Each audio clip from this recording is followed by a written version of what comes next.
ಉಪನ್ಯಾಸಕಿ ಶ್ರೀಮತಿ ನಳಿನ ಕುಮಾರಿ ಇವರು ಧನ್ಯವಾದವನ್ನು ಹೇಳ್ತಾ ಶಾಂತಿ ಮಂತ್ರದ ಒಂದಿಗೆ ಕಾರ್ಯಕ್ರಮ ಮುಕ್ತಾಯಗೊಳ್ಳುವುದಕ್ಕಿದೆ.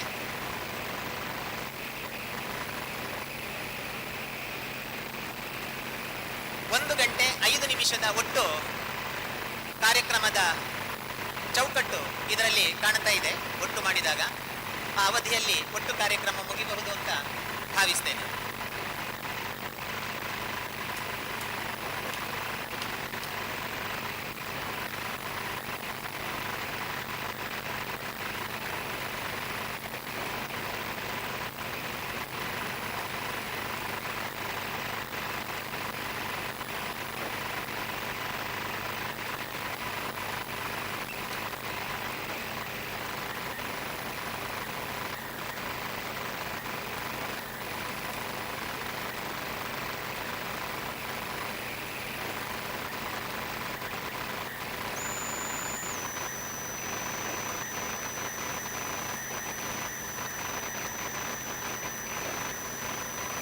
ವಾಶ್ರೂಮ್ ಬೇಕಾದಲ್ಲಿ ಇದೇ ಹಾಲಿನ ಹಿಂಭಾಗದಲ್ಲಿ ಇರ್ತದೆ.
ಯಾವ್ಯಾವ ಬಗೆಯ ಶಿಕ್ಷಣದಿಂದ ಚಾರಿತ್ರ್ಯ ರೂಪುಗೊಳ್ಳುವುದು, ಆತ್ಮವಿಶ್ವಾಸ ಜಾಗೃತಗೊಳ್ಳುವುದು, ರಾಷ್ಟ್ರ ನಿರ್ಮಾಣದ ಸ್ವಾವಲಂಬಿ ಮನಸ್ಸುಗಳನ್ನು ಹುಟ್ಟು ಹಾಕಬಲ್ಲವೋ ಅಂತಹ ಶಿಕ್ಷಣ ನಮಗೆ ಅಗತ್ಯ ಎಂದು ಸ್ವಾಮಿ ವಿವೇಕಾನಂದರು ಶಿಕ್ಷಣದ ದೃಷ್ಟಿಗೆ ಅಂದು ನೀಡಿದ ದಿಕ್ಸೂಚಿ ಶತಶತಮಾನಗಳವರೆಗೆ ಅಮರವಾಗಬಲ್ಲ ಮೌಲಿಕವಾಗಿ ಸಾರ್ವಕಾಲಿಕ, ಸಾರ್ವಲೌಕಿಕ, ಸಾರ್ವಭೌಮತ್ವದ ಪ್ರಬುದ್ಧತೆಯ ನುಡಿ.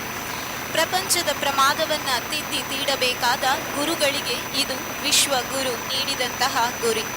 ಶಿಕ್ಷಣ ಮಾರ್ಗದಲ್ಲಿ ವಿವೇಕಯುತವಾದ ಮೌಲ್ಯಗಳಲ್ಲಿ ವಿದ್ಯಾರ್ಥಿಗಳನ್ನು ಜತನದಿಂದ ಮುನ್ನಡೆಸಬೇಕಾದರೆ ವರ್ತಮಾನದ ಶೈಕ್ಷಣಿಕ ಸೂಕ್ಷ್ಮತೆಗಳಿಗೆ, ಶಿಕ್ಷಣ ತಲ್ಲಣಗಳಿಗೆ, ಸವಾಲುಗಳಿಗೆ ಉತ್ತರವನ್ನು ಹುಡುಕಿಕೊಳ್ಳಬೇಕಾದುದು ಶಿಕ್ಷಕನ ಹೊಣೆಗಾರಿಕೆಯಾಗಿದೆ.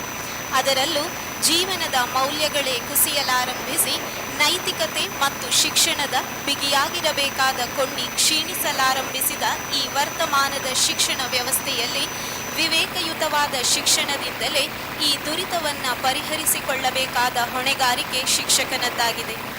ಶೈಕ್ಷಣಿಕ ಮೌಲ್ಯಗಳನ್ನು ವಿದ್ಯಾರ್ಥಿಗಳಿಗೆ ತಲುಪಿಸುವಲ್ಲಿ ಶಿಕ್ಷಕನೇ ಮಧ್ಯವರ್ತಿಯಾದ್ದರಿಂದ ಶಿಕ್ಷಣಕ್ಕೆ ಮೌಲ್ಯವನ್ನು ಪೋಣಿಸಿ ವಿದ್ಯಾರ್ಥಿಗಳಿಗೆ ಉಣಬಡಿಸುವ ಹೊಣೆಗಾರಿಕೆಯಿಂದ ಶೈಕ್ಷಣಿಕ ಮೌಲ್ಯಗಳನ್ನು ಹುಡುಕ ಹೊರಟಾಗ ಆ ಚಂದ್ರಾರ್ಕವಾಗಿ ಬಾಳಬಲ್ಲ ಶಿಕ್ಷಣ ಚಿಂತನೆಗಳು ಸ್ವಾಮಿ ವಿವೇಕಾನಂದರ ಸಂದೇಶಗಳಲ್ಲಿ ಪರಿಹಾರವಾಗಿ ಸಿಗಬಲ್ಲವು ಎನ್ನುವುದರಲ್ಲಿ ಸಂದೇಹವಿಲ್ಲ.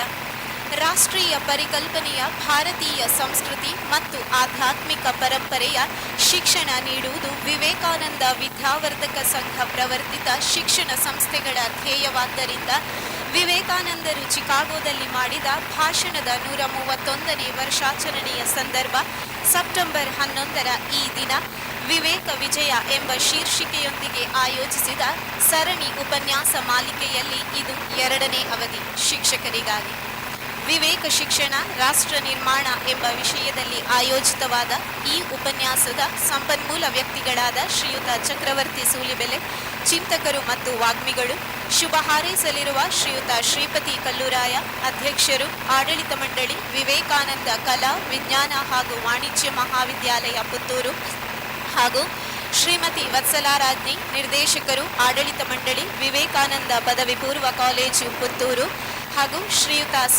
ಸಚಿನ್ ಶೆಣೈ, ಸದಸ್ಯರು, ಆಡಳಿತ ಮಂಡಳಿಯ ಅಧ್ಯಕ್ಷರಾದ ಶ್ರೀಯುತ ರವೀಂದ್ರ ಪಿ ವೇದಿಕೆಗೆ ಬರಮಾಡಿಕೊಳ್ಳುತ್ತಾ ಸಂಸ್ಥೆಯ ಸಂಪ್ರದಾಯದಂತೆ ತಾಯಿ ಭಾರತಿಗೆ ಮತ್ತು ಸ್ವಾಮಿ ವಿವೇಕಾನಂದರ ಚಿತ್ರಪಟಗಳಿಗೆ ಪುಷ್ಪಾರ್ಚನೆಗೈದು ವೇದಿಕೆಯನ್ನು ಅಲಂಕರಿಸಬೇಕಾಗಿ ವಿನಂತಿಸಿಕೊಳ್ತಾ ಇದ್ದೇವೆ.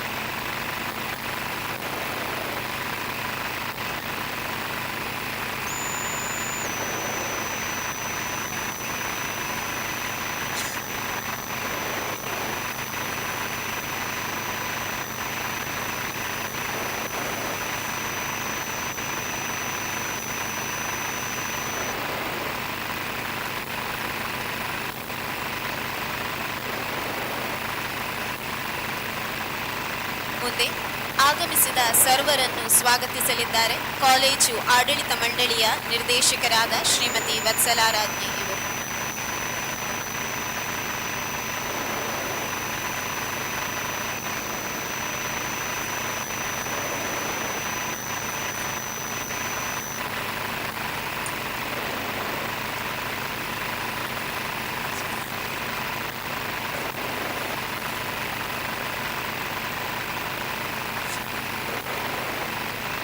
ಸೆಪ್ಟೆಂಬರ್ 11 ಇಂದು ದಿಗ್ವಿಜಯ ದಿನ. ಸ್ವಾಮಿ ವಿವೇಕಾನಂದರು ಚಿಕಾಗೋದಲ್ಲಿ ಸರ್ವಧರ್ಮ ಸಮ್ಮೇಳನ ಅಲ್ಲಿ ಭಾಷಣ ಮಾಡಿ ಸಭಿಕರಿಂದ 2 ನಿಮಿಷಗಳ ಕಾಲ ಚಪ್ಪಾಳೆ ನುಡಿಸಿದ ದಿನ. ಮೊದಲಾಗಿ ಆಗಮಿಸಿದ ಸರ್ವರಿಗೂ ಪ್ರಣಾಮಪೂರ್ವಕ ಆದರದ ಸ್ವಾಗತ. ಸ್ವಲ್ಪ ಸಹಿಸಿಕೊಳ್ಳಿ, ಸೀತಾಗಿ ಸ್ವರ ಬಿದ್ದೋಗಿದೆ.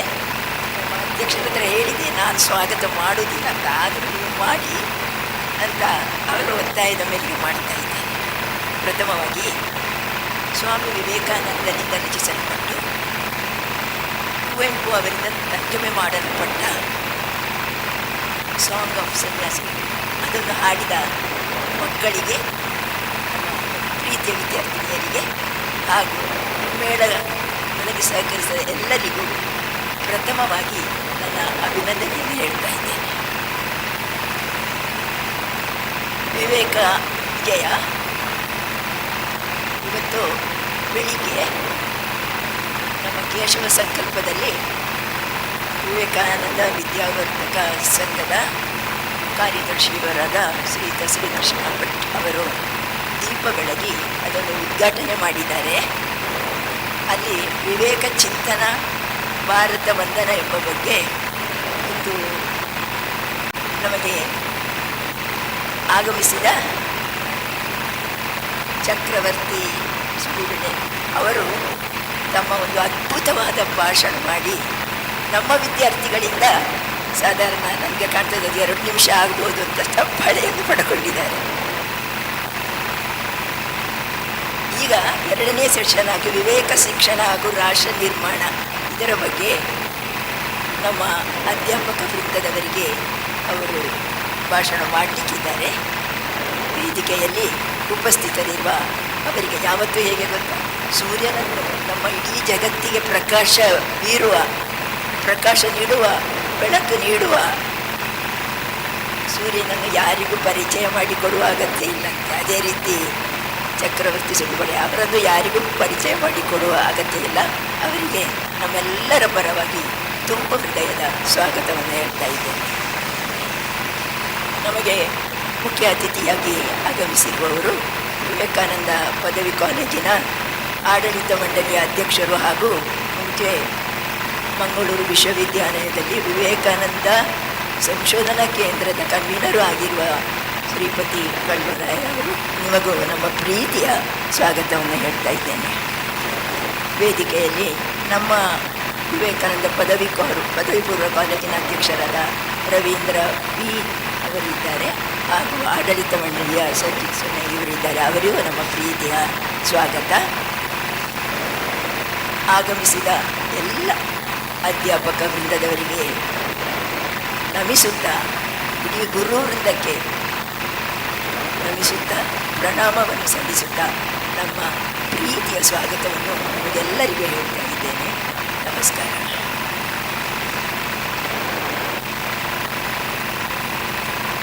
ಸಂಪನ್ಮೂಲ ವ್ಯಕ್ತಿಗಳಾದ ಶ್ರೀಯುತ ಚಕ್ರವರ್ತಿ ಸೂಲಿಬೆಲೆ ಮತ್ತು ಶುಭ ಹಾರೈಸಲಿರುವ ಶ್ರೀಪತಿ ಕಲ್ಲೂರಾಯ ಇವರನ್ನ ಹೂ ನೀಡಿ ಮತ್ತೊಮ್ಮೆ ಸ್ವಾಗತಿಸಬೇಕಾಗಿ ಕಾಲೇಜು ಆಡಳಿತ ಮಂಡಳಿಯ ಅಧ್ಯಕ್ಷರಾದ ಶ್ರೀಯುತ ರವೀಂದ್ರ ಬಿ ಇವರಲ್ಲಿ ವಿನಂತಿಸಿಕೊಳ್ತಾ ಇದ್ದೇನೆ.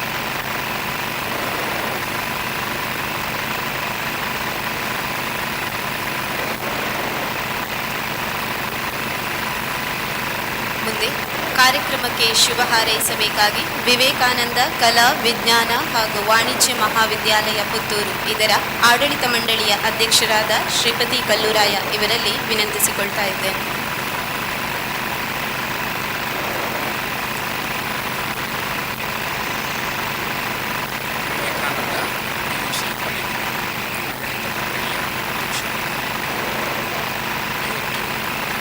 ವಿಶೇಷ ಉಪನ್ಯಾಸ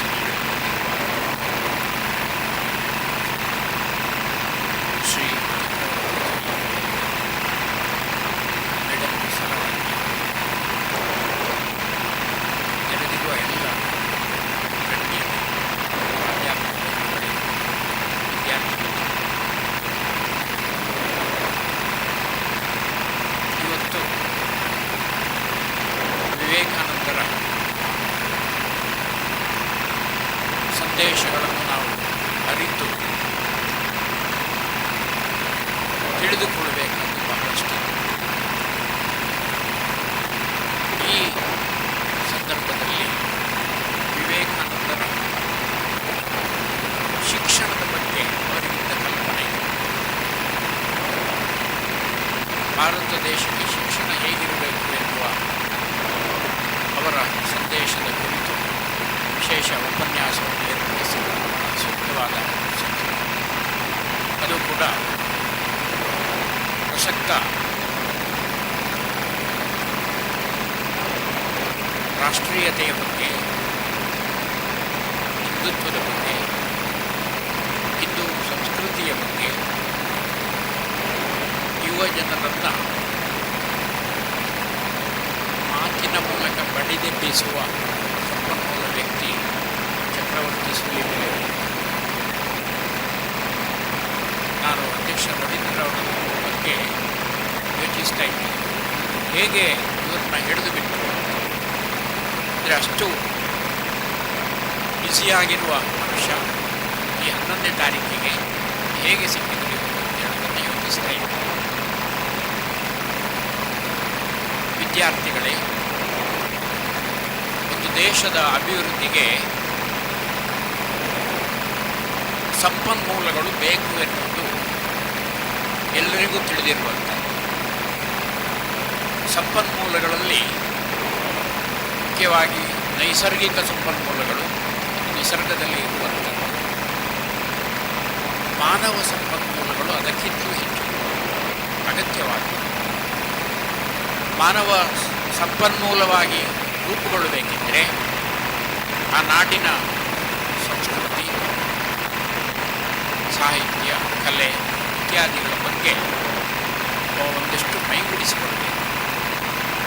ಆದರೆ ಯಾರೋ ಹೇರಿದ ಯಾವುದೋ ಒಂದು ಪಾಶ್ಚಿಮಾತ್ಯ ದೇಶಗಳ ಪ್ರಭಾವದಿಂದ ನಮ್ಮ ಶಿಕ್ಷಣಗಳು ಒಂಥರ ಕೈಗಾರಿಕೆಗೆ, ಒಂಥರ ಆಡಳಿತ ವ್ಯವಸ್ಥೆಗೆ ಬೇಕಾಗುವ ರೀತಿಯಲ್ಲಿ ವಿದ್ಯಾರ್ಥಿಗಳನ್ನು ತಯಾರಿಸುವಂತಹ. ಯಾಕೆ ಹೇಳಿದ್ರೆ, ನಾವು ಮ್ಯಾನೇಜ್ಮೆಂಟ್ ಸ್ಟಡೀಸನ್ನು ಮಾಡ್ತೇವೆ. ಇದರಲ್ಲಿ ಎಲ್ಲ ಧೋರಣೆಗಳು, ಉದಾಹರಣೆಗಳು ಇರುವಂಥದ್ದೆಲ್ಲ ಪಾಶ್ಚಿಮಾತ್ಯ ದೇಶದ ಬದುಕಿನ ಕಥೆಗಳು.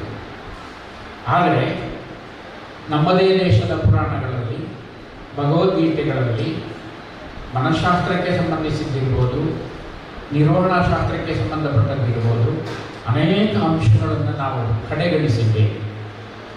ಸತ್ಯಕ್ಕಾದರೆ ನಮ್ಮ ಪುರಾಣಗಳಲ್ಲಿರುವ ಈ ಆಧುನಿಕ ತಿಳುವಳಿಕೆಗಳಿಗೆ ಬೇಕಾಗುವಂತೆ ಅದು ಪಾಶ್ಚಿಮಾತ್ಯ ದೇಶಗಳಿಗೆ ಹೋಗಿ ಇಂಗ್ಲೀಷ್ನ ಮೂಲಕ ನಮ್ಮ ದೇಶಕ್ಕೆ ಬರ್ತಾ ಉಂಟು. ನಮ್ಮನ್ನು ನಾವು ಕಡೆಗಣಿಸಿದ್ದರಿಂದ ಅದನ್ನು ಪಾಶ್ಚಿಮಾತ್ಯರು ತೆಗೆದು ಹೋಗಿ ಅಲ್ಲಿಂದ ಅದನ್ನು ಮ್ಯಾನೇಜ್ಮೆಂಟ್ ಮಾಸ್ಟರ್ ಆಗಿ ಪುಸ್ತಕಗಳನ್ನು ಬರೆದು ಮ್ಯಾನೇಜ್ಮೆಂಟ್ ಗುರು ಅಂತ ಅವರೇ ಎನಿಸಿಕೊಳ್ಳುವ ಪರಿಸ್ಥಿತಿ ಬಂದಿತ್ತು.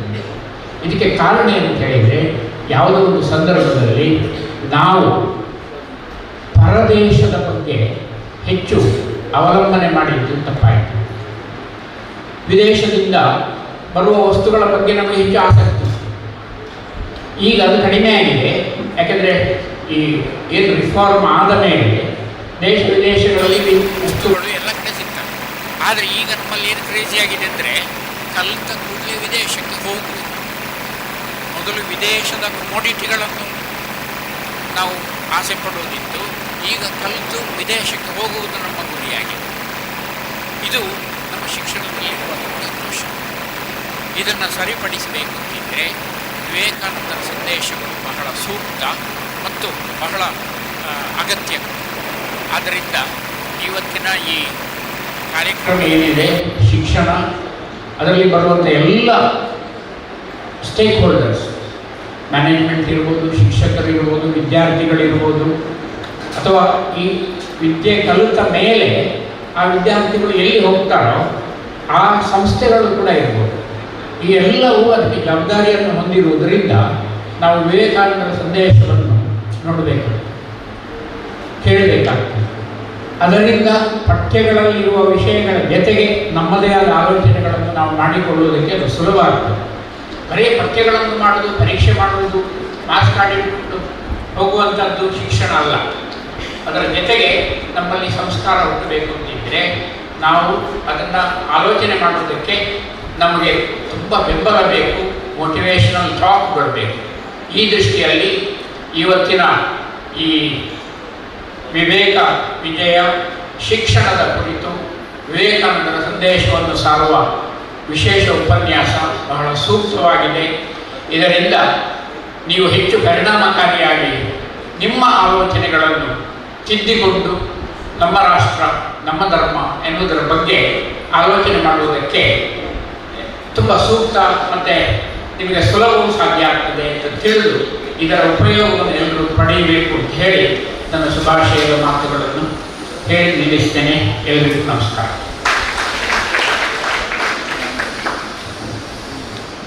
ಧನ್ಯವಾದಗಳು ಸರ್.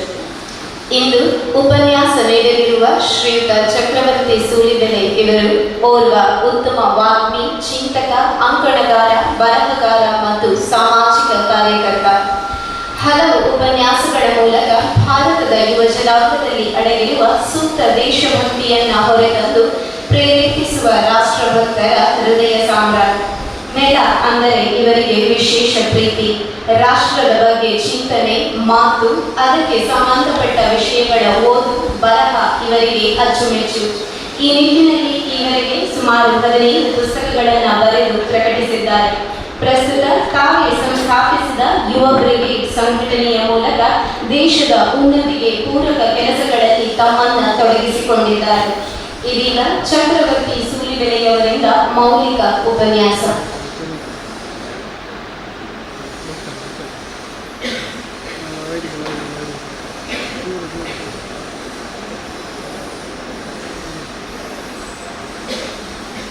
जननी शारदा देवी रामकृष्ण जगद्गुरु पादपद्मे तयोः श्रुत्वा प्रणमामि मुहुर्मुहुः रत्नाकर धौतपदां हिमालयकिरीटिनीं ब्रह्मराजर्षिरत्नाढ्यां वन्दे भारतमातरम्.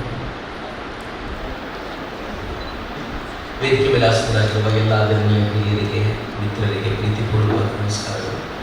ಈ ಕಾರ್ಯಕ್ರಮಕ್ಕೆ ಆಗಮಿಸಿರುವ ಸದ್ಯ ಶಿಕ್ಷಕ ವೃತ್ತಿಯಲ್ಲಿರುವಂಥವರು ಮತ್ತು ಮುಂದೆ ಶಿಕ್ಷಕರಾಗಲಿರುವಂಥವರು ಬಂದಿದ್ದಾರೆ ಅಂತ ರವೀಂದ್ರಜಿ ಹೇಳ್ತಿದ್ರು.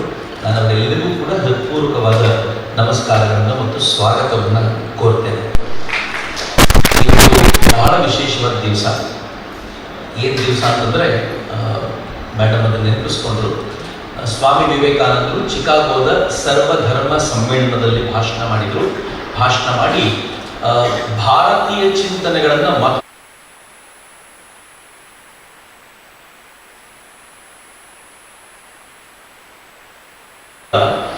ಅವತಾರದ ಕಾಲಘಟ್ಟವನ್ನು ಒಂದು ಸ್ವಲ್ಪ ಯಾವಾಗಲೂ ಗಮನಿಸಬೇಕು.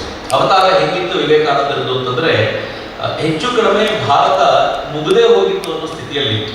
ಒಬ್ಬ ಕವಿ ಖಾಜಿ ನಜರುಲ್ ಇಸ್ಲಾಂ ಅಂತ, ಬಂಗಾಳಿ ಕವಿ. ಆತ ಏನ್ ಹೇಳ್ತಾನೆ ಅಂತಂದ್ರೆ ವಿವೇಕಾನಂದರ ಬಗ್ಗೆ ಹೇಳ್ಬೇಕಾದಾಗ, ರಾಮಕೃಷ್ಣರ ಬಗ್ಗೆ ಹೇಳ್ಬೇಕಾದಾಗ, ಜಾಗಲೇ ಭಾರತ್ ಸ್ಮಶಾನ ತೀರೆ ಅಸೀಮ ನಾಶಿನಿ ಮಹಾಕಾಲೀರೆ ಅಂತ. ಭಾರತ ಎಲ್ಲಿ ಜಾಗೃತವಾಯಿತು ಅಂತಂದ್ರೆ ಸ್ಮಶಾನ ತೀರದಲ್ಲಿ ಜಾಗೃತವಾಯಿತು ಅಂತ. ಇನ್ನೇನು ಮುಗ್ದೇ ಹೋಗಿತ್ತು, ಇದರ ಕತೆ ಮುಗ್ದೇ ಹೋಗಿತ್ತು ಅಂದ್ಕೊಂಡಾಗ ಅಲ್ಲಿ ಜಾಗೃತವಾಯಿತು ಅಂತ. ಏನ್ ಚಂದ. ಆ ಸಂದರ್ಭದಲ್ಲಿ ಸ್ವಾಮಿ ವಿವೇಕಾನಂದರು ಯಾವ ತರದ ವಾತಾವರಣ ಇತ್ತು ಅಂತಂದ್ರೆ, ನಾವು ಅನ್ಕೊಳ್ತೀವಿ ಇವತ್ತಿನ ದಿನವೇ ಅತ್ಯಂತ ಕೆಟ್ಟದ್ದು ಅಂತ. ಆದ್ರೆ ವಿವೇಕಾನಂದರ ಕಾಲಘಟ್ಟವನ್ನು ನೀವು ಒಮ್ಮೆ ನೆನಪಿಸ್ಕೊಂಡ್ರೆ ಗಾಬರಿ ಆಗ್ಬಿಡ್ತೀರಾ. ಒಂದ್ ಕಡೆ ಬ್ರಿಟಿಷರು ಅವ್ರು ಹೇಗಿದ್ರು ಅಂತಂದ್ರೆ ನಮ್ಮನ್ನು ತುಳಿದು ತಮ್ಮ ಬೂಟ ಕಾಲಿನ ಕೆಳಗೆ ಇಟ್ಕೊಂಡಿದ್ರು. ನಮ್ಮ ತರುಣರಿಗೂ ಬಹಳ ಖುಷಿ, ಇಂಗ್ಲಿಷ್ ಅನ್ನ ಕಲಿತು ನಾವು 4 ಇಂಗ್ಲಿಷ್ ನಲ್ಲಿ ಮಾತಾಡಿ ನಮ್ಮನ್ನ ಯಾರಾದ್ರೂ ಬ್ರಿಟಿಷರು ಶಬಾಷ್ ಅಂದ್ಬಿಟ್ರೆ ಅದಕ್ಕಿಂತ ದೊಡ್ಡ ಗೌರವ ಯಾವುದೂ ಇಲ್ಲ ಅಂತ ಅನ್ಕೊಳ್ಳುವಂತ ತಾರತಮ್ಯ ಇದ್ದಂತ ಕಾಲ. ಇನ್ನೊಂದ್ ಕಡೆ ಇಸ್ಲಾಂ ಯಾವ ತರ ಪ್ರಬಲವಾಗಿ ಬೆಳೆದು ನಿಂತಿತ್ತು ಅಂತಂದ್ರೆ, ಬ್ರಿಟಿಷರು ಮುಸಲ್ಮಾನರ ತುಷ್ಟೀಕರಣ ಮಾಡ್ತಾ ಹಿಂದೂಗಳ ವಿರುದ್ಧ ಅವರನ್ನು ಎತ್ತಿ ಕಟ್ಟಿ ಹಿಂದೂಗಳು ಯಾವತ್ತೂ ಮೇಲೇಳಕ್ಕಾಗದಂತೆ ಅವರ ಗೋಣನ್ನು ಮುರಿದು ಬಿಸಾಕ್ಬಿಟ್ಟಿದ್ರು. ಈ ಸನ್ಯಾಸಿ ಪರಿಸ್ಥಿತಿ ನೋಡಿ. ಈತ ಒಬ್ಬ ತರುಣ, ತಾನು ಬ್ರಿಟಿಷರ ಅಡಿಯಲ್ಲಿರಲು ಒಪ್ಪದ ತರುಣ. ಎರಡನೇವರು ಈತ ಹಿಂದೂ ಧರ್ಮದ ಪ್ರತಿನಿಧಿಯಾಗಿರುವಂತ ಪ್ರಖರವಾಗಿರುವಂತ ಸನ್ಯಾಸಿ. ಹೇಗೆ ಬದುಕೋದು ಈ ತರದ ಪರಿಸ್ಥಿತಿ? ಆದ್ರೆ ಇಷ್ಟೇ ಆಗಿದ್ರೆ ಮುಗಿದೋಗಿರ್ತಿತ್ತು. ವಿವೇಕಾನಂದದ ಕಾಲ ಹೆಂಗಿತ್ತು ಅಂತಂದ್ರೆ ಕಡು ಬಡತನದ ಕಾಲ. ಇವತ್ತು ನಮ್ಗೆ ಹೇಗಿದೆ ಅಂತಂದ್ರೆ ದುಡಿಮೆಗೆ ಕೊರತೆ ಇಲ್ಲ. ದುಡಿಮೆ ಇಲ್ಲ ಅಂತಂದ್ರೆ ಸರ್ಕಾರ ಬಿಟ್ಟಿ ಭಾಗ್ಯಗಳನ್ನಾದ್ರೂ ಕೊಟ್ಟು ಸಾಕು. ಫ್ರೀ ತಿರುಗಾಡ್ಲಿಕ್ಕೆ ಉಚಿತವಾಗಿರುವಂತ ವ್ಯವಸ್ಥೆ ಮಾಡ್ಕೊಡತ್ತೆ ಸರ್ಕಾರ. ಬೇಕು ಅಂತಂದ್ರೆ ಅವ್ರಿಗೆ ಊಟ ತಿಂಡಿಗೆ ವ್ಯವಸ್ಥೆ ಮಾಡ್ಕೊಡತ್ತೆ. ನೀವು ಏನ್ ಕೇಳಿದ್ದು ಕೊಡ್ತೀವಿ ಅಂತ. ಕೊನೆಗೆ ಒಂದೇ ಮಂದಿ ಓಟ್ ಹಾಕಿ ನಮ್ಗೆ ಸಾಕು ಅಂತ. ಕೆಲಸ ಮಾಡದ್ರು ಪರವಾಗಿಲ್ಲ, ನಮ್ಗೆ ಓಟ್ ಹಾಕಿದ್ರೆ ಸಾಕು ಅಂತ. ಸರಿ, ಈ ದುಡ್ಡು ಕೊಡ್ಲಿಕ್ಕೆ ಯಾರು ಕೊಡ್ತಾರೆ ಗೊತ್ತಿಲ್ಲ. ಆದ್ರೆ ಅವತ್ತಿನ ಪರಿಸ್ಥಿತಿ ಈಗಿರ್ಲಿಲ್ಲ. ಅವತ್ತು ಕಡು ಬಡತನ ಇತ್ತು, ಎಲ್ಲ ಕಡೆಯಿಂದ ದಾಸ್ಯದ ಕಡೆಗೆ ನಮ್ಮ ತಳ್ಳುವಂತ ವಾತಾವರಣ ಇತ್ತು. ಇಂಥ ಸಂದರ್ಭದಲ್ಲಿ ವಿವೇಕಾನಂದರು ಬಂದಿದ್ದ. ಅಂತ ಸಂದರ್ಭದಲ್ಲಿ ಬಂದ ವಿವೇಕಾನಂದರು ಅಮೆರಿಕ ನಮ್ಮಿತ್ರ ಬಹಳ ಚೆನ್ನಾಗಿರುವಂತ ಮಾತಿದು. ಬಹಳ ಜನ ಟೀಚರ್ಸ್ ನಾವ್ ಇಲ್ಲಿದ್ದೀವಿ. ನಮ್ಗೆ ಏನಾಗುತ್ತೆ ಅಂತಂದ್ರೆ ನಾವು ಎಂತ ಮಕ್ಕಳನ್ನ ಪ್ರೊಡ್ಯೂಸ್ ಮಾಡ್ತೀವಿ ಅಂತಂದ್ರೆ, ಟೀಚರ್ಸ್ ಅಂದ್ರೆ ನೀವು ಮಾತ್ರ ಬರಲ್ಲ, ನಾನು ಬರ್ತೀನಿ, ಇಲ್ಲಿರೋ ಬಹುತೇಕರು ಎಲ್ಲರೂ. ನಾನು ಕೂಡ ಟೀಚರ್ ನನ್ನನ್ನು ನಾನು ಯಾವಾಗ ಭಾವಿಸ್ಕೊಳ್ತೀನಿ ಅಂತಂದ್ರೆ, ಸಮಾಜಕ್ಕೆ ಶಿಕ್ಷಣ ಕೊಡುವ ಜವಾಬ್ದಾರಿಯನ್ನ ನಮಗೆ ಗೊತ್ತಿಲ್ಲದಂತೆ ಹೊತ್ಕೊಂಡಿದೆಯೋ ಅಥವಾ ಸಮಾಜ ನಂಬುತ್ತೆ. ಈ ಕಾರಣಕ್ಕೋಸ್ಕರ ಟೀಚರ್ ಅಂತ ಭಾವಿಸಿ ಹೇಳ್ತೀನಿ, ನಾವೆಲ್ಲ ಎಂಥ ಮಕ್ಕಳನ್ನ ಸೃಷ್ಟಿ ಮಾಡಿದ್ದೀವಿ ಅಂತಂದ್ರೆ, ಹೆಚ್ಚು ಹೆಚ್ಚು ಅಧ್ಯಯನ ಮಾಡಿದಷ್ಟು ಬದುಕುವ ಭರವಸೆಯನ್ನ ಕಳೆದುಕೊಳ್ಳುವ ಮಕ್ಕಳನ್ನು ಸೃಷ್ಟಿ ಮಾಡಿದ್ದೀವಿ ಅಂತ. ನಂಗೆ ಗೊತ್ತಿಲ್ಲ ನೀವು ಅರ್ಥ ಮಾಡ್ಕೊಳ್ತೀರೋ ಒಪ್ಕೊಳ್ತೀರೋ ಇಲ್ವೋ ಅಂತ. ಯಾರು ಹೆಚ್ಚು ಓದ್ತಾರೋ ಅವನಿಗೆ ಬದುಕುವ ಭರವಸೆ ತುಂಬ ಕಡಿಮೆ. ಯಾರು ಓದಲೇ ಇಲ್ವೋ ಅವನಿಗೆ ಬದುಕುವ ಭರವಸೆ ಜಾಸ್ತಿ. ನಾನು ಸುಮ್ಮನೆ ಉದಾಹರಣೆ ಹೇಳಬೇಕಾದ್ರೆ, ನೀವಿಲ್ಲಿ ಯಾವುದಾದ್ರೂ ಹೋಟ್ಲಿಗೆ ಹೋಗಿ, ಅಲ್ಲಿ ಟೇಬಲ್ ಕ್ಲೀನ್ ಮಾಡ್ತಿರ್ತಾನಲ್ಲ, ಅವನನ್ನು ಕೇಳಿ ಎಷ್ಟನೇ ಕ್ಲಾಸ್ ಓದಿದ್ಯಾ ಅಂತ. ಅವನು 7ನೇ ಕ್ಲಾಸ್ ಫೇಲೋ 8ನೇ ಕ್ಲಾಸ್ ಫೇಲೋ ಅಂತ ಹೇಳ್ತಾನೆ ಅಂತ ಇಟ್ಕೊಳ್ಳಿ. ಅವನಿಗೆ ಸುಮ್ಮನೆ ಕೇಳಿ ಭಾರತ ಎಂಥ ದೇಶ, ಅವನು ತಾನು ಭಾಳ ಗ್ರೇಟ್ ಕಂಟ್ರಿ ಸರ್, ಏನು ಅದ್ಭುತವಾದ ದೇಶ ಇದು, ನಾನು 7ನೇ ಕ್ಲಾಸ್ ಫೇಲ್ ಆದರೂ 2 ಹೊತ್ತಿನ ಊಟ ಕೊಡುತ್ತೆ, ಒಳ್ಳೆ ಲೈಫ್ ಕೊಟ್ಟಿದೆ, ಇಂಥದ್ದು ಇನ್ನೆಲ್ಲಿ ಸಿಗುತ್ತೆ ಸರ್ ಅಂತ. ಇಂಜಿನಿಯರಿಂಗ್ ಮುಗಿಸಿ ಹೊರಗೆ ಬಂದಿರ್ತಾನಲ್ಲ ಹುಡುಗ, ಅವನನ್ನು ಕೇಳಿ ಏನು ದೇಶ ಇದು, ಇದು ಒಂದು ದೇಶನಾ ಸರ್, ನಾನು ಇಂಜಿನಿಯರಿಂಗ್ ಮಾಡಿದ್ದೀನಿ, ನನಗೊಂದು ಕೆಲಸ ಕೊಡುವ ಯೋಗ್ಯತೆ ಇಲ್ಲ ಈ ದೇಶಕ್ಕೆ, ಇಂಥ ದೇಶದಲ್ಲಿ ಯಾಕಿರಬೇಕು, ವಿದೇಶಕ್ಕೆ ಹೋಗೋದು ಒಳ್ಳೇದು. ನಾಳೆ ನಿನಗೆ ಓದಿಸಿದ್ದೇ ತಪ್ಪಾಯ್ತಲ್ಲ. ನಿನಗೂ 7ನೇ ಕ್ಲಾಸ್ ಫೇಲ್ ಮಾಡಿದಿದ್ರೆ ನೀನು ಭಾರತದ ಬಗ್ಗೆ ಗೌರವದ ಮಾತನ್ನಾದರೂ ಆಡ್ತಿದ್ದೆ. ನೀನು ಇಂಜಿನಿಯರಿಂಗ್ ಮಾಡ್ಕೊಂಡ ನಂತರ ನೀನು ಮಾಡ್ತಿರೋ ಕೆಲಸ ಏನು ಅಂದರೆ ಭಾರತವನ್ನು ಬೈಯೋದು. ನಾನು ಈ ಸೆಷನ್ನ ಪೊಲಿಟಿಕಲ್ ಮಾಡಲಿಕ್ಕೆ ಇಚ್ಛೆ ಪಡಲ್ಲ, ಆದರೂ ನಿಮ್ಗೆಲ್ರಿಗೂ ಗೊತ್ತಿರಲಿ ಅನ್ನೋ ಕಾರಣಕ್ಕೋಸ್ಕರ ಹೇಳ್ತಿದ್ದೀನಿ.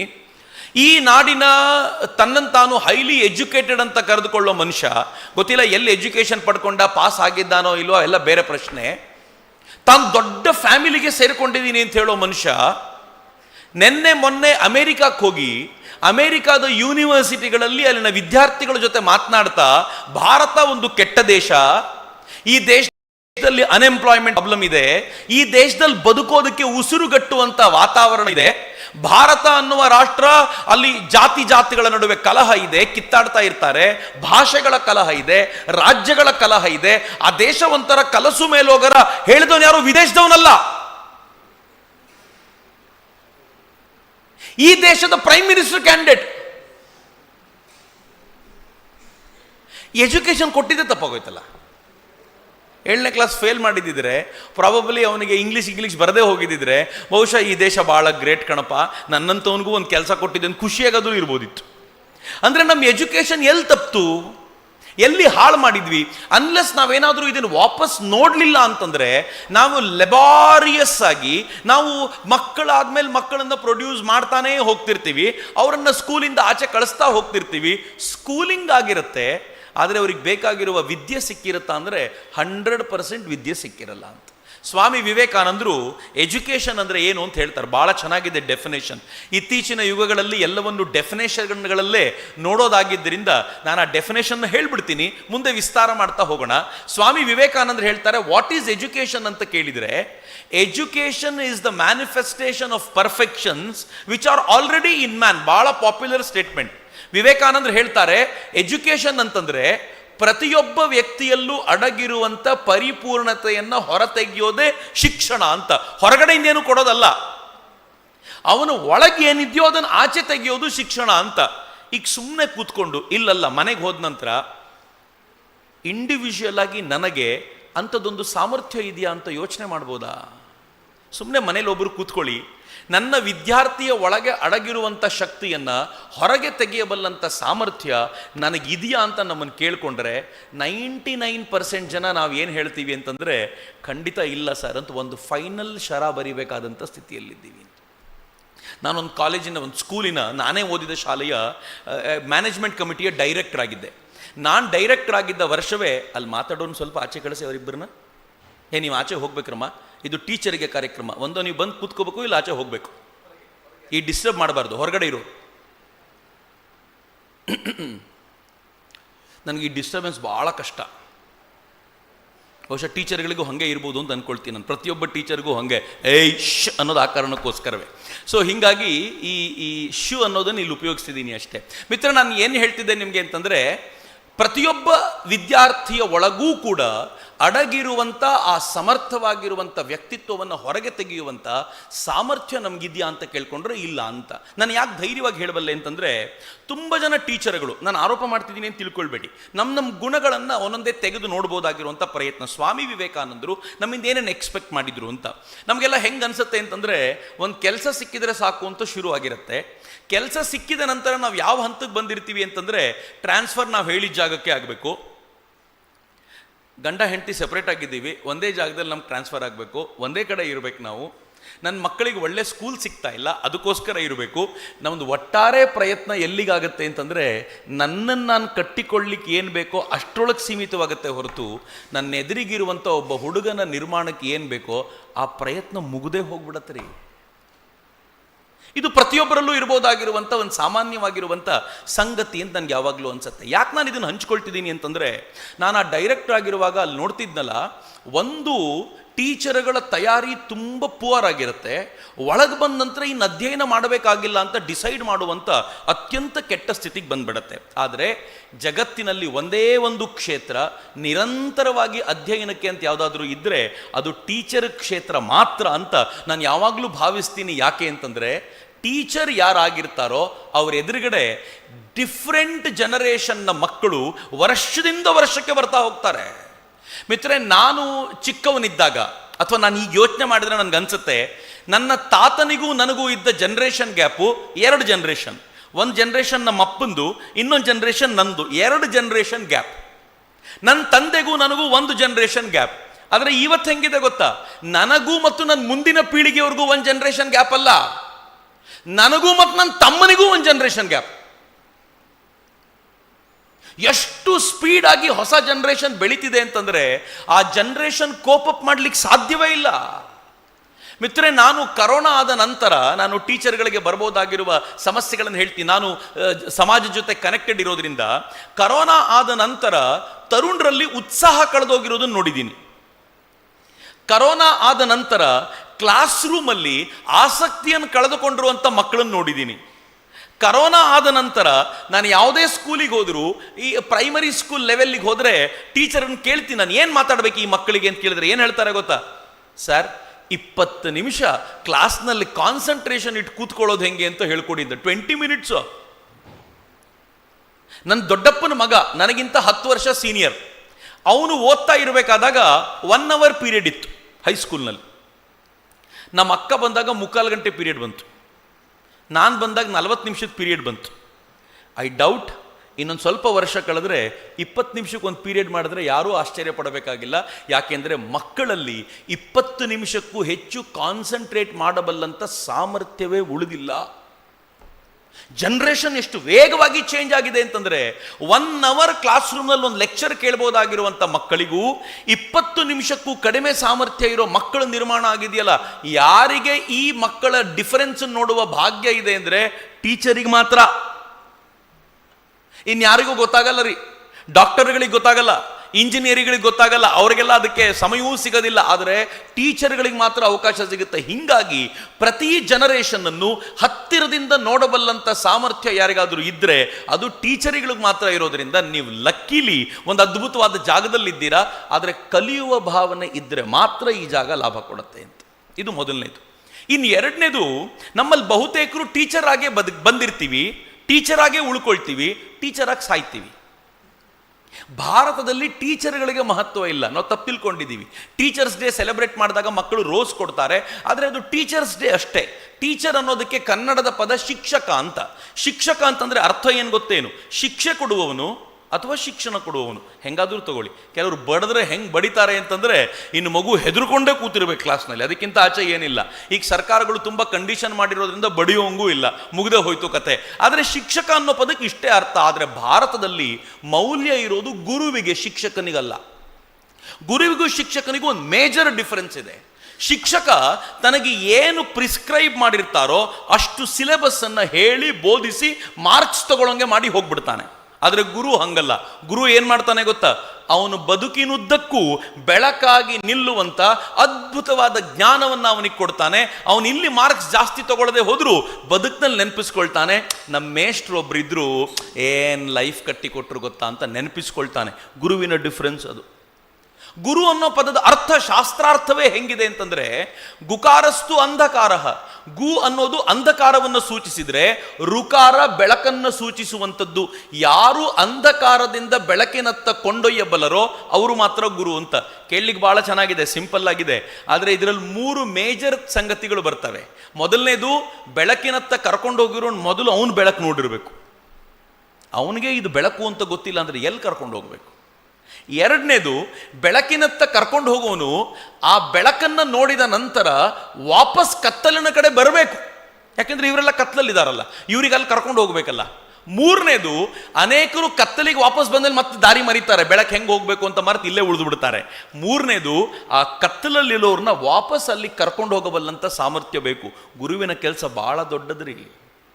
ಅದಕ್ಕೆ ಯಾವಾಗಲೂ ಹೇಳ್ಕೊಳ್ಳೋದು, ನಾನು ಅನ್ಕೊಳ್ಳೋದು, ನಮಗೆ ನಾವೇ ಅನ್ಕೊಳ್ಳೋದು, ಬಂದಾಗ ಟೀಚರಾಗಿ ಬರೋಣ, ಆದರೆ ಹೋಗುವಾಗ ಗುರುವಾಗಿ ಗುರುತಿಸಬಲ್ಲಂಥ ಗುರುವಾಗಿ ಹೋಗೋಣ ಅನ್ನೋದು ಬಿಟ್ಟರೆ ಇದಕ್ಕಿಂತ ದೊಡ್ಡ ಸಂಗತಿ ಮತ್ತೇನೂ ಇರಲಿಕ್ಕಿಲ್ಲ ಅಂತ. ನಮ್ಮ ಬದುಕು ಹಾಗೆ ರೂಪುಗೊಳ್ಳುವಂಥದ್ದಾಗಬೇಕು ಅಂತ. ನನ್ನ ಜೀವನದಲ್ಲಿ ಅದೃಷ್ಟವಶಾತ್, ನಾನು ವಿವೇಕಾನಂದರ ಬದುಕಿಗೆ ಹೋಗೋಕ್ಕಿಂತ ಮುಂಚೆ ನಾನು ಅದೃಷ್ಟವಶಾತ್ ಕೆಲವು ಗುರುಗಳನ್ನು ನೋಡಿದ್ದೀನಿ. ಒಂದೆರಡು ಗುರುಗಳ ಉದಾಹರಣೆ ಕೊಟ್ಟು ಮುಂದಕ್ಕೆ ಹೋಗೋಣ. ಸ್ವಾಮಿ ವಿವೇಕಾನಂದರು ಎಂಥ ಗುರುಗಳನ್ನು ಪಡ್ಕೊಂಡಿದ್ರು ಅಂತ. ಎಂತೆಂಥ ಗುರುಗಳನ್ನು ನೋಡಿದ್ದೀವಿ ಅಂತಂದರೆ, ನಾನು ಒಬ್ಬ ಗುರುಗಳನ್ನು ಭೇಟಿ ಮಾಡಿದ್ದೆ ಕೆಲವು ದಿನಗಳ ಹಿಂದೆ, ಅಥವಾ ಅನೇಕ ವರ್ಷಗಳ ಪರಿಚಯ, ಆದರೆ ಕೆಲವು ದಿನಗಳ ಹಿಂದೆ ಮತ್ತೆ ಭೇಟಿ ಮಾಡಿದೆ. ಆ ಟೀಚರ್ ಎಂಥವ್ರು ಗೊತ್ತಾ? ಅವ್ರ ಮಕ್ಕಳನ್ನು ಅತ್ಯಂತ ಪ್ರೀತಿಯಿಂದ ನೋಡ್ತಾ ಇದ್ದವರು. ಹೈಯೆಸ್ಟ್ ಆದರ್ಶ. ನಾನು ಈ ಆದರ್ಶವನ್ನು ಮುಟ್ಟಬೇಕು ಅಂತ ಹೇಳೋದಿಲ್ಲ, ಆದರೆ ಆದರ್ಶ ಒಂದು ಕಣ್ಣೆದುರಿಗೆ ಇರಲಿ ಅಂತ. ಮಕ್ಕಳನ್ನು ತುಂಬ ಪ್ರೀತಿಯಿಂದ ತಮ್ಮ ಸ್ವಂತ ಮಕ್ಕಳಂತೆ ನೋಡ್ಕೊಂಡವರು. ನಾವು ಕೂಡ ಹಾಗೆ ಮಾಡ್ತೀವಿ. ಆದರೆ ಆ ಪುಣ್ಯಾತ್ಮ ಮದುವೆನೇ ಆಗಲಿಲ್ಲ. ಯಾಕೆ ಅಂತ ಕೇಳಿದರೆ, ಮದುವೆ ಆದರೆ ನನಗೆ ಮಕ್ಕಳಾಗ್ಬಿಡ್ತಾರೆ, ನನಗೆ ಮಕ್ಕಳಾದರೆ ಈ ಮಕ್ಕಳಿಗಿಂತ ಅವ್ರ ಮೇಲೆ ಪ್ರೀತಿ ಜಾಸ್ತಿ ಆಗಿಬಿಡತ್ತೆ, ನನಗದು ಖಂಡಿತವಾಗಿಯೂ ಇಷ್ಟ ಇಲ್ಲ. ನಾನು ಪ್ರತಿಯೊಬ್ಬ ವಿದ್ಯಾರ್ಥಿಯು ನನ್ನ ಮಗು ಅಂತ ನನ್ನ ಜೀವನದ ಕೊನೆವರೆಗೂ ಭಾವಿಸಬೇಕು ಅಂತ. ಮತ್ತು ಲವ್ ಎಂತೂ ಗೊತ್ತಾ ಅವರದ್ದು? ನಾನು ಒಂದಿನ ಅವರ ಸನ್ಮಾನದ ಕಾರ್ಯಕ್ರಮದಲ್ಲಿ ಭಾಗವಹಿಸಿದ್ದೆ. ಅದರಲ್ಲಿ ಒಬ್ಬ ಹುಡುಗ ಬಂದು ಹೇಳ್ತಾನೆ, ನಾನು SSLC ಓದುವಾಗ ಹಳ್ಳಿಯಿಂದ ಬರ್ತಾ ಇದ್ದೆ, ಕ್ಲಾಸ್ನಲ್ಲಿ ತುಂಬ ಚೆನ್ನಾಗಿ ಓದ್ತಿದ್ದೆ, ದೂರದಿಂದ ಬರಬೇಕಾಗತ್ತೆ ಅಂತ ನಮ್ಮ ಮೇಷ್ಟ್ರು ನನ್ನನ್ನು ಕರ್ಕೊಂಡು ಬಂದು ನನ್ನ ಮನೆಗೆ ಬಂದ್ಬಿಟ್ಟು ಹೇಳಿದರು, ಈ ಹುಡುಗ ಚೆನ್ನಾಗಿ ಓದ್ತಾನೆ, ಎಕ್ಸಾಮ್ ಟೈಮ್ನಲ್ಲಿ ಹಳ್ಳಿಯಿಂದ ಓಡಾಡಿದರೆ ತುಂಬ ಕಷ್ಟ ಆಗುತ್ತೆ, ಓದೋಕ್ಕಾಗಲ್ಲ, ಅದಕ್ಕೆ ನನ್ನ ಜೊತೆ ಕಳಿಸ್ಬಿಡಿ, 1 ತಿಂಗಳು ನನ್ನ ಜೊತೆ ಇರಲಿ, ನಾನೇ ಓದಿಸಿ ಕಳಿಸ್ಕೊಡ್ತೀನಿ ಅಂದ್ರಂತೆ. ಅಪ್ಪ ಅಮ್ಮ ಆಯಿತು ಅಂದರು. ಅವ್ರ ಹತ್ರ ಏನೂ ಕೇಳಲಿಲ್ಲ. ಇವರು ಕರ್ಕೊಂಬಂದು ಏನು ಮಾಡಿದ್ರಂತೆ ಗೊತ್ತಾ? ಹೋಟ್ಲಲ್ಲಿ ರೂಮ್ ಮಾಡಿಕೊಟ್ರಂತೆ. ನಾನು ಕೇಳಿದೆ, ಹೋಟ್ಲಲ್ಲಿ ರೂಮ್ ಯಾಕೆ? ಆ ಹುಡುಗ ಅಂದ, ಮನೇಲಿ ಹೋದರೆ ನಾನಂತೂ ಮದುವೆ ಆಗಿಲ್ಲ, ನನ್ನನ್ನು ನೀನೇ ನೋಡ್ಕೊಳ್ಬೇಕಾ, ಜವಾಬ್ದಾರಿ ನಿನಗೆ ಬೀಳುತ್ತೆ, ನಂಗೆ ಟೀ ಮಾಡಿಕೊಡು, ಅಡುಗೆ ಮಾಡಿಕೊಡು, ತಿಂಡಿ ಮಾಡಿಕೊಡು, ಇದು ಯಾವುದೂ ಬೇಡ, ನೀನು ಬರೀ ಓದಬೇಕು, ಅದಕ್ಕೆ ಹೋಟ್ಲ್ ಬಾಡಿಗೆ ನಾನೇ ಕಟ್ಕೊಳ್ತೀನಿ, ನೀನು ಹೋಟ್ಲಲ್ಲಿರು ಅಂತ ತಮಗೆ ಬರ್ತಾ ಇರೋ ಸಂಬಳದಲ್ಲಿ ಹೋಟ್ಲ್ ಬಾಡಿಗೆ ಕಟ್ಟಿ ಉಳಿಸಿದ್ರು ಅವನಿಗೆ. ಅವನು ಹೇಳ್ತಾನೆ, ಎಕ್ಸಾಮ್ಗೆ ಹೋಗೋ ದಿನ ಬಂದ್ರಂತೆ ಅವ್ರ ಹೋಟ್ಲಿಗೆ, ಬಂದು ಮಾತಾಡ್ಸಿದ್ರಂತೆ, ಎಲ್ಲ ಓದ್ಕೊಂಡಿದ್ಯಾ ಅಂತ. ಹ್ಞೂ ಅಂದಂತೀವನು. ಎಲ್ಲಿ ಪೆನ್ ಕೊಡು ಅಂದ್ರಂತೆ. ಪೆನ್ ಕೊಟ್ಟ, ಇಂಕ್ ಸೋರ್ತಿತ್ತು. ಬಡ ಹುಡುಗ ಏನು ಮಾಡ್ತಾನೆ? ಅವ್ರು ಸ್ವಲ್ಪ ಬೈದು, ಅವನಿಗೆ ನವಿರಾಗೆ ಬೈದು, ತಗೋ ಈ ಪೆನ್ ಬೇಡ, ಈ ಪೆನ್ ತಗೋ ಅಂತ ಅವ್ರು ಬಳಸೋ ಪೆನ್ ಕೊಟ್ಟರು. ಇವನು 5 ಎಕ್ಸಾಮ್ ಬರೆದ. ಅದನ್ನು ಹೇಳ್ತಾ ಅವ್ನ ಕಣ್ಣಲ್ಲಿ ನೀರು ಹಾಕ್ತಾ ಏನು ಹೇಳ್ತಾನೆ ಗೊತ್ತಾ? ಸರ್, ನಾನು ಆ ಪೆನ್ನನ್ನು ಇವತ್ತಿಗೂ ನನ್ನ ಬೀರುನಲ್ಲಿ ಇಟ್ಟಿದ್ದೀನಿ, ಲಾಕರಲ್ಲಿ ಇಡೋ ಥರ ಇಟ್ಟಿದ್ದೀನಿ, ಆ ಜಾಗದಲ್ಲಿ ಇನ್ನೇನೂ ಇಟ್ಟಿಲ್ಲ. ಪ್ರತಿನಿತ್ಯ ಒಂದು ಸಲ ಆ ಪೆನ್ನನ್ನು ನೋಡ್ತೀನಿ, ನನ್ನ ಮೇಷ್ಟ್ರು ಅವತ್ತು ನನಗೆ ಹಿಂಗೆ ಮಾಡಲಿಲ್ಲ ಅಂದಿದ್ದರೆ ಇವತ್ತು ನಾನು ಈ ಎತ್ತರಕ್ಕೆ ಏರ್ಲಿಕ್ಕೆ ಆಗ್ತಿರ್ಲಿಲ್ವಲ್ಲ ಅಂತ ನಾನು ಅವ್ರು ನೆನಪಿಸ್ಕೊಂಡು ಒಂದು ನಮಸ್ಕಾರ ಮಾಡ್ತೀನಿ ಸರ್ ಅಂತ. I was into tears ರೀ. ಒಬ್ಬ ಮೇಷ್ಟ್ರು ಒಬ್ಬ ಹುಡುಗನಲ್ಲಿ ಎಂಥ ಭಾವನೆ ಹುಟ್ಟಾಕಿದ್ರು. ನಾನು ಸ್ವಲ್ಪ ಕೀಟ್ಲೆ ಸ್ವಭಾವದವನು, ಶ್ರೀಧರ್ ಸರ್ ಅಂತ ಅವ್ರ ಹೆಸರು. ನಾನು ಕೀಟ್ಲೆ ಸ್ವಭಾವದವನು. ಅವಾಗವಾಗ ಫೋನ್ ಮಾಡಿ ತಲೆ ತಿಂತಿರ್ತೀನಿ, ಏನಾದರೂ ತಮಾಷೆ ಮಾಡ್ತಿರ್ತೀನಿ ಅವರಿಗೆ. ಒಂದಿನ ನಾನು ತಮಾಷೆ ಮಾಡ್ತಾ ಹೇಳಿದೆ, ಸರ್ ನಿಮಗೆ ಮಕ್ಕಳಿಲ್ಲ, ಮದುವೆ ಆಗಿದ್ದರೆ ಮಕ್ಕಳಾಗಿರ್ತಿದ್ರು, ಈ ಇಳಿ ವಯಸ್ಸಿನಲ್ಲಿ ನಿಮ್ಗೆ ಸಹಾಯಕ್ಕಾದರೂ ಬರ್ತಾಯಿದ್ರು, ಯಾರೂ ಇಲ್ವಲ್ಲ ಸರ್ ಅಂತ ತಮಾಷೆ ಮಾಡಿದೆ. ಅವರೇನು ರಿಪ್ಲೈ ಮಾಡಲಿಲ್ಲ, ಸುಮ್ಮನೆ ಇದ್ಬಿಟ್ರು. ಒಂದು 6 ತಿಂಗಳಾದಮೇಲೆ ಒಂದು ಕಾಲ್ ಬಂತು ನನಗೆ. ಕಾಲ್ ಬಂದು ಮಾತಾಡಿ, ನಾನು ಶ್ರೀಧರ್ ಮಾತಾಡ್ತಿದ್ದೀನಿ, ನಾನು ಕಾಶಿಯಿಂದ ಮಾತಾಡ್ತಿದ್ದೀನಿ ಅಂದರು. ಏನು ಸರ್ ಅಂತಂದೆ. ನಾನು ಕಾಶಿಗೆ ಬಂದಿದ್ದೀನಿ, ಎಲ್ಲ ತೀರ್ಥಯಾತ್ರೆ ಮಾಡ್ತಿದ್ದೀನಿ, ನಾನು ಒಬ್ಬನೇ ಮಾಡ್ತಿಲ್ಲ, ನಾನು ಯಾವ್ಯಾವ ಹುಡುಗರನ್ನು ಓದಿಸಿದ್ನೋ ಅವರೆಲ್ಲರೂ ಗ್ರೂಪ್ ಮಾಡಿ ನನ್ನ ಕರ್ಕೊಂಬಂದಿದ್ದಾರೆ.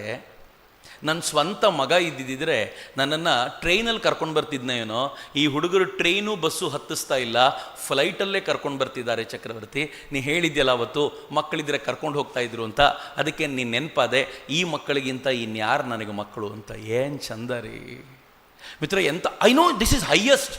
ಇದೆಲ್ರಿಗೂ ಹೇಳಲಿಕ್ಕಾಗೋದಿಲ್ಲ. ಆದರೆ ತನ್ನ ಜೊತೆಗಿರುವಂಥ ವಿದ್ಯಾರ್ಥಿಯ ಒಳಗಿರುವಂಥ ಪರಿಪೂರ್ಣ ಶಕ್ತಿಯನ್ನು ಹೊರಗೆ ತೆಗಿಬೇಕು ಅಂತಂದರೆ ಯಾವ ಪರಿಯ ಆದರ್ಶದ ಔನ್ನತ್ಯ ಬೇಕು ಅಂತ. ಮಿತ್ರ, ಈ ಆದರ್ಶದ ಔನ್ನತ್ಯವನ್ನು ಹುಡುಕೊಂಡೇ ನರೇಂದ್ರ ಎನ್ನುವ ಹುಡುಗ ಊರೂರು ಸುತ್ತಾಡಿದ್ದು. ನರೇಂದ್ರ ಸಿಕ್ಕವರನ್ನ ಕೇಳ್ತಾ ಇದ್ದ. ಅವನು ಸಿಕ್ಕಾಪಟ್ಟೆ ಧಾರ್ಮಿಕ ವ್ಯಕ್ತಿತ್ವ ಚಿಕ್ಕಂದಿನಿಂದ.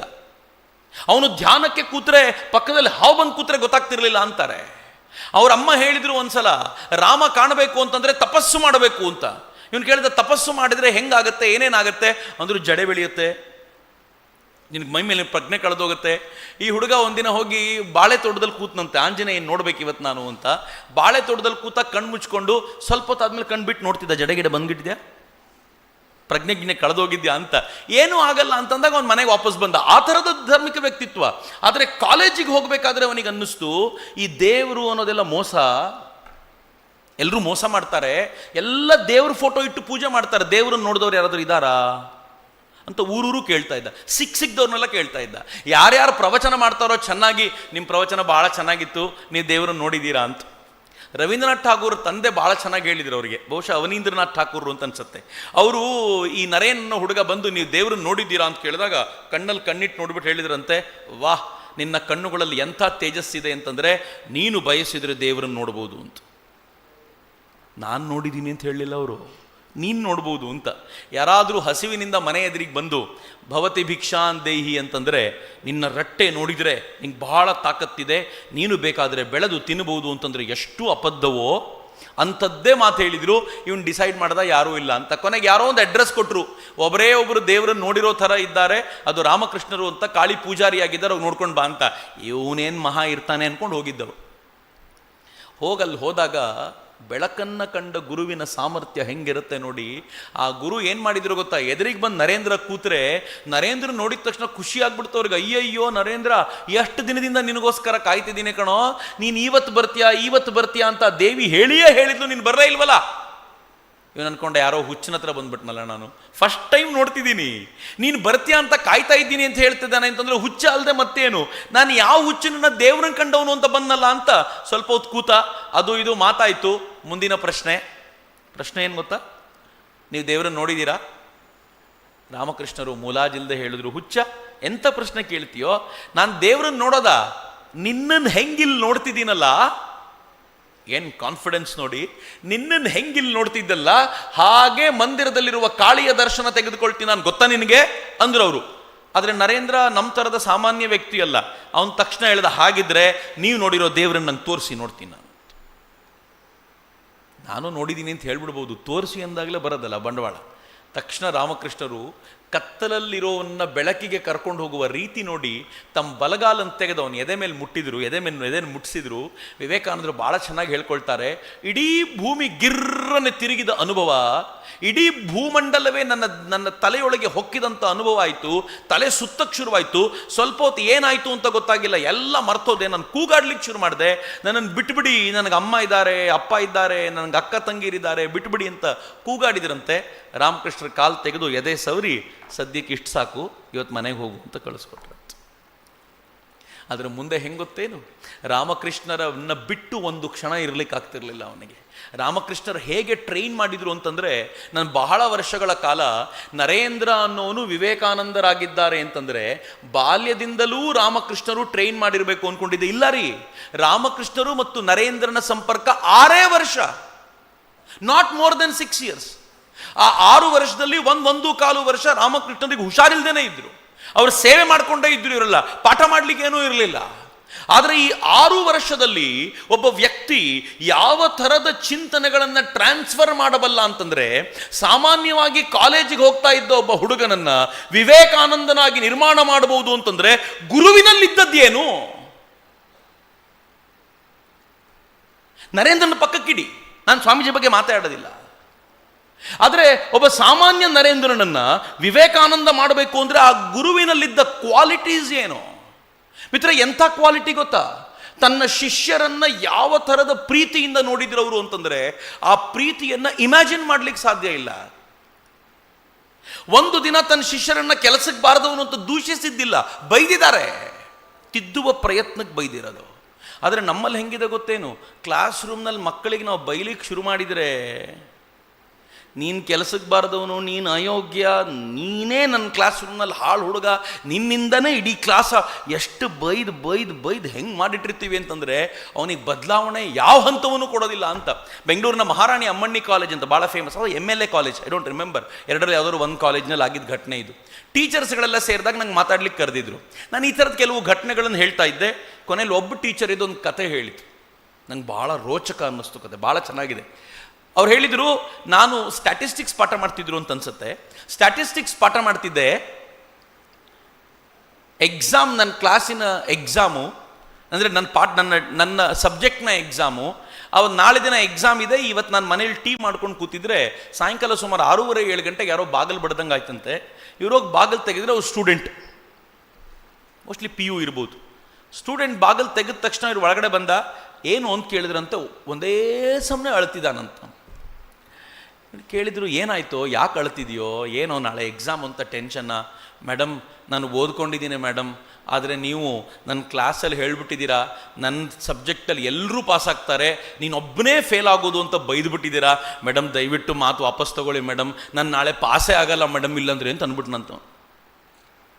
ಈ ಮೇಡಮ್ ಗಾಬರಿ ಆಗ್ಬಿಟ್ರು, ಯಾವತ್ತು ಹೇಳಿದ್ದೀನೋ ನಾನೇ ಮರೆತೋಗ್ಬಿಟ್ಟಿದ್ದೀನಿ, ಈ ಹುಡುಗ ಇನ್ನೂ ನೆನಪಿಟ್ಕೊಂಡಿದ್ದಾನ ಅಂತ ಕರೆದ್ರಂತ. ಒಳಗೆ ಕರ್ಕೊಂಬಂದು ಕೂರಿಸ್ಕೊಂಡು, ಯಾವತ್ತೋ ಕೋಪದಲ್ಲಿ ಹೇಳಿದ್ದೀನಿ ಕಣೋ, ಕೂತ್ಕೊ ನೀನು ಅಂತೇಳಿ ಅವನಿಗೆ ಟೀ ಎಲ್ಲ ಮಾಡಿಕೊಟ್ಟು, ನೀನು 100% ಪಾಸ್ ಆಗ್ತೀಯಾ, ನನ್ನ ಸಬ್ಜೆಕ್ಟಲ್ಲಿ ಇದುವರೆಗೂ ಫೇಲ್ ಆದವರು ಅಂತ ಯಾರೂ ಇಲ್ಲ, ನಾನು ಚೆನ್ನಾಗಿ ಪಾಠ ಮಾಡಿದ್ದೀನಿ, ನಮ್ಮ ಹುಡುಗರು ಅಷ್ಟು ಒಳ್ಳೆ ಹುಡುಗರು, ನೀನು ಗ್ಯಾರಂಟಿ ಪಾಸ್ ಆಗ್ತೀಯಾ ಹೋಗು ಅನ್ಬೇಕಾದ್ರೆ ಮುಖ ಅರಳುತ್ತಂತ ಅವನು ವಾಪಸ್ ಹೋದ್ನಂತೆ. ಹೋದಾಗ ಅವನು ಮನೆಗೆ ಹೋದ ನಂತರ, ಆನಂತರ ಎಕ್ಸಾಮ್ ಬರೆದ, ಪಾಸ್ ಆದ, ಮೇಡಮ್ಗೆ ಸ್ವೀಟ್ ಬಾಕ್ಸ್ ತೊಗೊಂಬಂದಂತೆ. ಮೇಡಮ್, ನೀವು ನಂಗೆ ಆ ಶಾಪ ವಾಪಸ್ ತೊಗೊಂಡ್ರಲ್ಲ, ಅದಾದಮೇಲೆ ಪಾಸ್ ಆಗಿದ್ದು ನಾನು ಅಂತ. ನಂಗೆ ಇವತ್ತಿಗೂ ಆಶ್ಚರ್ಯ ಅನಿಸುತ್ತೆ, ಟೀಚರ್ ಹೇಳಿರುವಂಥ ಒಂದು ಮಾತು ಒಂದು ಮಗುವಿನಲ್ಲಿ ಇಷ್ಟು ದೊಡ್ಡ ಇಂಪ್ಯಾಕ್ಟನ್ನು ಉಂಟು ಮಾಡಬಲ್ಲದ್ದಾದರೆ ಆ ಟೀಚರ್ ಎಷ್ಟು ಎಚ್ಚರಿಕೆಯಿಂದಿರಬೇಕು ಅಂತ ಯೋಚನೆ ಮಾಡಿ. ರಾಮಕೃಷ್ಣರ ಎಚ್ಚರಿಕೆಯಿಂದ ಬೆಳೆಸಿದ್ರು, ತಮ್ಮ ಜೊತೆ ಇದ್ದ ಹುಡುಗರನ್ನು ಹೇಗೆ ಬೆಳೆಸಿದ್ರು ಅಂತಂದರೆ, ಅವ್ರ ಒಳಗೆ ವೈರಾಗ್ಯದ ಲವಲೇಶವೂ ಕಡಿಮೆ ಆಗದಂತೆ ಪ್ರೇಮವನ್ನು ಕೊಟ್ಟು ಬೆಳೆಸಿದ್ರು. ಮಿತ್ರರೆ, ಮಕ್ಕಳೊಂದಿಗೆ ಎಷ್ಟು ಪ್ರೇಮದಿಂದ ನಡ್ಕೊಳ್ತೀವೋ ಅಷ್ಟು ಶ್ರೇಷ್ಠ ಮಕ್ಕಳು ನಮ್ಮಿಂದ ಪ್ರೊಡ್ಯೂಸ್ ಆಗ್ತಾರೆ. ಶ್ರೇಷ್ಠ ಮಕ್ಕಳು ಅಂತ ನಾನು ಆರ್ಡಿನರಿ ಮಕ್ಕಳ ಬಗ್ಗೆ ಮಾತನಾಡ್ತಿಲ್ಲ. ಉಡುಪಿಯಲ್ಲಿ ಒಂದ್ಸಲ ಒಬ್ಬ ಟೀಚರ್ ನನ್ನ ಹತ್ರ ಮಾತಾಡ್ತಾ ಒಂದು ಕತೆ ಹೇಳಿದರು, ಭಾಳ ಸುಂದರವಾದ ಕತೆ, ನಾನು ತುಂಬ ಜನರ ಜೊತೆ ಹಂಚ್ಕೊಳ್ತೀನಿ.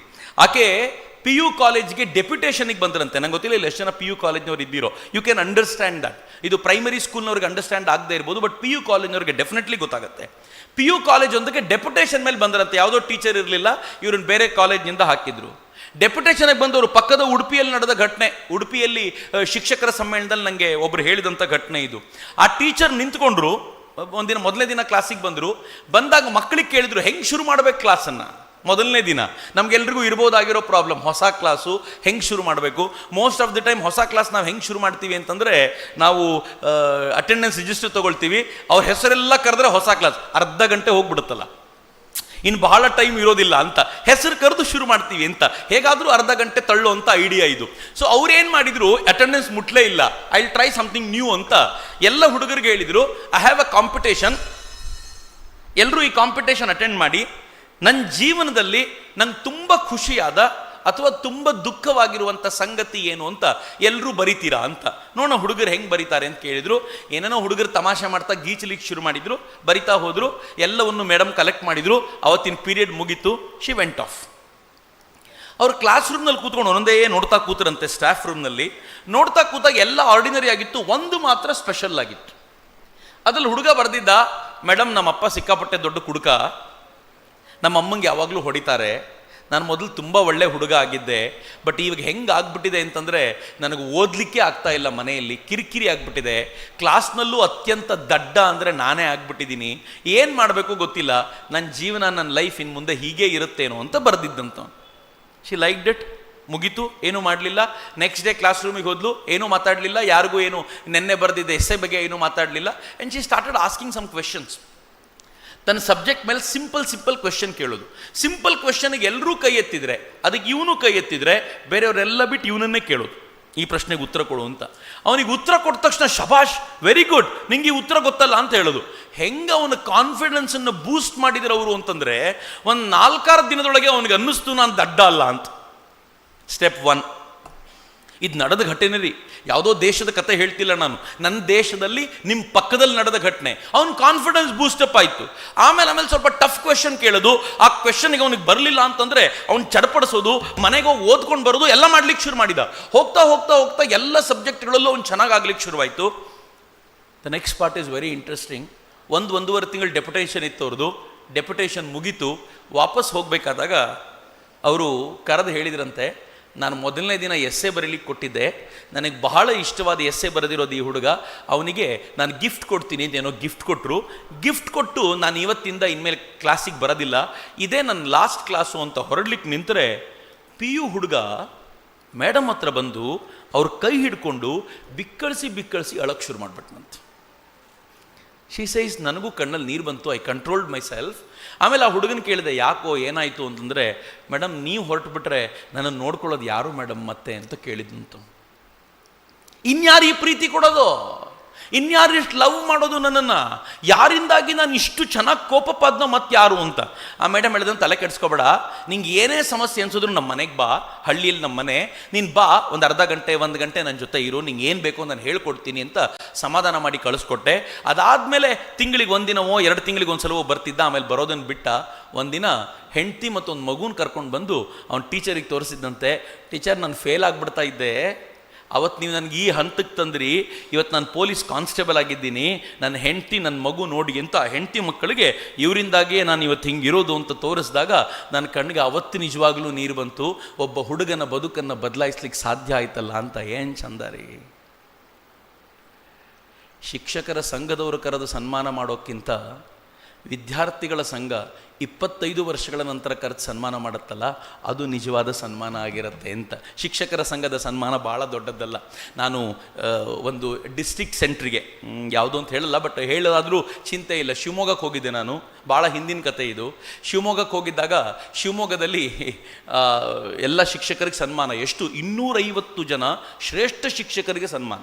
ಯಾವುದಾದ್ರೂ ಜಿಲ್ಲೆಯಲ್ಲಿ 250 ಜನ ಶ್ರೇಷ್ಠ ಶಿಕ್ಷಕರಿದ್ದಾರೆ ಅಂದರೆ ಅದು ಜಗತ್ತಿನಲ್ಲೇ ಅತ್ಯಂತ ಶ್ರೇಷ್ಠ ಜಿಲ್ಲೆ ಆಗುತ್ತೆ. 250 ಜನ, ತಮಾಷೆನ. ನಾನು ಸನ್ಮಾನ ಮಾಡ್ತಾ ಸುಸ್ತಾಗ್ಬಿಟ್ಟಿತ್ತು ನನಗೆ. ಎಷ್ಟು ಜನಕ್ಕೆ ಸನ್ಮಾನ ಮಾಡೋದು? 10 ಜನಕ್ಕೆ ಅಂದರೆ 25 ಸಲ ಸನ್ಮಾನ ಮಾಡಬೇಕು. We had minister also on the stage. Minister ಪಕ್ಕದಲ್ಲಿ ಕೂತಿದ್ರು. ಅಷ್ಟೊತ್ತಿಗೆ ಒಬ್ಬರಿಗೆ ಸನ್ಮಾನ ಮಾಡಬೇಕಾದ್ರೆ ಇಂಟ್ರೆಸ್ಟಿಂಗ್ ಘಟನೆ. ಆ ಸನ್ಮಾನಕ್ಕೆ ತಂದುಕೊಡ್ತಾರಲ್ಲ, ಆ ತಂದುಕೊಡುವಂಥ ವ್ಯಕ್ತಿ ಇವರಿಗೆ ನಾನು ಶಾಲ್ ಹಾಕಿದ ಮೇಲೆ ಪಕ್ಕಕ್ಕೆ ಬಂದು ಅವನ ಹತ್ರ ನಿಂತ್ಕೊಂಡು, ಅಂತೂ ಬಂತ ನಿನಗೆ ಅಂದ. ಅಂತೂ ಬಂತ. ನನಗೆ ಭಾಳ ಶಾಕ್ ಅನ್ನಿಸ್ತಿದ್ದು. ನಾನು ಅಂತೂ ಬಂತ ಅಂತ ಹೇಳಿದ್ನಲ್ಲ ಅಂತ ನನಗೆ ಕಿರಿಕಿರಿ ಅಲ್ಲ. ಬೆಂಗಳೂರಿಂದ ಅಲ್ಲಿವರೆಗೂ ಹೋಗಿ ನೀವು ಅಂತೂ ಬಂತ ಅಂತ ಕೇಳೋದು ಅಂತಂದರೆ ಏನು ಅರ್ಥ ಅಂತ ಅವನು ಕರೆದೆ. ಯಾಕೆ ಅಂತೂ ಬಂತ ಅಂತ ಹೇಳಿದೆ ಅಂತ. ಏನಂದ ಗೊತ್ತ ಅವನು? ಸರ್, 5 ವರ್ಷದಿಂದ ಕ್ಲಾಸಿಗೆ ಹೋಗದೆ BO ಆಫೀಸ್ಗೆ ತಿರ್ಗಾಡ್ಕೊಂಡಿದ್ದ ಅವನು, ನಂಗೆ ಪ್ರಶಸ್ತಿ ಕೊಡಿ ಅಂತ. ಈ ವರ್ಷ ಫೈನಲಿ ಡಿಸೈಡ್ ಮಾಡಿದ್ವಿ, ಒಂದು ಪ್ರಶಸ್ತಿ ಅವನಿಗೆ ಕೊಟ್ಟು ಇನ್ನಾದರೂ ಕ್ಲಾಸಿಗೆ ಹೋಗು ಮಾರಾಯ ಅಂತ ಹೇಳಿಸ್ಬೇಕು ಅಂತ. ಶಿಕ್ಷಕ ಪ್ರಶಸ್ತಿ ಹೀಗೆ. ಆದರೆ ನಿಜವಾದ ಪ್ರಶಸ್ತಿ ಯಾವುದು ಗೊತ್ತಾ? ಯಾವುದೋ ಹುಡುಗ ನಡು ರಸ್ತೆಯಲ್ಲಿ ನಿಮ್ಮನ್ನು ಅಡ್ಡ ಹಾಕಿ, ಮೇಡಮ್ ನೀವು ಮರ್ತಿರಬೇಕು, ನನ್ನ ಲೈಫನ್ನು ನೀವೇ ಕಟ್ಕೊಟ್ಟಿದ್ದು ಅಂತ ಹೇಳ್ತಾನಲ್ಲ, ಅದಕ್ಕಿಂತಲೂ ಶ್ರೇಷ್ಠ ಶಿಕ್ಷಕ ಪ್ರಶಸ್ತಿ ಯಾವುದೂ ಇಲ್ಲ ಅಂತ. ಅದು ಗುರುವಾಗುವಂಥ ಶ್ರೇಷ್ಠ ಲಕ್ಷಣ ಅಂತ. ಮಿತ್ರ, ನಂಗೆ ಗೊತ್ತಿದೆ, ನಮ್ಮ ಬದುಕು ಆ್ಯಕ್ಚುಲಿ ನಮ್ಮ ಬದುಕನ್ನು ಹತ್ತಿರದಿಂದ ನೋಡೋರೇ ವಿದ್ಯಾರ್ಥಿಗಳು. ಈಗ ನಾನು ಸೋಷಿಯಲ್ ಆ್ಯಕ್ಟಿವಿಟಿಲಿ ಇದ್ದೀನಿ, ಆಯಿತು, ನನ್ನನ್ನು ನೋಡುವಂಥ ಒಂದು 50 ಜನ ಕಾರ್ಯಕರ್ತರು at any given point of time ಇರ್ಬೋದು. ಬಟ್ ನಿಮ್ಮದು ಮಜಾ ಏನು ಗೊತ್ತಾ?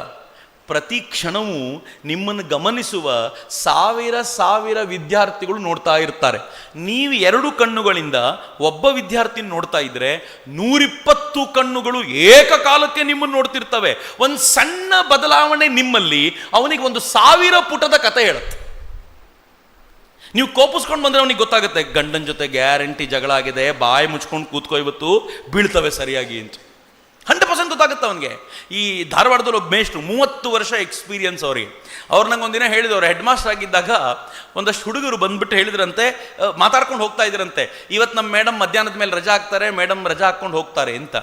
ಹೆಡ್ ಮಾಸ್ಟರ್ ಅಂದ್ಕೊಂಡ್ರಂತೆ ನನಗೆ ರಜೆ ಚೀಟಿ ಕೊಡಲಿಲ್ಲ, ಇವ್ರು ಯಾರಿಗೆ ಹೇಳಿ ರಜಾ ಹಾಕ್ತಾರೆ ಅಂತ ಒಬ್ಬ ಹುಡುಗನ ಕರೆದ್ಬಿಟ್ಟು ಕೋಲ್ ಹಿಡ್ಕೊಂಡ್ರಂತೆ, ಸರಿಯಾಗಿ ಹೇಳು ಮೇಡಮ್ ರಜಾ ಹಾಕ್ತಾರೆ ಅಂತ ಹೆಂಗೆ ಗೊತ್ತಾಯ್ತು ನಿನಗೆ? ಅವ್ರು ಹೇಳುವಾಗ ನಂಗೆ ಗಾಬರಿ ಅನ್ನಿಸ್ತು.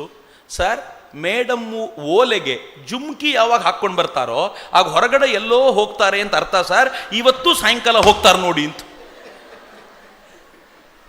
ಹೆಡ್ ಮಾಸ್ಟರ್ ಗಾಬರಿ ಅಂತಲ್ಲ, ಹೆಡ್ ಮಾಸ್ಟ್ರು ತಕ್ಷಣ ಆ ಮೇಡಮನ್ನು ಕರೆದ್ರಂತೆ. ಅವ್ರು ಮಧ್ಯಾಹ್ನ ಹೋಗೋದಿತ್ತು, ಬೆಳಗಿನ 3rd ಪೀರಿಯಡ್ಗೆ ಕರೆದ್ರಂತೆ.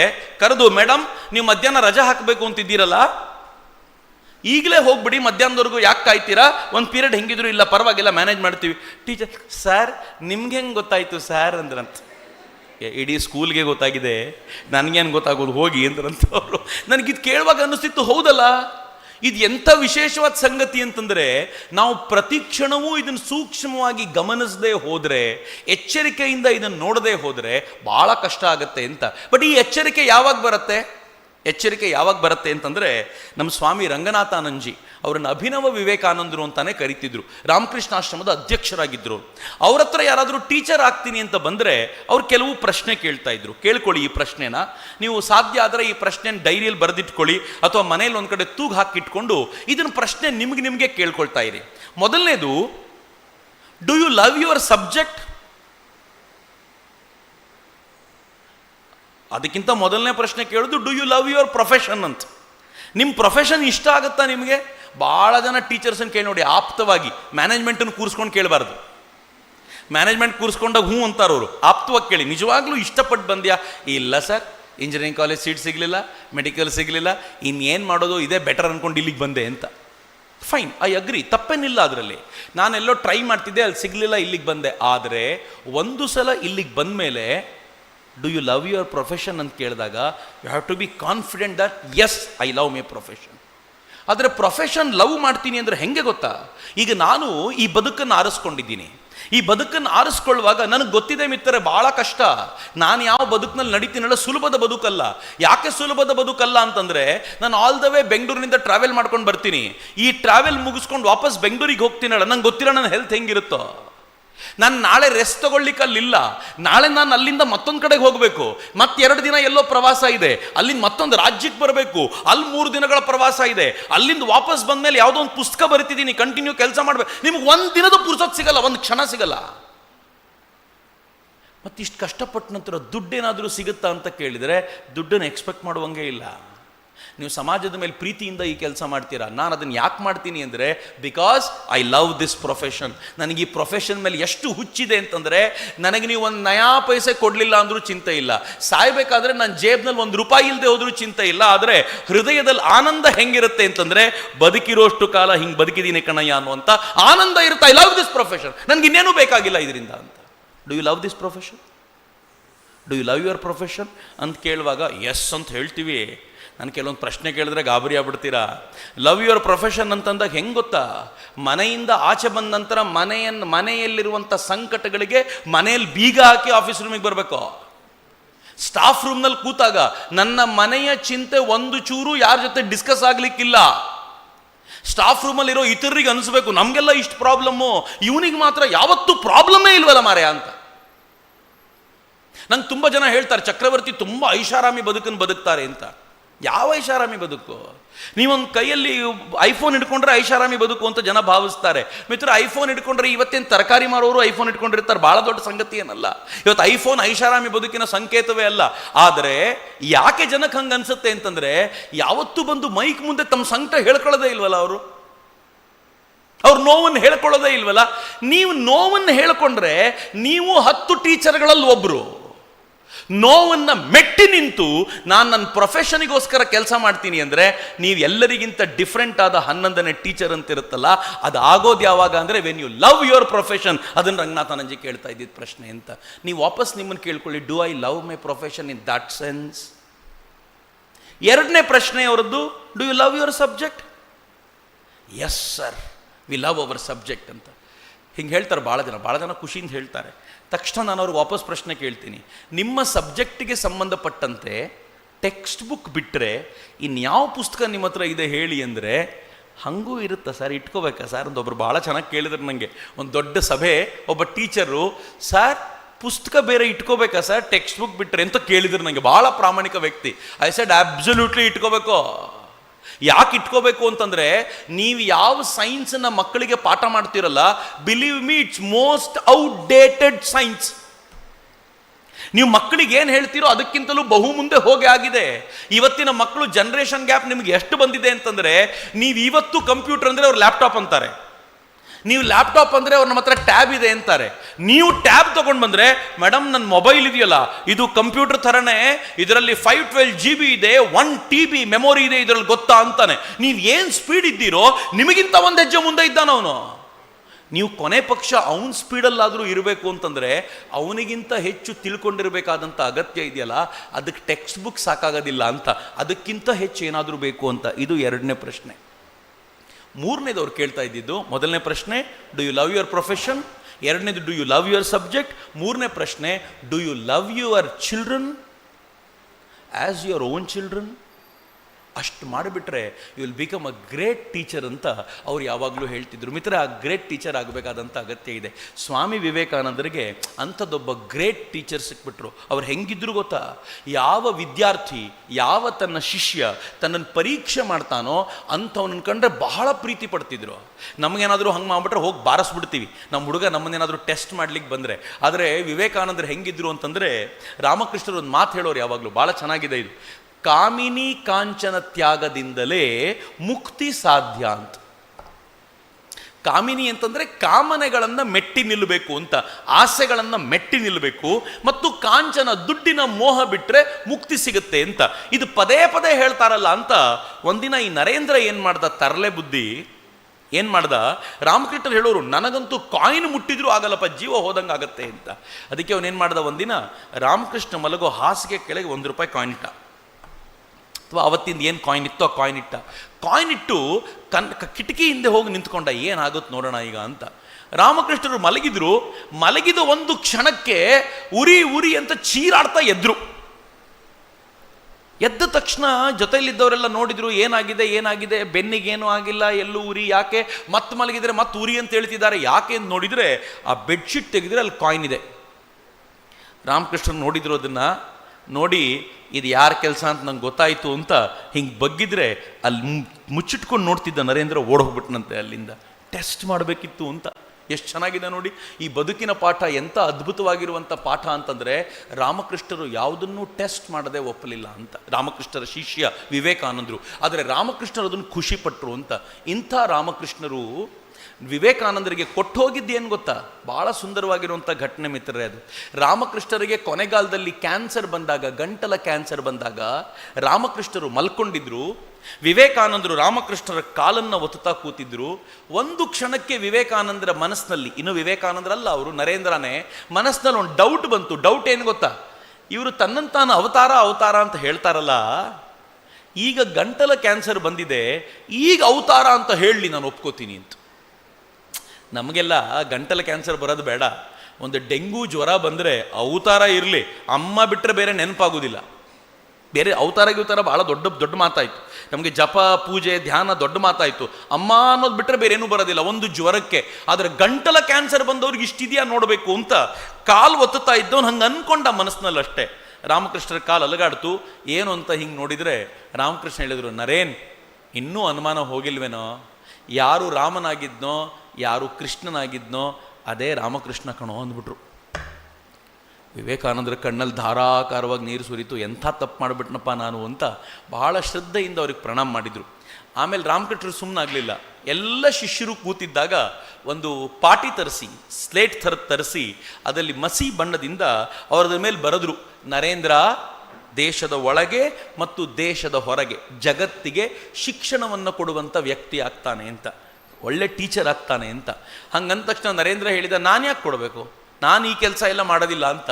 ತಕ್ಷಣ ರಾಮಕೃಷ್ಣರು ಅವನಿಗೆ ಹೇಳಿದರು, ನೀನು ಮಾಡ್ದ, ನಿನ್ನ ಮೈಯ ಒಂದೊಂದು ಮೂಳೆಯೂ ಈ ಕೆಲಸ ಮಾಡುವಂತೆ ನಾನು ಮಾಡ್ತೀನಿ, ನೋಡ್ತಾ ಇರುವಂತ. ಏನು ಮಾತದು!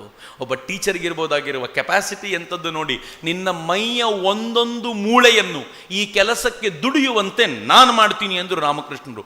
ಹಂಗಂದ ತಕ್ಷಣ ಇನ್ನೇನು ಮಾತಾಡಲಿಲ್ಲ, ಸುಮ್ಮನಾಗ್ಬಿಟ್ಟ. ಆದರೆ ಕೊನೆ ದಿನ ಇನ್ನೇನು ರಾಮಕೃಷ್ಣರು ಹೊರಡೋ ಕೆಲವು ದಿನ ಇದ್ದಾಗ ನರೇಂದ್ರನ ಕರೆದು ಅವ್ರು ಹೇಳ್ತಾರೆ, ಇವತ್ತು ನನ್ನದೆಲ್ಲವನ್ನೂ ನಿನಗೆ ಕೊಡ್ತೀನಿ ಬಾ ಅಂತ ನರೇಂದ್ರನ ಸ್ಪರ್ಶ ಮಾಡಿದರು. ಆ ಸ್ಪರ್ಶದ ಪ್ರಭಾವ ನರೇಂದ್ರನೊಂದೊಂದು ಎಲೆಕ್ಟ್ರಿಕ್ ಕರೆಂಟ್ ಪಾಸ್ ಆದಂತಾಯಿತು ವಿವೇಕಾನಂದರೊಳಗೆ. ರಾಮಕೃಷ್ಣರದಾದ್ಮೇಲೆ ಹೇಳಿದರು, ಇವತ್ತಿನಿಂದ ನಾನು ಫಕೀರ ಆಗಿಬಿಟ್ಟೆ, ನನ್ನ ಹತ್ರ ಇನ್ನೇನೂ ಇಲ್ಲ ಅಂದರು. ಇಡೀ ಆಸ್ತಿಯನ್ನು ಟ್ರಾನ್ಸ್ಫರ್ ಮಾಡಿದರು. ಆದರೆ ನಾನು ನೀವು ಯಾವುದನ್ನು ಆಸ್ತಿ ಅಂದ್ಕೊಳ್ತೀವೋ ಆ ಆಸ್ತಿ ಅಲ್ಲ, ರಾಮಕೃಷ್ಣರ ದೃಷ್ಟಿಯ ಆಸ್ತಿ. ಮುಂದೆ ವಿವೇಕಾನಂದರನ್ನ ಯಾರೋ ಕೇಳಿದರು, ಸ್ವಾಮೀಜಿ ಅವತ್ತು ನಿಮಗೇನೋ ಟ್ರಾನ್ಸ್ಫರ್ ಮಾಡಿ ರಾಮಕೃಷ್ಣರು ನನ್ನ ಫಕೀರ ಆದ ಅಂತಂದಲ್ಲ, ನಿಜವಾಗ್ಲೂ ಏನು ಕೊಟ್ಟರು ನಿಮ್ಗೆ ಅವರು ಅಂತ. ವಿವೇಕಾನಂದರು ಏನಂದ್ರು ಗೊತ್ತಾ? ನನಗದನ್ನು ಓದುವಾಗ ಥ್ರಿಲ್ ಆಗಿಬಿಡ್ತು. ರಾಮಕೃಷ್ಣರಿಗೆ ಎಂಥ ದೊಡ್ಡ ಗುರು ಇರಬೇಕು ಅಂತ. ರಾಮಕೃಷ್ಣರು ಅವತ್ತಿನವರೆಗೂ ರಾಮಕೃಷ್ಣರ ಹೃದಯದಲ್ಲಿದ್ದಂಥ ಕಾಳಿ ಅವತ್ತು ನನ್ನ ಹೃದಯಕ್ಕೆ ಬಂದು ನೆಲೆಸಿದ್ಲು. ಅದಾದಮೇಲೆ ಒಂದು ದಿನ ಪುರುಸೊತ್ತಿಲ್ಲ ನನಗೆ, ಮೈಯ ಮೂಳೆ ಮುರಿಸುವಂತೆ ಕೆಲಸ ಮಾಡ್ತಾ ಇದ್ದಾಳೆ. ಅವತ್ತಿಂದ ನಂದು ಈ ಕೆಲಸದ ಶೈಲಿ ಹಿಂಗಾಗೋಯ್ತು ಅಂತ ವಿವೇಕಾನಂದರು ಹೇಳ್ತಾರಲ್ಲ, ಗುರು ತನ್ನ ಶಿಷ್ಯನನ್ನು ನಿರ್ಮಾಣ ಮಾಡಿ ಸಮಾಜಕ್ಕೆ ಅರ್ಪಣೆ ಮಾಡುವಂಥ ಶ್ರೇಷ್ಠ ಆದರ್ಶ. ಎಂಥ ಆದರ್ಶ ನೋಡಿ ಮಿತ್ರರೇ. ಇವತ್ತು ಇನ್ನೂ ಕಠಿಣವಾದ ಚಾಲೆಂಜ್ ಇದೆ ನಮಗೆ. ಇವತ್ತಿನ ಮಕ್ಕಳು ಹೆಂಗಿದ್ದಾರೆ ಗೊತ್ತಾ? ಇವತ್ತಿನ ಮಕ್ಕಳಿಗೆ ನಮ್ಮ ಪಾಠ ಬೇಕಾಗಿಲ್ಲ ರೀ. ನಂಗೆ ಹೋದರೆ ಟೀಚರ್ಗಳು ಹೇಳ್ತಾರೆ, ಮಕ್ಕಳನ್ನು ಟಿ ವಿಯಿಂದ ಬಿಡಿಸೋದು ಹೆಂಗೆ ಅಂತ ಹೇಳ್ಕೊಡಿ ಅಂತ ಒಂದು 7-8 ವರ್ಷಗಳ ಹಿಂದೆ 10 ವರ್ಷಗಳಿಂದ ಹೇಳ್ತಿದ್ರು. ಇವತ್ತೇನು ಹೇಳ್ತಾರೆ ಗೊತ್ತಾ? ಸರ್ ಮೊಬೈಲಿಂದ ಬಿಡಿಸೋದು ಹೆಂಗೆ ಅಂತ ಹೇಳ್ಕೊಡಿ ಸರ್ ಅಂತ. ಟೀಚರಿಗೆ ಸ್ಟೂಡೆಂಟನ್ನು ಬಿಡಿಸೋದಿರಲಿ, ಅವ್ರ ಮಗನಿಗೆ ಮೊಬೈಲಿಂದ ಬಿಡಿಸೋಕ್ಕಾಗ್ತಿರಲ್ಲ ಅವ್ರಿಗೆ. ಎಲ್ಲಿಂದ ಶುರುವಾಗಿರೋದು ಗೊತ್ತಾ? ಇದು ಗರ್ಭದಲ್ಲಿರುವಾಗ ತಾಯಿ ತಂದೆ ಮೊಬೈಲ್ ಎಷ್ಟು ಯೂಸ್ ಮಾಡಿದ್ದಾರಲ್ಲ, ಮಗುವಿನ ಮೇಲೆ ಅಷ್ಟು ಇಂಪ್ಯಾಕ್ಟ್ ಅದ. ಆ ಇಂಪ್ಯಾಕ್ಟ್ ಆಗಿರುವ ಮಗು ಹೆಂಗಾಗಿದೆ ಅಂತಂದ್ರೆ 5 ನಿಮಿಷಗಳ ಕಾಲ ಮೊಬೈಲ್ ಇಲ್ಲದೆ ಹೋದ್ರೆ ಆಗೋದಿಲ್ಲ. ಬೇಕಿದ್ರೆ ಅಪ್ಪ ಅಮ್ಮನ ಬಿಟ್ಟು ದೂರ ಇರ್ತೀವಿ, ಮೊಬೈಲ್ ಬಿಟ್ಟು ದೂರ ಇರೋದಿಲ್ಲ ಅಂತ ಹೇಳುವಂತ ಮಕ್ಕಳನ್ನು ನೋಡಿದ್ದೀನಿ ನಾನು.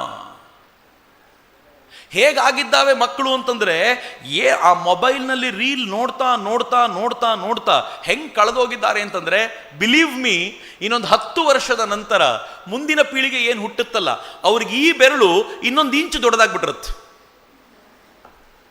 ಅಷ್ಟು ರೀಲ್ ನೋಡಿದಾರವ್ರು. ಎವಲ್ಯೂಷನ್ ಥಿಯರಿನೇ ಹಂಗೆ. ನೀವು ಗಮನಿಸ್ತಾ ಹೋಗಿ, ಈ ಬೆರಳು ಚಿಕ್ಕದಾಗ್ಬಿಡುತ್ತೆ, ಈ ಬೆರಳು ದೊಡ್ಡದಾಗುತ್ತೆ. ಅಷ್ಟು ಸಲ ಮೊಬೈಲ್ನ ಉಜ್ಜಿದ್ದೀವಿ. ಅಂಡ್ ಯು ನೋ, ನಿಮ್ಮ ವಿದ್ಯಾರ್ಥಿಯ ಮನಸ್ಸನ್ನ ನಿಮಗಿಂತ ಚೆನ್ನಾಗಿ, ಬಹಳ ಶಾಕಿಂಗ್ ಸಂಗತಿ ಹೇಳ್ತೀನಿ ನಾನು ನಿಮಗೆ, ನಿಮ್ಮ ವಿದ್ಯಾರ್ಥಿಯ ಮನಸ್ಸನ್ನ, ನಿಮ್ಮ ಮಗನ ಮನಸ್ಸನ್ನ, ನಿಮ್ಮ ಹೆಂಡತಿಯ ಮನಸ್ಸನ್ನ, ನಿಮ್ಮ ಗಂಡನ ಮನಸ್ಸನ್ನ ನಿಮಗಳಿಗಿಂತ ಚೆನ್ನಾಗಿ ವಾಟ್ಸಪ್ ಕಂಪನಿಯ ಓನರ್ ಅರ್ಥ ಮಾಡ್ಕೊಂಡಿದ್ದಾನೆ. I am not joking. I have a book with me. ನಾನು ಫ್ರೀ ಇದ್ದಾಗೆಲ್ಲ ಅದನ್ನು ಓದ್ತಾ ಇದ್ದೀನಿ, ಮುಗಿಸ್ಬೇಕು, ನನಗೆ ತಲೆ ಕೆಟ್ಟೋಗಿದೆ ನನಗೆ ಅದನ್ನು ಓದ್ತಾ. ಮಾಸ್ಟರ್ ಆಲ್ಗಾರಿದಮ್ ಅಂತ ಬುಕ್ಕು. ಇವ್ರು ಹೆಂಗೆ ವರ್ಕ್ ಮಾಡ್ತಾರೆ ಅಂತಂದ್ರೆ, ನೀವು ಕೂತಾಗ ಈ ಮೊಬೈಲ್ನಲ್ಲಿ ಕನೆಕ್ಟೆಡ್ ಮಿತ್ರ ಬಹಳ ಚೆನ್ನಾಗಿದೆ, ಈ ವ್ಯವಸ್ಥೆಯೇ ಚೆನ್ನಾಗಿದೆ. ಗೂಗಲ್ಗೆ ವಾಟ್ಸಪ್ ಕನೆಕ್ಟೆಡ್, ವಾಟ್ಸಪ್ಗೆ ಫೇಸ್ಬುಕ್ ಕನೆಕ್ಟೆಡ್, ಫೇಸ್ಬುಕ್ಕಿಗೆ ಇನ್ಸ್ಟಾಗ್ರಾಮ್ ಕನೆಕ್ಟೆಡ್. ನಾವು ಇವುಗಳಿಂದ ಆಚೆಗಿಲ್ಲ.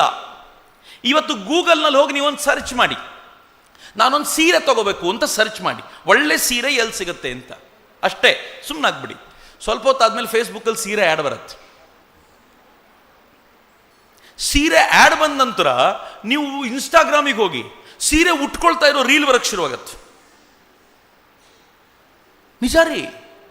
ಅವ್ರಿಗೆ ಹೆಂಗೆ ಗೊತ್ತಾಗ್ಬಿಡುತ್ತೆ ಅಂತಂದ್ರೆ, ನಿಮ್ಮ ಸೀರೆಗಳ ನಿಮ್ಮ ಇಂಟ್ರೆಸ್ಟ್ ಅನ್ನೋದನ್ನ ಅವನು ಗುರುತಿಸ್ತಾನೆ. ಯಾರ್ಯಾರು ಸೀರೆ ಮಾಡ್ತಾರೋ ಅವ್ರಿಗೆ ಕಳಿಸ್ಕೊಡ್ತಾನೆ, ಇವರಿದ್ದಾರೆ ನೋಡಿ ಸೀರೆ ತಗೊಳ್ಳೋರು, ಮಾಡಿ ಇವರಿಗೆ ಅಂತ. ಅವನು ಹೆಂಗೆ ನಿಮ್ಮನ್ನು ಟೆಂಪ್ಟ್ ಮಾಡ್ತಾನೆ ಅಂತಂದ್ರೆ, ನೀವು ಸಂಜೆ ಒಳಗೆ ಒಂದು ಸೀರೆ ಬುಕ್ ಮಾಡಲಿಲ್ಲ ಅಂತಂದ್ರೆ ನಿಮ್ಮ ಮನಸ್ಸು ನಿಲ್ಲೋದಿಲ್ಲ ಅಂತ ಮಾಡ್ತಾನೆ. ಅಟ್ಟಕ್ಕೆ ನಿಲ್ಲಲ್ಲ. ಸ್ಮಾರ್ಟ್ ವಾಚ್ ಬಂದಿದೆ. ಈ ವಾಚ್ ನಿಮ್ಮ ಹಾರ್ಟ್ ಬೀಟ್ ರೆಕಾರ್ಡ್ ಮಾಡುತ್ತೆ. ನಿಮ್ಮ ಹಾರ್ಟ್ ಬೀಟ್ ಕಡಿಮೆ ಇದೆ ಅಂತ ಅದು ಗೊತ್ತಾಗಿದ್ದ ತಕ್ಷಣ ಫೇಸ್ಬುಕ್ಕಲ್ಲಿ ಒಂದು ಮೆಸೇಜ್ ಹಾಕತ್ತೆ, ತೋರಿಸುತ್ತದು. ಹಾರ್ಟ್ ಬೀಟ್ ಡೌನ್ ಆದರೆ ಏನೇನು ಪ್ರಾಬ್ಲಮ್ ಬರುತ್ತೆ ಅಂತ ಟೆನ್ಷನ್ ಜಾಸ್ತಿ ಮಾಡುತ್ತೆ. ನಿಮ್ಗೆ ಅನಿವಾರ್ಯವಾಗಿ ಡಾಕ್ಟರ್ ಹತ್ರ ಹೋಗಬೇಕು ಅಂತ ಅನ್ಸುತ್ತೆ. You start searching in Google, ಯಾವ ಡಾಕ್ಟರ್ ಸಿಗ್ತಾರೆ ಅಂತ. ಇಮಿಡಿಯೇಟ್ ಫೇಸ್ಬುಕ್ಕಲ್ಲಿ ಡಾಕ್ಟರ್ಗಳ ಲಿಸ್ಟ್ ಬರುತ್ತೆ. ಯಾವ ಡಾಕ್ಟರ್ ಹತ್ರ ನೀವು appointment Mitra, we are connected, ನಮ್ಗೆ ಗೊತ್ತೇ ಇಲ್ಲ ಇದು. ಈ ಸ್ಮಾರ್ಟ್ ಫೋನ್ ಎಷ್ಟು ಡೇಂಜರ್ ಅಂದರೆ, ಡೀಪ್ ಸ್ಟೇಟಿನ ಕುರಿತಂತೆ ಇತ್ತೀಚೆಗೆ ನಾನೇನೋ ಸಂಶೋಧನೆ ಮಾಡ್ತಾ ಕೂತಿರುವಾಗ ಐ ವಾಸ್ ಶಾಕ್ಡ್. ನಾನು ಇವತ್ತು ಮಾತನಾಡ್ತಿದ್ದೀನಲ್ಲ, ನನ್ನ ಮೊಬೈಲ್ನ ಮುಟ್ಲಿಲ್ಲ, ನಾನು ಇಲ್ಲೇ ಬಿಟ್ಟಿದ್ದೀನಿ. ಆದರೆ ನನ್ನ ಮೊಬೈಲ್ನ ಮೈಕ್ ಆನ್ ಆಗಿದೆ. ನಾನು ಮಾಡಿರೋದಲ್ಲ ಅದು. ಈ ಮೊಬೈಲ್ನ ಮೈಕ್ ಯಾರು ಆನ್ ಮಾಡಿದ್ದಾರೆ ಅಂದರೆ ಆಪಲ್ ಕಂಪನಿಯವರು ಮಾಡಿಟ್ಟಿದ್ದಾರೆ. ಅವ್ರು ಏನು ಮಾಡ್ತಾರೆ ಅಂತಂದ್ರೆ, ನಾನು ಮಾತಾಡಿರೋ ಮಾತಿನಲ್ಲಿ ಅವ್ರಿಗೆ ಬೇಕಾಗಿರುವಂಥ ಸ್ಟ್ಯಾಂಡರ್ಡ್ ವರ್ಡ್ ಸಿಗುತ್ತಾ ನೋಡ್ತಾರೆ. ಆ ವರ್ಡ್ ಸಿಕ್ಕ ತಕ್ಷಣ ಏನು ಮಾಡ್ತಾರೆ, ಅವ್ರು ಫೇಸ್ಬುಕ್ಕಿಗೆ ಹೇಳ್ತಾರೆ, ಇವನು ಇಂಥದ್ದೇನೋ ಮಾತಾಡಿದಾನೆ ನೋಡು, ಇವನು ಸಿಗ್ತಾನೆ ನಿನಗೆ ಇವತ್ತು ಅಂತ. ಫೇಸ್ಬುಕ್ಕು ಅದು ಇನ್ನೊಬ್ಬರ ಜೊತೆ ಕನೆಕ್ಟ್ ಆಗುತ್ತೆ. ಹಿಂಗೆ ಕನೆಕ್ಟ್ ಮಾಡಿ ಹೆಂಗೆ ಮಾಡ್ತಾರೆ ಅಂತಂದರೆ, ನನ್ನ ಮನಸ್ಸನ್ನು ತಮಗೆ ಬೇಕಾದಂತೆ ಮೌಲ್ಡ್ ಮಾಡಬಲ್ಲಂಥ ಸಾಮರ್ಥ್ಯವನ್ನು ಈ ಒಂದು ಸೆಟ್ ಇಟ್ಕೊಂಡಿದ್ದಾರೆ. ನಾವಿಷ್ಟು ದೊಡ್ಡ ದೇಹ, ನನ್ನ ಎದುರಿಗಿರೋ ಹುಡುಗನನ್ನು ಇಂಪ್ರೆಸ್ ಮಾಡಲಿಕ್ಕೆ ಆಗದೆ ಇರೋಷ್ಟು ವೀಕ್ ಆಗಿ ಕೂತಿದ್ದೀವಿ ಅಂತಂದರೆ, ನನ್ನನ್ನು ನಾನು ಬೈಕೋಬೇಕು, ಈ ಮೊಬೈಲ್ನ ಬೈಬೇಕು ಅಂತ ಅರ್ಥ ಆಗೋದಿಲ್ಲ. ಅಂತ ಏನು ಮಾಡಬೇಕು ಹೇಳಿ ಮಿತ್ರ? ಇವತ್ತು ಬಹಳ ದೊಡ್ಡ ಚಾಲೆಂಜ್ ಇದೆ. ಕೊನೆಗೆ ನಾವು ಎಲ್ಲಿಗೆ ಬಂದು ನಿಂತ್ಕೊಳ್ತೀವಿ ಅಂದರೆ, ಮಕ್ಕಳು ಹಾಳಾಗಲಿ, ನನ್ನ ಕೆಲಸ ನಾನು ಮುಗಿಸ್ತೀನಿ, ಓದ್ರೆ ಓದ್ರಿ, ಬಿಟ್ಟರೆ ಬಿಡಲಿ. ಮುಂದಿನ ಸಮಾಜದ ಕಥೆ ಏನು? ಭವಿಷ್ಯದ ಕಥೆ ಏನು? ಯಾವ ಭಾರತವನ್ನು ವಿವೇಕಾನಂದರು ಕಷ್ಟಪಟ್ಟುಕೊಂಡು ಕಟ್ಟಿಕೊಟ್ಟಿದ್ರು, ವಿವೇಕಾನಂದರ ಅಂಥವರು ಕಷ್ಟಪಟ್ಟು ಕಟ್ಟಿಕೊಟ್ಟಿದ್ರು, ನಾವು ಅಷ್ಟನ್ನಾದರೂ ಉಳಿಸಬೇಕಿತ್ತು. ನಾವು ಅದನ್ನೂ ಉಳಿಸದೆ ಹಾಳಾಗೋಗಿರೋ ಭಾರತವನ್ನು ಕೊಡ್ತೀವಿ ಅಂದರೆ ಏನು ಅರ್ಥ? ನಾನು ಸುಮ್ಮನೆ ನಿಮ್ಗೆ ಹೇಳಬಲ್ಲೆ ಅಂತಂದರೆ, again if it becomes political, please excuse me. ಆದರೆ ಯೋಚನೆ ಮಾಡಿ, ಕಳೆದ ಎಲೆಕ್ಷನ್ ಸಂದರ್ಭದಲ್ಲಿ ಒಂದು ಸುಳ್ಳನ್ನು ಹೇಳಲಾಯಿತು. 400 ಸೀಟು ಬಂದರೆ ನರೇಂದ್ರ ಮೋದಿಯವರು ಸಂವಿಧಾನವನ್ನು ಬದಲಾಯಿಸ್ತಾರೆ ಅಂತ. ಎಲ್ಲಿತ್ರಿ? ಈ ಸುಳ್ಳನ್ನು ಯಾರು ಹಬ್ಬಿಸಿದ್ರು? ವಾಟ್ಸಪ್ ಗ್ರೂಪ್ಗಳಲ್ಲಿ ಹೆಂಗೆ ಹಬ್ಬೋ ಥರ ಮಾಡಿದರು? ಇದು ಸುಳ್ಳು ಅಂತ ಹೇಳುವಂಥವ್ರನ್ನ ಹೆಂಗೆ ಕರ್ಬ್ ಮಾಡಲಾಯಿತು? ಅವರ ವಿಚಾರಗಳು ಹೊರಗಡೆ ಹೋಗಲಾಗದಂತೆ ಹೆಂಗೆ ತಡೆಯಲಾಯಿತು? ಈ ತಡೆಯುವ ಪ್ರಕ್ರಿಯೆ ಎಲ್ಲಿಗೆ ಬಂದಿದೆ ಅಂತಂದರೆ, ನೀವೆಲ್ಲರೂ ಪ್ರಜ್ಞಾವಂತರಾಗಿರೋದ್ರಿಂದ ಹೇಳ್ತೀನಿ, ನಂಗೆ ಗೊತ್ತಿಲ್ಲ ನೀವು ಹೆಂಗೆ ಸ್ವೀಕಾರ ಮಾಡ್ತೀರೋ ಅಂತ. ಸಮಾಜ ಎಷ್ಟು ಬದಲಾಗಿದೆ, ಎಷ್ಟು ಅದನ್ನು ಒಗ್ಗಿಸುವ ಪ್ರಯತ್ನ ಮಾಡ್ತಿದ್ದಾರೆ ಅಂದರೆ, ನಾನು ಹೈಸ್ಕೂಲಿಗೆ ಹೋಗುವಾಗ ಲವ್ ಸಿಂಬಲ್ ಬರಿಬೇಕು ಅಂತಂದರೆ ಕದ್ದು ಮುಚ್ಚಿ ಬರಿಬೇಕಿತ್ತು. ಯಾರಾದರೂ ದೊಡ್ಡವರಿದ್ರೆ ಗೊತ್ತಿರುತ್ತೆ ಅವರಿಗೆ. ಒಂದು ಲವ್ ಸಿಂಬಲ್ ಬರಿಬೇಕು, ಭಾಳ ಸಾಹಸ ಇತ್ತು ಸರ್. ಯಾವುದಾದ್ರೂ ಹುಡುಗಿನ ಅಪ್ಪಿ ನೋಡಿ ಲವ್ ಅಂತ ಬರೆದುಬಿಟ್ಟಂದ್ರೆ ಸತ್ತೇ ಹೋಗಿರ್ತಿದ್ದೆ. ಮನೇಲಿ ಅಪ್ಪನ ಹತ್ರ ಬೀಳ್ತಿದ್ವಿ ಲವ್ ಸಿಂಬಲ್ಗೆ. ಆ ಲವ್ಗೆ ಒಂದು ಬಾಣ ಬರೆದು ಬಿಟ್ರೆ ಅಂತೂ ಸತ್ತೇ ಹೋದೆ. ಈಗ ಹೆಂಗಾಗಿದೆ ರೀ, ವಾಟ್ಸಪ್ನಲ್ಲಿ ಲವ್ ಸಿಂಬಲ್ ಸುಲಭಕ್ಕೆ ಕಳಿಸ್ತೀವಿ ನಾವು, ಟೆನ್ಷನ್ ಇಲ್ಲ ಅಂತ ಆಯ್ತಲ್ಲ. ಹೆಂಗದು ನಾರ್ಮಲ್ ಆಯಿತು? ನಾನು ಕಾಲೇಜಿಗೆ ಬಂದಾಗ, ನಾನು ತುಂಬ ಪ್ರಾಮಾಣಿಕವಾಗಿ ನಿಮ್ಮ ಜೊತೆ ಹೇಳ್ಕೊಳ್ತೀನಿ, ಕಾಲೇಜಿಗೆ ಬಂದಾಗ I came from Kannada medium. ಮೊದಲನೇ ಬಾರಿಗೆ ನಮ್ಮ ಕನ್ನಡದಲ್ಲಿ ಈ ಅಪ್ಲಿಕೇಶನ್ಸ್ ಬೇರೆ ಇರ್ತಿತ್ತು, ಇಂಗ್ಲೀಷ್ನಲ್ಲಿ ಬೇರೆ. ಮೊದಲನೇ ಬಾರಿಗೆ ಸೆಕ್ಸ್ ಅಂತ ಇತ್ತು ಅದರಲ್ಲಿ. ನಾನು ಏನಪ್ಪ ಸೆಕ್ಸ್ ಅಂತ ಬರೆದ್ಬಿಟ್ಟಿದ್ದಾರೆ ಇವರು ಅಂತ. ಜನ ಅಂಡರ್ಸ್ಟುಡ್, ಅದು ಲಿಂಗ ಅನ್ನೋದಕ್ಕೆ ಸೆಕ್ಸ್ ಅಂತ ಬರೀತಾರೆ ಅದರಲ್ಲಿ ಅಂತ. ನಮ್ಮ ಕಾಲದಲ್ಲಿ ಸೆಕ್ಸ್ ಅನ್ನೋ ಪದ ಉಪಯೋಗಿಸೋಂಗಿರಲಿಲ್ಲ ರೀ, ಅದು ವರ್ಜ್ಯವಾಗಿರುವಂಥ ಪದ. ಇವತ್ತು ನೋಡಿ, ಎಲ್ಲ ಟೀಚರ್ಗಳೇ ಸೇರಿರುವಾಗ ನಾನು ಸೆಕ್ಸ್ ಅಂತ ಹೇಳಿದರೆ ಏನು ಅನ್ನಿಸ್ಲೇ ಇಲ್ಲ ನಮಗೆ. ಇಟ್ ಈಸ್ ಕಾಮನ್ ರೀ ಈಗ ಅಂತ. ಹೆಂಗೆ ಕಾಮನ್ ಐತ್ರಿ? ಹೇಗೆ ಕಾಮನ್ ಆಯಿತು? Who did that? ಎಲ್ಲಿಂದ ಇದನ್ನು ಮಾಡಲಾಯಿತು? ನಮ್ಮ ಮಕ್ಕಳೊಳಗೆ ಇದು ಕಾಮನ್ ಸಂಗತಿ ಅಂತ ಯಾರು ಮಾಡಿದ್ರು? ಆದರೆ ಇಲ್ಲಿಗೆ ನಿಲ್ಲಿಲ್ಲ. ದ ನೆಕ್ಸ್ಟ್ ಡೇಂಜರಸ್ ಥಿಂಗ್, ನೀವೇನಾದರೂ ಶಾಲೆಯ ಮಕ್ಕಳಿಗೆ ಅನ್ಯಾಯ ಮಾಡ್ತೀರಾ ಅಂತಾದರೆ, ನಾನು ಹೆದರಿಸೋದಲ್ಲ, ಬಟ್ ದಿಸ್ ಇಸ್ ಫ್ಯಾಕ್ಟ್, ಸಮಾಜವೇ ಹೆಂಗೆ ಡೆವಲಪ್ ಆಗುತ್ತೆ ಅಂತಾದರೆ ನಿಮ್ಮ ಮಕ್ಕಳು ಕೂಡ ಈ ಸರ್ಕಲ್ಲಿಂದ ಆಚೆ ಇರಲ್ಲ ಅಂತ ಡೇಂಜರಸ್ ಸಂಗತಿ ಬರ್ತಿದೆ. ಹೊಸ ಜಗತ್ತು ಯಾವ ಕಡೆ ಹೊರಳ್ತಿದೆ ಗೊತ್ತಾ? ಅಮೇರಿಕಾದಲ್ಲಿ ಆಗಲೇ ಭಾಳ ಕೆಟ್ಟದ್ದಾಗಿರೋ ಪರಿಣಾಮ ಆಗಿರೋದು LGBTQ ನಡುವೆ. ಭಾಳ ಜನರಿಗೆ ಗೊತ್ತೇ ಇಲ್ಲ, ಇನ್ನೂ ಕೇಳಲಿಲ್ಲ. ನಾನು ಇವತ್ತು ಹೇಳಿರ್ತೀನಿ, ನೆನ್ಪಿಟ್ಕೊಳ್ಳಿ. ಒಂದು ವರ್ಷ 2 ವರ್ಷದ ನಂತರ ನಿಮ್ಗೆ ಗೊತ್ತಾಗುತ್ತೆ ಏನಪ್ಪ ಭಾರತ ಹಿಂಗಾಗೋಯ್ತು ಅಂತ. ಅಂದರೆ ಲೆಸ್ಬಿಯನ್ಸ್, ಹೆಣ್ಣು ಹೆಣ್ಣಿನೊಂದಿಗೆ ಮದುವೆ ಆಗೋದು, ಸಂಪರ್ಕ ಇಟ್ಕೊಳ್ಳೋದು. G ಅಂದರೆ ಗೇಸ್, B ಅಂದರೆ ಬೈಸೆಕ್ಷುಯಲ್ಸ್, T ಅಂದರೆ ಟ್ರಾನ್ಸ್ಜೆಂಡರ್ಸ್, Q ಅಂದರೆ ಕ್ವೀರ್ಸ್. ಇವೆಲ್ಲವನ್ನು ಬಿಟ್ಟು ಉಳಿದವ್ರು ಯಾರು, ಇವುಗಳಿಂದ ಮೀರಿದವ್ರು ಯಾರು ಇರಬೇಕು ಅಂದ್ಕೊಳ್ತಾರೋ ಅವರುಗಳೆಲ್ಲರೂ ಕೂಡ. ಅಂದರೆ ಜಗತ್ತನ್ನು ಇವತ್ತು ಯಾವ ಕಡೆ ಕರ್ಕೊಂಡು ಬರ್ತಿದ್ದಾರೆ ಅಂತಂದರೆ, ಗಂಡು ಹೆಣ್ಣಿನ ಸಂಪರ್ಕವನ್ನೇ ಬಯಸಬೇಕು ಅಂತಲ್ಲ, ಗಂಡು ಗಂಡಿನ, ಹೆಣ್ಣು ಹೆಣ್ಣಿನ ಸಂಪರ್ಕ ಬಯಸಿದ್ರು ಆಶ್ಚರ್ಯ ಪಡಬೇಕಾಗಿಲ್ಲ, ಅಥವಾ ಅದು ಸರಿಯಾಗಿದೆ ಅಂತ ಹೇಳಬೇಕು ಅಂತ. ಇಟ್ ಈಸ್ ನಾಟ್ ಅಬ್ನಾರ್ಮಲ್, ಇದನ್ನು ಒಪ್ಪಿಕೊಳ್ಳಬೇಕು ಅಂತ ಹೇಳುವಂಥ ಹೊಸ ವಾದ ಶುರುವಾಗಿದೆ. ಈ ವಾದ ಹೆಂಗೆ ಬೆಳೆದಿದೆ ಗೊತ್ತಾ? ಬೆಂಗಳೂರಿನಲ್ಲಿರುವಂಥ most of the MNCs, multinational ಕಂಪನಿಗಳು ವರ್ಷಕ್ಕೆ 7-8 ಕಾರ್ಯಕ್ರಮ LGBTQಗಳಿಗೋಸ್ಕರ ಮಾಡಬೇಕು ಅಂತ ಕಂಪಲ್ಸರಿ ಆಗಿದೆ. ದುಡ್ಡು ಬರುತ್ತೆ ಅದಕ್ಕೋಸ್ಕರ ಅವರಿಗೆ. ಬೆಂಗಳೂರಿನಲ್ಲಿ ನಾನು ಆಶ್ಚರ್ಯಪಟ್ಟಿದ್ದೀನಿ, ಇತ್ತೀಚೆಗೆ LGBTQ ಡೇ ಅಂತ ಮಾಡ್ತಾರೆ. ಆ LGBTQ 300-400 ಜನ, 500-600 ಜನ ಬೀದಿಗೆ ಬಂದು ಅವ್ರ ಪರವಾಗಿ ಘೋಷಣೆಗೆ ಹೋಗ್ತಾರೆ ಬೆಂಗಳೂರಿನಲ್ಲಿ. I am not speaking of New York. ಮಿತ್ರ, ಇನ್ನು 2 ವರ್ಷ ನಾನು ತುಂಬ ಆಪ್ಟಿಮಿಸ್ಟಿಕ್ ಆಗಿ ಹೇಳ್ತಿರೋದು. ಆದರೆ ಇವರು ಹೋಗ್ತಾ ಇರುವಂಥ ಸ್ಪೀಡ್ ಹೆಂಗಿದೆ ಅಂತಂದರೆ, 6 ತಿಂಗಳು 1 ವರ್ಷದೊಳಗೂ ಪುತ್ತೂರಿನಲ್ಲೂ ಕೂಡ ಯಾರೋ ಒಂದು 50 ಜನ ಸೇರಿಕೊಂಡು ನಾವು LGBTQಗಳು ಅಂತ ಹೇಳ್ಕೊಂಡು ಒಂದು ಮೆರವಣಿಗೆ ಮಾಡಿದ್ರೆ ನೀವು ಯಾರೂ ಆಶ್ಚರ್ಯ ಪಡಬೇಕಾಗಿಲ್ಲ, ಅಷ್ಟು ಕಾಮನ್ ಮಾಡುವಂಥ ಪ್ರಯತ್ನ ಮಾಡ್ತಿದ್ದಾರೆ. ಎಲ್ಲಿಗೆ ಬಂದ್ವಿ ನಾವು? ಯಾವ ಮೌಲ್ಯಗಳನ್ನು ಉಳಿಸೋದು? ಅಕಸ್ಮಾತ್ ನಾವು ನಮ್ಮ ಮಕ್ಕಳನ್ನ ಸಂಪ್ರದಾಯಬದ್ಧವಾಗಿ ಅವರನ್ನು ಭಾರತೀಯತೆಗೆ ಹತ್ತಿರವಾಗಿ ಬೆಳೆಸಲಿಲ್ಲ ಅಂತಂದರೆ, ಯಾವುದು ಇವತ್ತು ಅಮೇರಿಕ ನುಂಗ್ ಹಾಕ್ತಾ ಇದೆಯೋ ಆ ನುಂಗ್ತಾ ಇರೋ ರಾಕ್ಷಸನಿಗೆ ಭಾರತವನ್ನು ನುಂಗೋದು ಬಹಳ ಟೈಮ್ ಹಿಡಿಯಲ್ಲ. ಯಾವ ಮೌಲ್ಯ ಭಾರತದಿಂದ ಕಳೆದು ಹೋದ ನಂತರ ಆ ಮೌಲ್ಯದ ಪುನರ್ಸ್ಥಾಪನೆಗೆ ಅಮೆರಿಕಕ್ಕೆ ಹೋಗಿ ವಿವೇಕಾನಂದರು ಬಂದು ಇಲ್ಲಿನ ತರುಣರಿಗೆ ಝಾಡಿಸಿ ಒದ್ದು ಏಳ್ರಯ್ಯ ಮೇಲೆ ಅಂದ್ರು, ನನ್ನ ಭಾರತಕ್ಕೆ ಒದಿಸ್ಕೊಳ್ಳಿಕ್ಕೂ ಯಾರೂ ಇಲ್ಲದೆ ಇರೋ ಸ್ಥಿತಿ ನಿರ್ಮಾಣ ಆದರೆ ಆಶ್ಚರ್ಯ ಪಡಬೇಕಾಗಿಲ್ಲ ರೀ ಮಿತ್ರರೆ. ಗಂಭೀರವಾದ ಸ್ಥಿತಿಯಲ್ಲಿ ನಾವಿದ್ದೀವಿ. ಹೀಗಾಗಿ ನಾವು ತುಂಬ ಎಚ್ಚರಿಕೆಯಿಂದಿರಬೇಕು. ಮಕ್ಕಳೊಳಗೆ ಏನೇನು ದೌರ್ಬಲ್ಯ ಇದೋ ಆ ದೌರ್ಬಲ್ಯಲ್ಲೇ ನಮ್ಮಲ್ಲಿದೆಯಲ್ಲ, ಅದನ್ನು ಮೊದಲು ಕಂಟ್ರೋಲ್ ಮಾಡಿ ನಮ್ಮ ಮುಂದಿನ ಪೀಳಿಗೆಯ ಮಕ್ಕಳನ್ನು ಸಮರ್ಥವಾಗಿ ನಿರ್ಮಾಣ ಮಾಡಲಿಕ್ಕೆ ನಾವು ಕಟಿಬದ್ಧರಾಗಲಿಲ್ಲ ಅಂತಂದರೆ ನನಗನ್ಸುತ್ತೆ ಬರೋ ದಿನ ಬಹಳ ಟಫ್ ಇದೆ ಅಂತ. ಆ ಕಾರಣಕ್ಕೆ ನಾನು ಬಹಳ ಕಾಳಜಿಯುಕ್ತವಾಗಿ ನಿಮ್ಮ ಜೊತೆ ಹಂಚ್ಕೊಳ್ತಿದ್ದೀನಿ, ಮತ್ತೇನೂ ಇಲ್ಲ. ಸ್ವಾಮಿ ವಿವೇಕಾನಂದರು ಅಂಥ ಶಿಕ್ಷಣವನ್ನು ತೆಗೆದುಕೊಂಡು ಆ ಶಿಕ್ಷಣದ ಕಾರಣಕ್ಕೋಸ್ಕರ ಮೌಲ್ಯವನ್ನು ಉಳಿಸ್ಕೊಂಡು ಏನು ತಂದು ಕೊಟ್ಟರಲ್ಲ, ಈ ಭಾರತವನ್ನು ಉಳಿಸೋಣ ಅಂತ ಅಷ್ಟೇ ನನ್ನ ಅಪೇಕ್ಷೆ.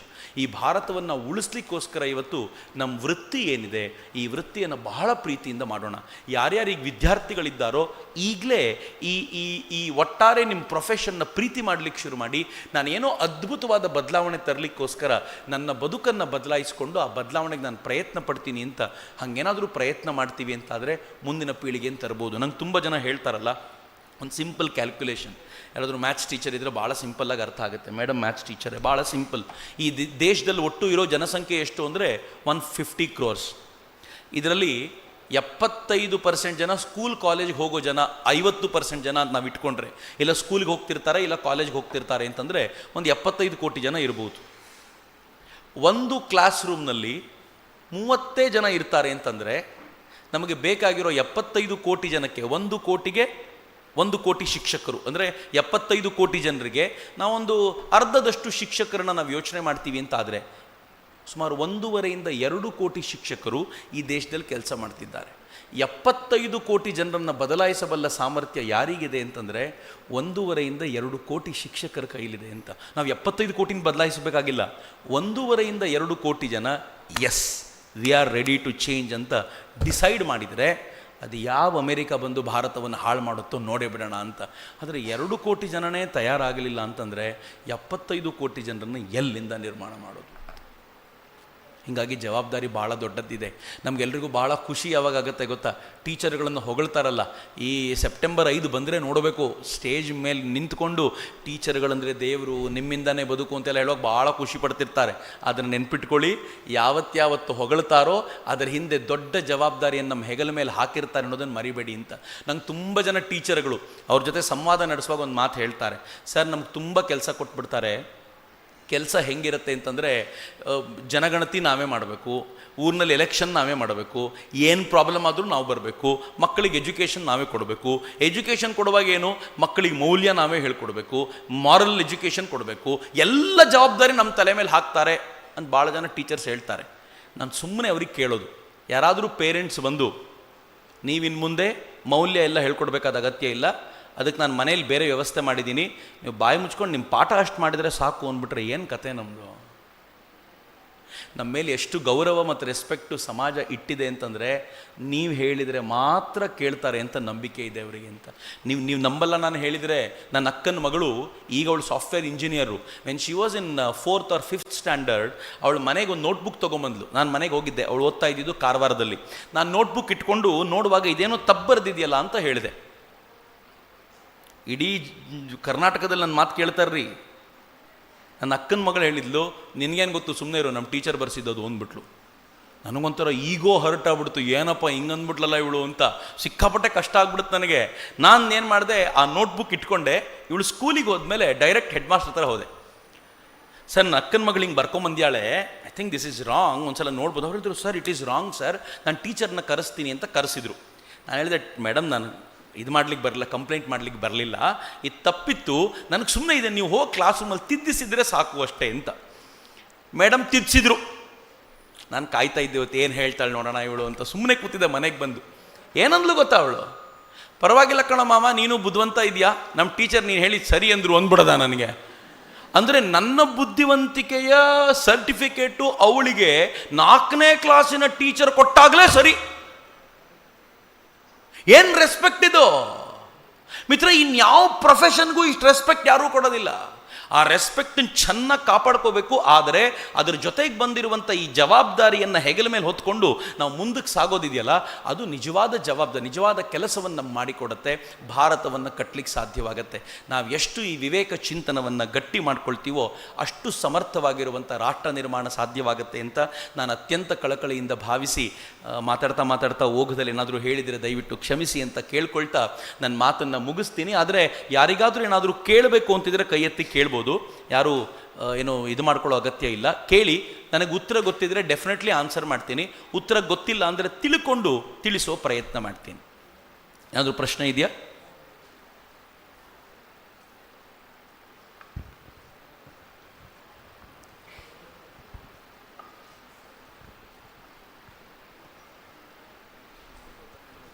ಏನು? ಹೌದೌದು, ಪರವಾಗಿಲ್ಲ. ಹಾಂ,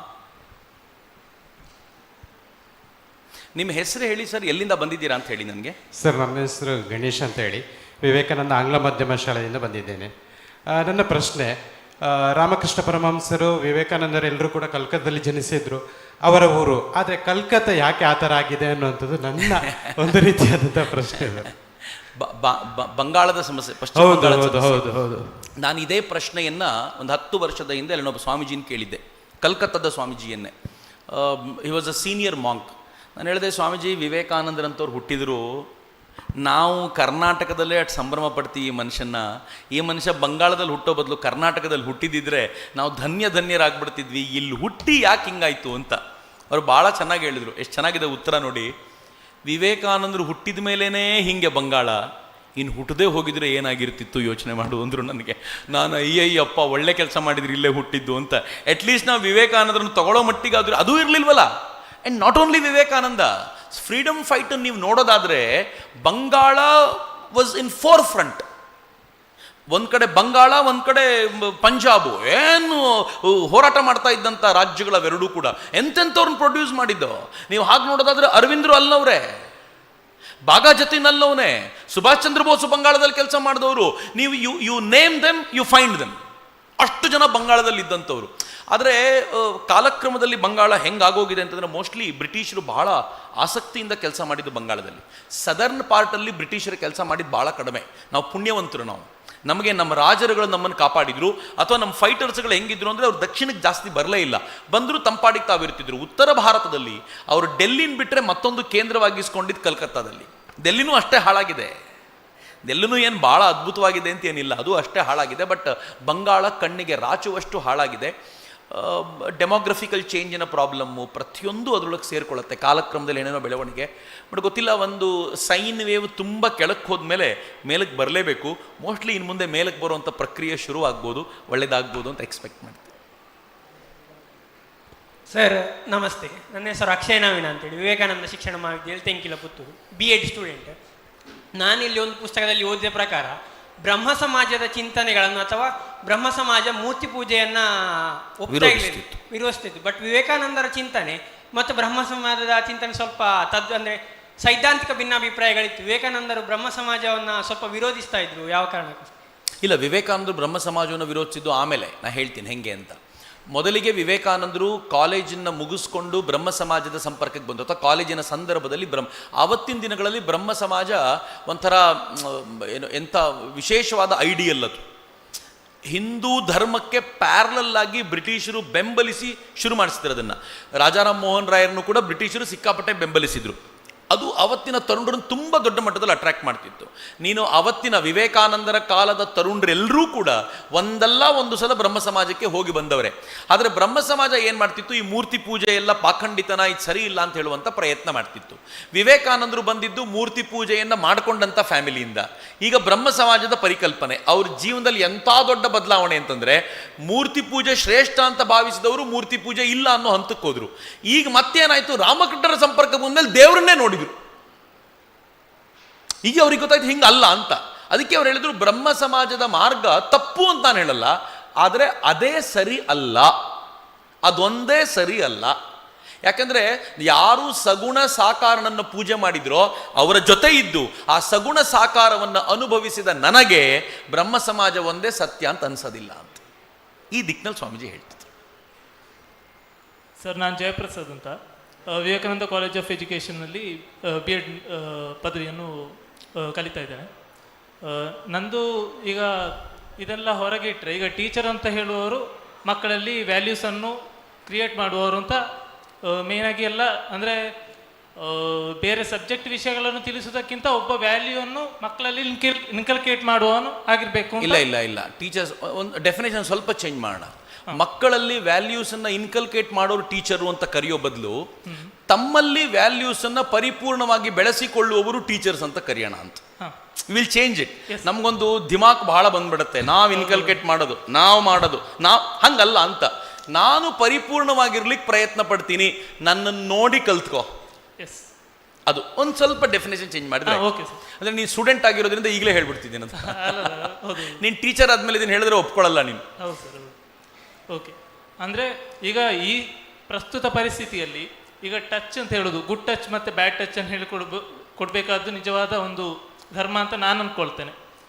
ಈ ಸ್ಥಿತಿಯಲ್ಲಿರುವಾಗ ಈ ಟಚ್ಚಿಂಗ್ ಅಂತ ಹೇಳೋದು ತುಂಬ ಜನರಲೈಸ್ ಆಗ್ತಾ ಇದೆ. ಹಾಗಿರುವ ಸ್ಥಿತಿಯಲ್ಲಿ ನಾವು ಈ ಗುಡ್ ಟಚ್ ಬ್ಯಾಡ್ ಟಚ್ ಅನ್ನು ಹೇಗೆ ಕರೆಕ್ಟಾಗಿ ಹೇಳಿಕೊಡ್ಬೋದು ಅನ್ನೋದು ನನ್ನದೊಂದು ಡೌಟ್ ಇದೆ.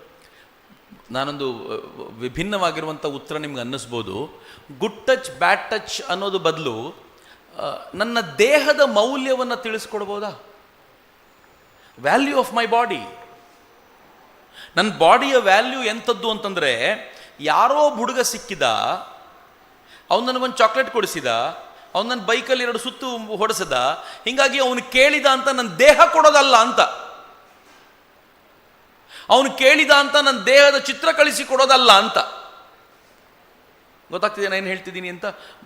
ನನ್ನ ದೇಹದ ಮೌಲ್ಯ ಕಳಿಸ್ಕೊಡ್ಬೇಕು ಅಂತ. ಒಬ್ಬ ಟೀಚರ್ ಇದ್ರು ಶಿವಮೊಗ್ಗದಲ್ಲಿ, ನನಗೆ ಅವ್ರ ಸ್ಟೂಡೆಂಟ್ ಹೇಳಿದ ಮಾತು, ನನಗೆ ಆ ಮಾತು ಕೇಳಿ ರೋಮಾಂಚನ ಅನ್ನಿಸ್ಬಿಡ್ತು. ಆಕೆ ಮಕ್ಕಳಿಗೆ ಹೇಳ್ತಿದ್ರಂತೆ, ಗಂಡು ಮಕ್ಕಳನ್ನು ಅಟ್ರ್ಯಾಕ್ಟ್ ಮಾಡಲೇಬೇಕು ಅಂತ ನಿಮ್ಮ ಮನಸ್ಸಿದ್ರೆ ದೇಹ ಬಿಟ್ಟರೆ ಬೇರೆ ಇಲ್ವಾ ನಿಮ್ಮ ಹತ್ರ ಅಟ್ರ್ಯಾಕ್ಟ್ ಮಾಡಲಿಕ್ಕೆ? ಇಂಗ್ಲೀಷ್ ಲೆಕ್ಚರರ್ ಆಕೆ ಶಿವಮೊಗ್ಗದಲ್ಲಿ. ಆಕೆ ಹೇಳ್ತಿದ್ದು, ದೇಹ ಬಿಟ್ಟರೆ ಮತ್ತೊಂದಿಲ್ವಾ? ನಿಮ್ಮ ಹತ್ರ ಸಂಗೀತ ಇದೆ, ನಿಮ್ಮ ಹತ್ರ ನೃತ್ಯದ ಕೆಪಾಸಿಟಿ ಇದೆ, ನಿಮ್ಮ ಹತ್ರ ಅಧ್ಯಯನ ಮಾಡುವಂಥ ಕೆಪಾಸಿಟಿ ಇದೆ, ಯಾವುದಾದ್ರೂ ಕೆಪಾಸಿಟಿ ಮೂಲಕ ಅಟ್ರ್ಯಾಕ್ಟ್ ಮಾಡ್ರಲ್ಲ, ದೇಹನೇ ಬೇಕಾ ಅಟ್ರ್ಯಾಕ್ಟ್ ಮಾಡಲಿಕ್ಕೆ. ಏನು ಚೆನ್ನಾಗಿದೆ ಮಾತಿದು. ಇದನ್ನು ಹಾರ್ಷಾಗಿ ಎಲ್ಲ ಮಕ್ಕಳ ಮುಂದೆ ಹೇಳಲಿಕ್ಕೆ ಆಗುತ್ತೋ ಇಲ್ವೋ ಗೊತ್ತಿಲ್ಲ, ಬಟ್ ನನ್ನ ದೇಹದ ಮೌಲ್ಯವನ್ನು ಹೆಣ್ಮಗುವಿಗೆ ತಿಳಿಸ್ಕೊಡ್ಬೇಕು, ಗಂಡು ಮಗುವಿಗೂ ಅಷ್ಟೇ. ನನಗೆ ನನ್ನ ದೇಹದ ಬಗ್ಗೆ ಭಾಳ ಕಾಳಜಿ ಇದೆ. ನಾನು ವಯಸ್ಸಾಗ್ತಾ ಇದ್ದಂತೆ ಯಂಗಾಗಿ ಕಾಣೋದು ಹೇಗೆ ಅಂತ ತಯಾರಿ ಮಾಡ್ಕೊಳ್ತೀನಿ. ನಾನು ಅದಕ್ಕೋಸ್ಕರ ಪ್ರತಿನಿತ್ಯ ವಾಕ್ ಮಾಡ್ತೀನಿ, ಎಕ್ಸಸೈಸ್ ಮಾಡ್ತೀನಿ, ನಾನು ನನ್ನ ಊಟದ ಮೇಲೆ ಕಂಟ್ರೋಲ್ ತಗೊಳ್ಳೋ ಪ್ರಯತ್ನ ಮಾಡ್ತೀನಿ, ಹುಚ್ಚಾಪಟ್ಟೆ ತಿನ್ನೋದಿಲ್ಲ. ಯಾಕೆ ಅಂದರೆ ಚಕ್ರವರ್ತಿಗೆ ಏಜ್ ಆಯಿತು ಅಂತ ನೋಡಿದರೆ ಅನ್ನಿಸ್ಬಾರ್ದು ಅಂತ. ಅವನು ಮಾತು ಕೇಳಿದ್ರೆ ವಯಸ್ಸು ಅನ್ಸೋದಿಲ್ಲ, ನೋಡಿದ್ರೆ ವಯಸ್ಸು. ಹಂಗೆ ಅನಿಸಿದ್ರೆ ಏನು ಉಪಯೋಗ? ವಿವೇಕಾನಂದರ ಬಗ್ಗೆ ಮಾತಾಡೋ ಅಧಿಕಾರ ಏನಿದೆ ನನಗೆ? ನನ್ನ ಬಾಡಿ ಮೇಲೆ, ನನ್ನ ಬಾಡಿಯನ್ನು ತುಂಬ ಮೋಹ ಇಟ್ಕೊಂಡಿಲ್ಲ, ಆದರೆ ಪ್ರೀತಿಸೋದು ಬಿಡಲಿಲ್ಲ. ಈ ಬಾಡಿನ ಹೆಂಗೆ ಇಟ್ಕೋಬೇಕು ಅಂತ ನನ್ನ ಆಸೆ ಇದೆ ಅಂತಂದರೆ, ನಾನು ಸಾಯೋ ದಿನವೂ ಕೂಡ ಚಕ್ರವರ್ತಿ ಯಂಗಾಗೆ ಪ್ರಾಣ ಬಿಟ್ಟ ಮಾರೆ ಅಂತ ಹೇಳಬೇಕು ಅಂತ. ಮಕ್ಕಳಿಗೆ ಹೇಳ್ಬೋದಾ ಇದನ್ನು ಹೇಳೋಣ ಅಂತ? ಆ ಟಚ್ಚಿನ ಪರಿಕಲ್ಪನೆಯೇ ಬೇರೆ ಆಗುತ್ತೆ ಅಂತ. ನೀವು ಗುಡ್ ಟಚ್ ಬ್ಯಾಡ್ ಟಚ್ ಇದೆಯಲ್ಲ, ಅದರಲ್ಲಿ ಟಚ್ ಇದೆ. ನೀವು ಗುಡ್ ಟಚ್ ಬ್ಯಾಡ್ ಟಚ್ ಅಂದಾಗ ಅವನಿಗೊಂದು ಮುಟ್ಟಿ ನೋಡುವ ಅನ್ನಿಸ್ತದೆ ಅವನಿಗೆ. ನೀವು ಅದ್ರ ಬದಲು ಅದನ್ನು ವಿಸ್ತಾರವಾಗಿರುವಂಥ ಆ್ಯಂಗಲ್ಲಿಗೆ ತಂದರೆ ಅದು ಸ್ವಾಮಿ ವಿವೇಕಾನಂದರ ಕಲ್ಪನೆಯನ್ನು ಕಟ್ಟಿಕೊಡುತ್ತೆ ಅಂತ ನನಗನ್ಸುತ್ತೆ. ಗೊತ್ತಿಲ್ಲ ಉತ್ತರ ನೀವು ನನಗಿಂತ ಚೆನ್ನಾಗಿ ಬಲ್ಲಿರಿ ಇದಕ್ಕೆ, ಮಕ್ಕಳ ಜೊತೆ ಇರೋದ್ರಿಂದ. You can generate your own answer ಅಂತ ನನಗನ್ಸುತ್ತೆ. ಪ್ಲೀಸ್ ಮಾಡಿ. Sir, good afternoon. Good afternoon. ನನ್ನ ಹೆಸರು ರಶ್ಮಿ ಅಂತ, ಅಕ್ಷಯ ಕಾಲೇಜ್ ಸಂಪ್ಯ ಇಲ್ಲಿ ವರ್ಕ್ ಮಾಡ್ತಾ ಇದ್ದೇನೆ, head department of English. But ನನಗೆ I don't want to ask any questions, but I just want to tell my opinion. Please madam. ನಾನು ತುಂಬ ಸರಿ ನಿಮ್ಮ ವಿಡಿಯೋಸ್ಗಳನ್ನು ಯೂಟ್ಯೂಬಲ್ಲಿ, ಪುತ್ತೂರಿಗೆ ನೀವು ತುಂಬ ಸರ್ತಿ ಬಂದಾಗ ನಿಮ್ಮನ್ನು ನಾನು ಲೈವ್ ಆಗಿ ನೋಡಿಲ್ಲ. ಸೊ ಇವತ್ತು ಕಾಲೇಜಲ್ಲಿ ಹೇಳಿದರು ಒಂದು 5 ಸ್ಟಾಫ್ ಹೋಗಬೇಕು ಅಂತ. I just heard the word Chakravarthy Sulibele ಅಂತ. Only for that reason I just said that yes, I want to see him. Live ಆಗಿ ಆ ವ್ಯಕ್ತಿಯನ್ನು ನೋಡಬೇಕು. ಬಿಕಾಸ್ ನೀವು ಯೂಟ್ಯೂಬಲ್ಲಿ ಮಾತಾಡೋನೇ ನನಗೆ ಗೂಸ್ ಬಂಪ್ಸ್ ಬರ್ತದೆ. ನಾನು ಲೈವ್ ಆಗಿ ನಿಮ್ಮನ್ನು ನೋಡಿದರೆ ಎಸ್, ನಿಮ್ಮ ಮಾತುಗಳು ಎಷ್ಟು ನಮ್ಮನ್ನ ಪ್ರವೋಕ್ ಮಾಡಬಹುದು. Being a teacher, you asked one question, are you love your profession? Definitely I love my profession. I'm proudly say that I love my profession. Because ನಾನು ಕ್ಲಾಸಲ್ಲಿ ನೀವು ಎಲ್ಲ ಕಥೆಗಳು ಹೇಳಿದ್ರಿ, ಎಲ್ಲ ಕಥೆಗಳು ನನಗೆ ಕನೆಕ್ಟ್ ಆಗ್ತಾ ಇದ್ವು. ಬಿಕಾಸ್ ನಾನು ಅದನ್ನು ಅಂದ್ಕೊಂಡೆ, ಫಸ್ಟ್ ಡೇ ಕ್ಲಾಸಿಗೆ ಹೋದಾಗ ಮಕ್ಳಿಗೆ ಅಟೆಂಡೆನ್ಸ್ ಹೇಳಿಸ್ಕೊಂಡೆ ಅರ್ಧ ಗಂಟೆ ಟೈಮ್ ವೇಸ್ಟ್ ನಾನು ಮಾಡೋದೇ ಇಲ್ಲ. I do something else. ನಾನೇನು ಮಾಡ್ತೀನಿ ಹೇಳಿದ್ರೆ, ಐ ಟೆಲ್ ದ ಸ್ಟೂಡೆಂಟ್ಸ್, ನಿಮ್ಮ ಹೆಸರು ಪ್ರತಿ ಟೀಚರ್ಸ್ ಬಂದು ಕೇಳ್ತಾರೆ, ಮಕ್ಕಳೇ ನಿಮ್ಮ ಹೆಸರೇನು, ನೀನು ಎಲ್ಲಿಂದ ಬಂದು, ನಿನ್ನ PU ಯಾವುದು, ಇದು ನನಗೆ ಬೇಡ. Let's do something else. ನೀವು ನಿಮ್ಮ ಹೆಸರಿಗೆ 3 ಕ್ಲೂಗಳನ್ನು ಬರಿಬೇಕು. ನಾನು ಆ ಕ್ಲೂ ಅನ್ನು ನೀವು ನನಗೆ ಹೇಳಬೇಕು. ಫಸ್ಟ್ ಕ್ಲೂ ಇದು. So I can think, for example ನನ್ನ ಹೆಸರು ಫಾರ್ ಎಕ್ಸಾಂಪಲ್ ಅವ್ರಿಗೆ ಗೊತ್ತಿಲ್ಲ ಅಂತಿದ್ರೆ, because my name is Rashmi, ನಾನು ಆ ಮಕ್ಕಳಿಗೆ ನನ್ನ ಹೆಸರು ಹೇಳೇ ಇಲ್ಲ ಫಸ್ಟ್ ಕ್ಲಾಸಿಗೆ ಎಂಟರ್ ಆಗುವಾಗ. I have prepared 3 clues. ನಾನೊಂದು ಫಸ್ಟ್ ಕ್ಲೂ ಕೊಡ್ತೇನೆ, ನಾನು ಸೂರ್ಯನಿಗೆ ತುಂಬ ಹತ್ತಿರವಾದವಳು, ಐ ಆಮ್ ರಿಲೇಟೆಡ್ ಟು ಸನ್. ನನ್ನ ಹೆಸರು ಏನೆಲ್ಲ ಹಾಳು ಮಾಡ್ತಾರೆ ಮಕ್ಕಳು, ಎಷ್ಟು ಹಾಳು ಮಾಡ್ಲಿಕ್ಕಾಗತ್ತಾ, ಜ್ಯೋತಿ ಅದು ಇದು ಹೇಳ್ತಾರೆ. ನೆಕ್ಸ್ಟ್ ವಾಪಸ್ ನಾನು ಇಲ್ಲ, shall we go with the second clue ಅಂತ ಕೇಳ್ತೇನೆ. They said yes. ಆಗ ಇನ್ನೊಂದು ಕ್ಲೂ ಕೊಡ್ತೇನೆ, ಪ್ಲಾಂಟ್ಸ್ ನೀಡ್ ಮೀ, ಸಸ್ಯಗಳಿಗೆ ನಾನು ಬೇಕು ಅಂತ. ಮಕ್ಕಳು ನನ್ನ ಹೆಸರು ಜಲ ಏನೆಲ್ಲ ಹೇಳಲಿಕ್ಕೆ ಶುರು ಮಾಡ್ತಾರೆ. So in the same way ಮಕ್ಕಳ ಹತ್ರ ಹೇಳ್ತೇನೆ, ನಿಮ್ಗೀಗ ಒಂದು 3 ಕ್ಲೂ ರೆಡಿ ಮಾಡಿ, ಸೊ ನಿಮ್ಮ ಹೆಸರನ್ನ ನಾನು ಫೈಂಡ್ ಔಟ್ ಮಾಡ್ತೇನೆ ಅಂತ. ಮಕ್ಕಳು ಯೋಚನೆ ಮಾಡ್ಲಿಕ್ಕೆ ಶುರು ಮಾಡ್ತಾರೆ. ಬಟ್ ತುಂಬಾ ಮುಸ್ಲಿಂ ಮಕ್ಕಳಿಗೆ ಕಷ್ಟ ಆಗ್ತದೆ. But I tell them that religion doesn't matter, but ಎಲ್ಲ ವರ್ಡಿಗೂ ಒಂದು ಮೀನಿಂಗ್ ಇರುತ್ತೆ. ಎನಿ ರಿಲಿಜನ್ ಆ ಒಂದು ಕಾನ್ಸೆಪ್ಟ್ ಇಟ್ಕೊಂಡೆ ಅವ್ರು ಆ ಒಂದು ಹೆಸರನ್ನ ಇಟ್ಟಿರ್ತಾರೆ. So they can made a clue only for that is. ಅದೇ ನೀವೇನೆಲ್ಲ ಕಥೆಗಳು ಹೇಳಿದ್ರಿ, ಇಟ್ ಆಲ್ ಕನೆಕ್ಟೆಡ್ ಮೀ. ಒಂದು second, do you love your subject? Definitely I love my subject. ಯಾಕೆಂತ ಹೇಳಿದ್ರೆ every day I go to class, I go with 1 moral story. ಪ್ರತಿದಿನ ನಾನು ಮಕ್ಕಳಿಗೆ ಒಂದು ಕತೆ ಹೇಳ್ತೇನೆ. ಆ ಕತೆ ಮಕ್ಕಳಿಗೆ ಹೇಳ್ತೇನೆ, ನಾನು ಇಷ್ಟು ಪಾಠ ಮಾಡಿದೆಲ್ಲ ಮಕ್ಕಳೇ, ಇದು ನಿಮ್ಮ ಲೈಫಲ್ಲಿ ಬರೋದಿಲ್ಲ. ಈಗ ಹೇಳುವ ಸ್ಟೋರಿ ನಿಮಗೆ ಲೈಫಲ್ಲಿ ಇರುತ್ತೆ. ಆ ಸ್ಟೋರಿ ಏನು ಹೇಳಿದ್ರೆ, ನನ್ನ ಮಕ್ಕಳಿಗೆ ನಾರ್ಮಲಿ ಏನು ಮಾಡ್ತೀನಿ ಹೇಳಿದ್ರೆ, I told them to close their eyes first. ನಾನು ಕೇಳಿದ ಪ್ರಶ್ನೆಗಳಿಗೆಲ್ಲ ನೀವು ಉತ್ತರ ಹೇಳಬೇಕು, ಪಕ್ಕದವನಿಗೂ ಗೊತ್ತಾಗಬಾರ್ದು, ನನಗೆ ಮಾತ್ರ ಗೊತ್ತಾಗಬೇಕು. You just raise your hands ಅಂತ. ಸೊ ಮಕ್ಳಿಗೆ ನಾನು ಒಂದೊಂದೇ ಕ್ವೆಶನ್ಸ್ ಕೇಳ್ತಾ ಇದ್ದೀನಿ. ಇಲ್ಲಿ ಎಷ್ಟು ಜನರಿಗೆ ರಿಚ್ ಆಗ್ಲಿಕ್ಕೆ ಆಸೆ? ಒಂದಷ್ಟು ಜನ ಕೈ ಎತ್ತಾರೆ. ಎಷ್ಟು ಜನರಿಗೆ ಇಲ್ಲಿ ಸಂತೋಷವಾಗಿದ್ದೀರಿ ಪ್ರತಿದಿನ ಅಂತ ಅನ್ನಿಸ್ತದೆ? ಸ್ವಲ್ಪ ಜನ ಕೈ ಎತ್ತಾರೆ. ಎಷ್ಟು ಜನರಿಗೆ ಲವ್ ಮ್ಯಾರೇಜ್ ಆಗಬೇಕು ಅಂತ ಅನ್ನಿಸ್ತದೆ? ಸ್ವಲ್ಪ ಜನ ಕೈ ಎತ್ತಾರೆ. ಎಷ್ಟು ಜನರಿಗೂ ಎಷ್ಟೇ ಕಷ್ಟಪಟ್ಟು ನಾನು ಬೀದಿಯಲ್ಲಾದ್ರೂ ಮಲ್ಗಿ ಬದುಕಿಯೇನಾ ಅಂತ ಕೇಳಿದ್ರೆ ಕೈಗಳು ಬರೋದೇ ಇಲ್ಲ ಸರ್. ಬಿಕಾಸ್ ತಂದೆ ತಾಯಿ ಏನ್ ಹೇಳ್ಕೊಟ್ಟಿದ್ದಾರೆ ಹೇಳಿದ್ರೆ ಆ ಮಕ್ಕಳಿಗೆ, ನಾನು ಪಟ್ಟ ಕಷ್ಟ ನೀನು ಪಡಬೇಡ ಮಗ ಅನ್ನೋದನ್ನ ಹೇಳ್ಕೊಟ್ಟಿದಾರಂತೆ. ಬಟ್ ನಾನೇನ್ ಹೇಳ್ತೀನಿ ಹೇಳಿದ್ರೆ, ನಾವು ಪಟ್ಟ ಕಷ್ಟ ನಮ್ಮ ಮಕ್ಕಳಿಗೆ ನಾವು ಹೇಳ್ಕೊಡ್ಬೇಕು. ನಾವು ಅದನ್ನ ಹೇಳ್ಕೊಟ್ರೆ ಮಾತ್ರ ಡೆಫಿನೆಟ್ಲಿ ಆ ಮಕ್ಕಳು ಫ್ಯೂಚರ್ ಅಲ್ಲಿ ನನ್ನ ಕಷ್ಟಗಳು ಮಕ್ಕಳು ನನ್ನ ನೆಕ್ಸ್ಟ್ ಕಲಿಸುವ ನನ್ನ ಮಕ್ಕಳಿಗೆ ಅರ್ಥ ಆಗ್ಬೋದು. This is what I believe. And the third question, ನೀವು ಇನ್ನೊಂದು ಥರ್ಡ್ ಕ್ವೆಶನ್ ಕೇಳಿದ್ರಿ, ನಿಮ್ಮ ಪ್ರೊಫೆಷನಲ್ ಲೈಫಿಗೂ ಮನೆಗೂ. I never do this. ನಾನು ಇಲ್ಲ ನಿಮ್ಮ ಮಕ್ಕಳನ್ನ, ವಿದ್ಯಾರ್ಥಿಗಳನ್ನ ಮಕ್ಕಳಂತೆ ಪ್ರೀತಿಸ್ತೀನಿ. Yes, that's always I used to. Third question. Yeah, I used to call them ಮಕ್ಕಳೇ. ಯಾವಾಗ ನೀವು ಸ್ಟೂಡೆಂಟ್ಸ್ ಅಂತ ಕರಿತೀರಾ, they will treat us as a teacher. ನಾನು ಮಕ್ಕಳೇ ಅಂತ ಕರಿತೀನಿ. ಸೊ ಕಾಲೇಜಲ್ಲಿ ಎಲ್ಲ ಸ್ಟೂಡೆಂಟ್ಸ್ ನನ್ನ ತಾಯಿ ಅಂತ ಅಂದ್ಕೊಂಡಿದ್ದಾರೆ.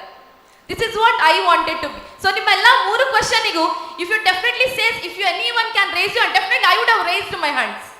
Definitely I would have raised my hand. Thank you, because I wanted to be a good teacher, because I am a good teacher, because I have some morals. ಒಂದು ನಾನು ಮನೆಗೆ ಅಂತ ಬಂದ ಕೂಡಲೇ ಕಾಲೇಜ್ಗೆ ಸಮಯಗಳನ್ನ ಕೊಡ್ತೀನಿ. ಆದರೆ when I go to the college, ಮನೆಯನ್ನ ಮರ್ತು ಬಿಡ್ತೇನೆ. But sometimes it's all depends on the priority. ನಾವು ಎಲ್ಲಿ ಯಾವಾಗ ಹೇಗಿರಬೇಕು, ಮನೆಯೇ ಫಸ್ಟ್ ಪ್ರಯಾರಿಟಿನ, definitely we go to the home first. So ಆ ಒಂದು ವಿಷಯದಲ್ಲಿ ಪ್ರಯಾರಿಟಿ ಮೇಲೆ ನಾನು ಹೋಗ್ತೀನಿ. ಬಿಟ್ರೆ definitely I tell you, I am a good teacher. Yes, I wanted to be a good teacher. ತುಂಬಾ ಮಕ್ಕಳಿಗೆ ಇನ್ಸ್ಪಿರೇಷನ್ ಆಗಬೇಕು ಅಂತ ಇದ್ದೇನೆ. ಐ ಹೋಪ್ ಲೈವ್ ಅಲ್ಲಿ ನನ್ನ ಅಕ್ಷಯ ಕಾಲೇಜ್ ಆರ್ ನಾನು ಮೊದಲು ವರ್ಕ್ ಮಾಡಿದ ವಿದ್ಯಾರಶ್ಮಿ ಕಾಲೇಜಲ್ಲಿ 8 ವರ್ಷ ವರ್ಕ್ ಮಾಡಿದ್ದೇನೆ. ಸ್ಟಿಲ್ ಆ ಮಕ್ಕಳು ಇನ್ನೂ ಕಾಂಟ್ಯಾಕ್ಟ್ ಅಲ್ಲಿ ಇದ್ದಾರೆ, ಎಲ್ಲೆಲ್ಲೋ ವರ್ಕ್ ಮಾಡಿಕೊಂಡಿದ್ದಾರೆ. ಸರ್ ಅವ್ರು ಕಾಲ್ ಮಾಡಿ ಹೇಳ್ತಾರೆ, ಮ್ಯಾಮ್ ನೀವು ಫ್ರೀ ಆಗಿ ಸ್ಪೋಕನ್ ಇಂಗ್ಲಿಷ್ ಕ್ಲಾಸ್ ಮಾಡಿದ ಕಾರಣ ಇವತ್ತು ಆರಾಮ್ಸೆ ಇಂಗ್ಲಿಷ್ ಮಾತಾಡ್ತಿದ್ದೇವೆ ಮೇಡಮ್ ಅಂತ. ಬಿಕಾಸ್ ನನಗೆ ಮ್ಯಾನೇಜ್ಮೆಂಟ್ ಇಂದ ನಾನು 1 ರೂಪಾಯಿಯನ್ನು ತಗೊಳ್ಳದೆ. So we have done all those. So I am really happy that I have attended such a wonderful seminar or workshop, what and all we call. Thank you so much for the opportunity we got today. Thank you so much. Thank you so much madam, thank you so much. Hari Om sir, ನನ್ನ ಹೆಸರು ಸ್ವರ್ಣ ಗೌರಿ ಅಂತ. As a student, final year law student ಆಗಿ ಇಲ್ಲಿ ಬಂದಿದ್ದೇನೆ. ನಾನು ಕೇಳೋ ಪ್ರಶ್ನೆ ಏನಂತ ಹೇಳಿದರೆ, ಇದಕ್ಕೆ ಶಿಕ್ಷಕ ವೃತ್ತಿಯಿಂದ ಸಂಬಂಧಪಟ್ಟು ನಾನು ಕೇಳ್ತಾ ಇಲ್ಲ. ನಾನು ಕೇಳ್ತಾ ಇರೋ ಪ್ರಶ್ನೆ ಏನಂತ ಹೇಳಿದರೆ, ಆ್ಯಸ್ ಅ ಸ್ಟೂಡೆಂಟ್ ಆಗಿ ನಾವು ಐ ಲವ್ ಹಿಸ್ಟ್ರಿ, ಹಿಸ್ಟ್ರಿ ಸಬ್ಜೆಕ್ಟನ್ನು ನಾನು ತುಂಬ ಇಷ್ಟಪಡ್ತೇನೆ. ಹಾಗಾಗಿ ನಾನು ಕೇಳುವಂಥದ್ದು, ಈ ಪಠ್ಯವನ್ನು ಹೇಳುವಂತಹ ಶಿಕ್ಷಕರಿಗೆ ಈ ಪಠ್ಯದ ಬದಲಾವಣೆ ಇದೆ ಅಲ್ಲ, ಹಿಸ್ಟ್ರಿಯನ್ನು ತಿರುಚುವಂಥ ಕೆಲಸಗಳನ್ನು ಮಾಡಿದಾರಲ್ಲ, ಇದನ್ನು ಮಾಡಲಿಕ್ಕೆ ಸಾಧ್ಯ ಇದೆಯಾ? ಪುನಃ ಹಿಸ್ಟ್ರಿಯನ್ನು ವಾಪಸ್ ತರುವಂಥ ಸಾಧ್ಯತೆ ಇದೆಯಾ? ಟೀಚರ್ಸ್ ಡೆಫಿನೆಟ್ಲಿ ಮಾಡ್ಬೋದು ಕಣಮ್ಮ. ಹೇಗೆ ಮಾಡ್ಬೋದು ಅಂತಂದರೆ, ಭಾಳ ಜನ ಟೀಚರ್ಸ್ ಇದ್ದಾರೆ, ಹಿಸ್ಟ್ರಿ ಟೀಚರ್ಸು ಇರ್ತಾರೆ. ನಾನು ತುಂಬ ಜನ ಟೀಚರ್ಸನ್ನು ಭೇಟಿ ಮಾಡಿದಾಗ ಶ್ರೇಷ್ಠ ಹಿಸ್ಟ್ರಿ ಟೀಚರ್ಸು ಅವರೇನು ಹೇಳ್ತಾರೆ ಅಂತಂದರೆ, ಎಕ್ಸಾಮಿಗೆ ಇದು ಈಗ ನಾನು ಹಿಸ್ಟ್ರಿ ಹೇಳ್ತೀನಿ ನಿನಗೆ ಬಾ ಅಂತ. ಮಾಡ್ಬೋದು ಅಂತ. ಎಕ್ಸಾಮ್ಗೆ ಹೀಗೆ ಬರಿ, ಇದು ಎಕ್ಸಾಮಿಗೆ ಬರಿಬೇಕು, ಇದನ್ನೇ ಕೇಳ್ತಾರೆ. ಬಟ್ ನಿಜವಾದ ಹಿಸ್ಟ್ರಿ ನಾನು ಹೇಳ್ತೀನಿ ಅಂತ. ಎಕ್ಸಾಮಿಗೆ ಬರೆದಿರೋ ಹಿಸ್ಟ್ರಿ ಮರ್ತೋಗ್ಬಿಡ್ತಾರೆ ಅವರು. ಆದರೆ ಮೇಷ್ಟು ನಿಜವಾದ ಹಿಸ್ಟ್ರಿ ಅಂತ ಯಾವುದೊಂದು ಕತೆ ಹೇಳ್ತಾರಲ್ಲ, ಜೀವನದಲ್ಲಿ ಮರೆಯೋದಿಲ್ಲ. ಕಾರಣ ಹೇಳ್ತೀನಿ ನಾನು. ಎಕ್ಸಾಮ್ಗೆ ಅಂತ ಓದುವಾಗ ನೆನ್ಪಿಟ್ಕೋಬೇಕು ಅನ್ನೋ ಕಾಟಾಚಾರಕ್ಕೆ ಓದಿರ್ತೀವಿ. ಆದರೆ ಈ ಕಥೆ ಕೇಳಿರ್ತೀವಲ್ಲ, ಅದ್ರಲ್ಲಿ ನೆನ್ಪಿಟ್ಕೊಳ್ಬೇಕು ಅನ್ನೋ ಧಾವಂತ ಇರೋದಿಲ್ಲ. ಎಕ್ಸಾಮಿಗೋಸ್ಕರ ಓದಬೇಕು ಅಂತ ಇರೋದಿಲ್ಲ. ಎಷ್ಟು ಆಳಕ್ಕಿಳಿದಿರುತ್ತೆ ಅಂತಂದರೆ, ಪಠ್ಯಪುಸ್ತಕ ನಿವಾಳಿಸಿ ಒಗಿಬೋದು. ಪಠ್ಯಪುಸ್ತಕ ಚೆನ್ನಾಗಿಲ್ಲ ಅನ್ನೋ ಪ್ರಶ್ನೆ ಯಾವಾಗ ಬರುತ್ತೆ ಅಂತಂದರೆ, ಪಾಠ ಮಾಡುವ ಟೀಚರ್ಗೆ ಇದು ಅರ್ಥ ಆಗಲಿಲ್ಲ ಅಂದಾಗ ಮಾತ್ರ. ಪಾಠ ಮಾಡುವ ಟೀಚರ್ಗೆ ನೀನು ಏನೇ ಪಠ್ಯಪುಸ್ತಕ ಕೊಡು, ನಾನು ಮಕ್ಕಳಿಗೆ ಇದನ್ನೇ ಹೇಳೋದು ಅಂತ ನಿಶ್ಚಯ ಮಾಡಿದರೆ 100% ಸಾಧ್ಯ ಆಗುತ್ತೆ ಅಂತ ಡಿಸೈಡ್ ಮಾಡಬೇಕು. ಎಕ್ಸಾಮಿಗೆ ಬರೀ, ಆದರೆ ನಾನು ಹೇಳ್ಕೊಡ್ತೀನಿ ನಿನಗೆ, ಇಟ್ ಈಸ್ ಪಾಸಿಬಲ್ ಕಣ. ಅಂದರೆ ನಾನು ಕೇಳ್ತಾ ಇರುವಂಥದ್ದು, ಭಾರತದ ಇತಿಹಾಸವನ್ನು ತಿರುಚುವಂಥ ಸದ್ಯ ಈಗ ಪಠ್ಯಗಳಲ್ಲಿ ಆಗಿದೆ ಅಲ್ಲ, ಅದರ ಬಗ್ಗೆ ನಾನು ಅದನ್ನೇ ಹೇಳ್ತಿರೋದಮ್ಮ ನಾನು. ಪಠ್ಯದಲ್ಲಿ ಆಗಿರುತ್ತೆ, ನೀನು ಅದನ್ನು ಬದಲಾಯಿಸ್ಬೇಕ. ಈಗ ತುಂಬ ದೊಡ್ಡ ಪ್ರಯತ್ನವನ್ನು ಒಂದು ಟೀಮ್ ಮಾಡ್ತು ಕಳೆದ 3-4 ವರ್ಷ, 2-3 ವರ್ಷಗಳ ಹಿಂದೆ. ಅದನ್ನು ಪೂರ್ತಿ ಚೇಂಜ್ ಮಾಡಿದ್ರು. ಈಗಿನ ಪಠ್ಯದಲ್ಲಿ ಹೇಗಿದೆ ಅಂತಂದರೆ, ಇಬ್ಬರು ತರಕಾರಿ ಮಾರೋರಿದ್ದಾರೆ, ಒಬ್ಬ ಅಬ್ದುಲ್ಲಾ ಮತ್ತೊಬ್ಬ ರಾಮ. ಅಬ್ದುಲ್ಲಾ ಬಹಳ ಸ್ವಚ್ಛವಾಗಿ ತರಕಾರಿ ಅಂಗಡಿ ಇಟ್ಕೊಂಡಿದ್ದಾನೆ, ರಾಮ ಕೊಳಕಾಗಿ ಇಟ್ಕೊಂಡಿದ್ದಾನೆ. ನೀವು ಯಾರ ಹತ್ರ ಖರೀದಿ ಮಾಡ್ತೀರಾ? ಇದೇ ಹೀಗೆ ಚಟುವಟಿಕೆ ಇದೆ. ನಾನು ನೋಡಿ ಮೊನ್ನೆ ಗಾಬರಿ ಆದೆ, ಏನು ಸಂದೇಶ ಕೊಡ್ಲಿಕ್ಕೆ ಹೊರಟಿರೋದವರು ಇದೆ. ನಾವೇನು ಗಲಾಟೆ ಮಾಡ್ಲಿಕ್ಕೆ ಹೋಗಲಿಲ್ಲ, ಸುಮ್ಮನಾದ್ವಿ. ಆದರೆ ಟೀಚರು ಹೊಸದೊಂದನ್ನು ಕ್ರಿಯೇಟೇ ಮಾಡ್ಬೋದು. ಆ ಚಟುವಟಿಕೆಯನ್ನೇ ಪಕ್ಕಕ್ಕಿಟ್ಟು ಕ್ಲಾಸ್ ರೂಮ್ನ ಈ ಹುಡುಗರನ್ನೇ ಕರ್ಕೊಂಡು ಬಂದು, ಇವರಿಬ್ಬರಿದ್ದಾರೆ, ಇವನು ಭಾಳ ಕ್ಲೀನಾಗಿದ್ದಾನೆ, ಅಲ್ಲೇ ಮಾಡ್ಬೋದು ಅವರು. ಇವನು ಉಗಿತಾನೆ, ಇವನು ಎಂಜಲ್ ಹಚ್ಚಿ ಕೊಡ್ತಾನೆ, ಏನು ಹೆಸರು ಹೇಳಬೇಕಾಗಿಲ್ಲ, ಸಮಾಜಕ್ಕೆ ಗೊತ್ತಾಗೋದು ಉಗಿಯೋದು ಯಾರು, ಎಂಜಲ್ ಹಚ್ಚಿ ಕೊಡೋದು ಯಾರು ಗೊತ್ತಾಗುತ್ತೆ ಸಮಾಜಕ್ಕೆ. ನೀವು ಹೆಸರು ಹೇಳಬೇಕು ಅಂತಿಲ್ಲ, ಹೆಸರು ಹೇಳಿದ್ರೆ ಮಾತ್ರ ಗೊತ್ತಾಗತ್ತಾ? ಗೊತ್ತಾಗುತ್ತೆ. ನಮ್ಮ ಮಕ್ಕಳು ಭಾಳ ಬುದ್ಧಿವಂತರಿದ್ದಾರೆ, ದಡ್ರೇನಿಲ್ಲ. ಆದರೆ ಟೀಚರ್ ಮನಸ್ಸು ಮಾಡಿದರೆ ಹೊಸದನ್ನು ಕ್ರಿಯೇಟ್ ಮಾಡ್ಬೋದು ಅಂತ. ಟೀಚರ್ ಅದನ್ನೇ ಮಾಡಬೇಕು. ಪಠ್ಯಪುಸ್ತಕದಲ್ಲಿ ಇರೋದನ್ನೇ ಮಾಡಲಿಕ್ಕೆ ಟೀಚರ್ ಅಲ್ಲ ಇರೋದು, ಅದನ್ನು ಮಕ್ಕಳು ಓದ್ಕೊಳ್ತಾರೆ. ಟೀಚರ್ ಕೆಲಸ 99% ಮಕ್ಕಳು ಮಾಡ್ಕೊಳ್ತಾರೆ, ಟೀಚರ್ ಕೆಲಸ 1% ಅಷ್ಟೇ. ಅದರಿಂದ ಆಚೆಗೊಂದು ಪ್ರೇರಣೆ ಕೊಡೋದಿದೆಯಲ್ಲ, ಭಾಳ ಚೆನ್ನಾಗಿದೆ. ಗುರುರಾಜ್ ಕರ್ಜಗಿ ಸರ್ ಒಂದ್ಸಲ ಸಿಕ್ಕಿದಾಗ ನನಗೆ ಕೇಳ್ತಿದ್ರು, ಭಾಳ ಚೆನ್ನಾಗಿರೋ ಘಟನೆ ಇದು. ಟೀಚರ್, ಥ್ಯಾಂಕ್ ಯು ಪುಟ್ಟ, ಕೂತ್ಕೋಬೋದು ನೀನು. ಟೀಚರ್ ಬಗ್ಗೆ ಕೇಳುವಾಗ ಒಂದು ಒಳ್ಳೆ ಘಟನೆ ಹೇಳ್ತಿದ್ದರು. ಒಬ್ಬ ಟೀಚರ್ ಬಂದು ಅವ್ರಿಗೆ ಹೇಳಿದ್ರಂತೆ, ಏನು ಸರ್ ಇವತ್ತಿನ ಮಕ್ಕಳು ರೆಸ್ಪೆಕ್ಟೇ ಕೊಡೋದಿಲ್ಲ, ಒಂದು ಚೂರು ರೆಸ್ಪೆಕ್ಟ್ ಇಲ್ಲ. ನಮ್ಮ ಕಾಲದಲ್ಲಿ ಹೆಂಗಿದ್ವಿ, ಮೇಷ್ಟ್ರು ಅಲ್ಲಿಂದ ಬರ್ತಾ ಇದ್ರೆ ಇಲ್ಲಿಂದನೇ ಸೈಕಲಿಂದ ಇಳಿದು ನಮಸ್ಕಾರ ಮಾಡಿ ಹೋಗ್ತಿದ್ವಿ. ಇವತ್ತಿನ ಮಕ್ಕಳು ಎದುರುಗಡೆನೆ ಬೈಕಲ್ಲಿ ರಾಂಗ್ ಅಂತ ಹೋಗ್ತಾರೆ, ಕೇರೇ ಮಾಡೋದಿಲ್ಲ ಅಂತ. ಅವ್ರು ಭಾಳ ಚೆನ್ನಾಗಿ ಹೇಳಿದರು ನನಗೆ. ಅವಾಗ ಅವ್ರ ಟೀಚರ್ನ ಕೇಳಿದ್ರಂತೆ, ನೀವೇನು ಮಾಡ್ತೀರಾ? ನಾನು ಮ್ಯಾಥ್ಸ್ ಪಾಠ ಮಾಡ್ತೀನಿ. ಮ್ಯಾಥ್ಸ್ ಪಾಠ ಮಾಡಿದ್ದಕ್ಕೆ ಸಂಬಳ ಬರುತ್ತಾ? ಬರುತ್ತೆ. ಸಾಕಷ್ಟು ಸಿಗುತ್ತಾ? ಸಿಗುತ್ತೆ. ಮತ್ತು ರೆಸ್ಪೆಕ್ಟ್ ಆಗಬೇಕು. ಶಾಕ್ಡ್ ಅಂತೆ, ಒಳ್ಳೆ ಕತೆ ಅಲ್ಲ. ಮ್ಯಾಥ್ಸ್ ಪಾಠ ಮಾಡಿದ್ದಕ್ಕೆ ಏನು ಸರ್ ಟೀಚರಿಗೆ ರೆಸ್ಪೆಕ್ಟ್ ಕೊಡಬಾರ್ದ? ಕರೆಕ್ಟು. ನೀವು ಪಾಠ ಮಾಡಿದ್ದಕ್ಕೆ ಸಂಬಳ ಬಂದಿದೆ, ಪಾಠಕ್ಕಿಂತ ಎಕ್ಸ್ಟ್ರಾ ಏನಾದರೂ ಮಾಡಿ ರೆಸ್ಪೆಕ್ಟ್ ಬರುತ್ತೆ ಅಂತ. ಎಷ್ಟು ಚೆನ್ನಾಗಿದೆ ನೋಡಿ ಈ ಮಾತು. ನನಗೆ ಎಷ್ಟು ಚೆನ್ನಾಗಿದೆ ಅಂತ ಅನ್ನಿಸ್ತು ಅಂತಂದರೆ, ನಿಮಗೆ ಏನು ಬರಬೇಕೋ ಅದು ಬಂದಾಗಿದೆ, ಅದಕ್ಕಿಂತ ಎಕ್ಸ್ಟ್ರಾ ಮಾಡಬೇಕು, ಆ ಮಕ್ಕಳ ಜೊತೆ ಕಳಿಬೇಕು ಅಂತ. ಆ ಮಕ್ಕಳಿಗೆ 100% ನೆನ್ಪಿಟ್ಕೊಳ್ಳೋಂಥ ಇದೇನು ಆ ಮಗು ಘಟನೆ ಹೇಳ್ತೋ, ಪಠ್ಯಪುಸ್ತಕ ತಿರ್ಚಿರ್ಬೋದು, ಆದರೆ ತಿರ್ಚಿರೋದನ್ನು ಸರಿ ಮಾಡುವಂಥ ಸಾಮರ್ಥ್ಯ ಯಾರಿಗಿದೆ ಅಂತಂದರೆ ಟೀಚರಿಗಿದೆ ಅಂತ. ಡೆಫಿನೆಟ್ಲಿ ಮಾಡ್ಬೋದು ಟೀಚರ್ ಅಂತ. ಮತ್ತು ಎಲ್ಲ ಟೀಚರ್ ಮಾಡ್ಬೋದು. ಮ್ಯಾಥ್ಸ್ ಟೀಚರು ಆರ್ಯಭಟನ ಕತೆ ಹೇಳಿದರೆ ಅವನಿಗೆ ಮ್ಯಾಥ್ಸ್ ಫಾರ್ಮುಲಾ ಮರ್ತೋಗ್ಬಿಡ್ಬೋದು. ಅವನ ಲೈಫ್ನಲ್ಲಿ ಯಾವಾಗಲೂ ಮೇಡಮ್ ಹೇಳಿದ ಆರ್ಯಭಟನ್ ಮರಿಲಿಕ್ಕೆ ಆಗದೇ ಇಲ್ಲ. ಸೈನ್ಸ್ ಟೀಚರು ಆಕೆ ಪಾಠ ಮಾಡ್ತಾ ಮಾಡ್ತಾ ಜಗತ್ತಿಗೆ ಭಾರತದ ವಿಜ್ಞಾನಿಗಳು ಕೊಟ್ಟಿರೋ ಕೊಡುಗೆಯನ್ನು ಹೇಳಿದರೆ ಅವನು ಎಲ್ಲ ಮರಿಬೋದು, ಇದನ್ನು ಮರೆಯೋದಿಲ್ಲ. ಕನ್ನಡದ ಮೇಷ್ಟ್ರು ಪಾಠ ಮಾಡ್ತಾ ಮಾಡ್ತಾ ರಾಮ ಮಂದಿರದ ಇನಾಗ್ಯುರೇಷನ್ ಅನ್ನು ಆಗುತ್ತೆ, ಆದರೆ ರಾಮಾಯಣದ ಕಥೆಗಳಲ್ಲಿ ಸೂಕ್ಷ್ಮವಾಗಿರುವ ಕೆಲವು ಕಥೆಗಳನ್ನು ಹೇಳಿದರೆ ಅವನ ಲೈಫ್ ಲಾಂಗ್ ನೆನಪಿರುತ್ತೆ. ಅದು ಎಲ್ರಿಗೂ ಮಾಡ್ಬೋದಾಗಿರುವಂಥ ಕೆಲಸ ಇದೆ ಅಂತ ಡೆಫಿನೆಟ್ಲಿ ಸಾಧ್ಯ ಇದೆ. ನಾವು ಪ್ರಯತ್ನ ಪಟ್ಟರೆ ಈ 1000 ಜನ ಬಂದು ಪಠ್ಯಪುಸ್ತಕ ತಿರುಚಲಿ, ನಮ್ಮ ಹತ್ರ ಇರುವ ಕೆಲವು 100 ಟೀಚರ್ಗಳು ಈ ಜಿಲ್ಲೆಯಲ್ಲಿ ಹೊಸ ಪಠ್ಯವನ್ನೇ ತಯಾರು ಮಾಡ್ಬೋದು ಅಂತ, ವಿತೌಟ್ ದರ್ ಇಂಟರ್ವೆನ್ಷನ್.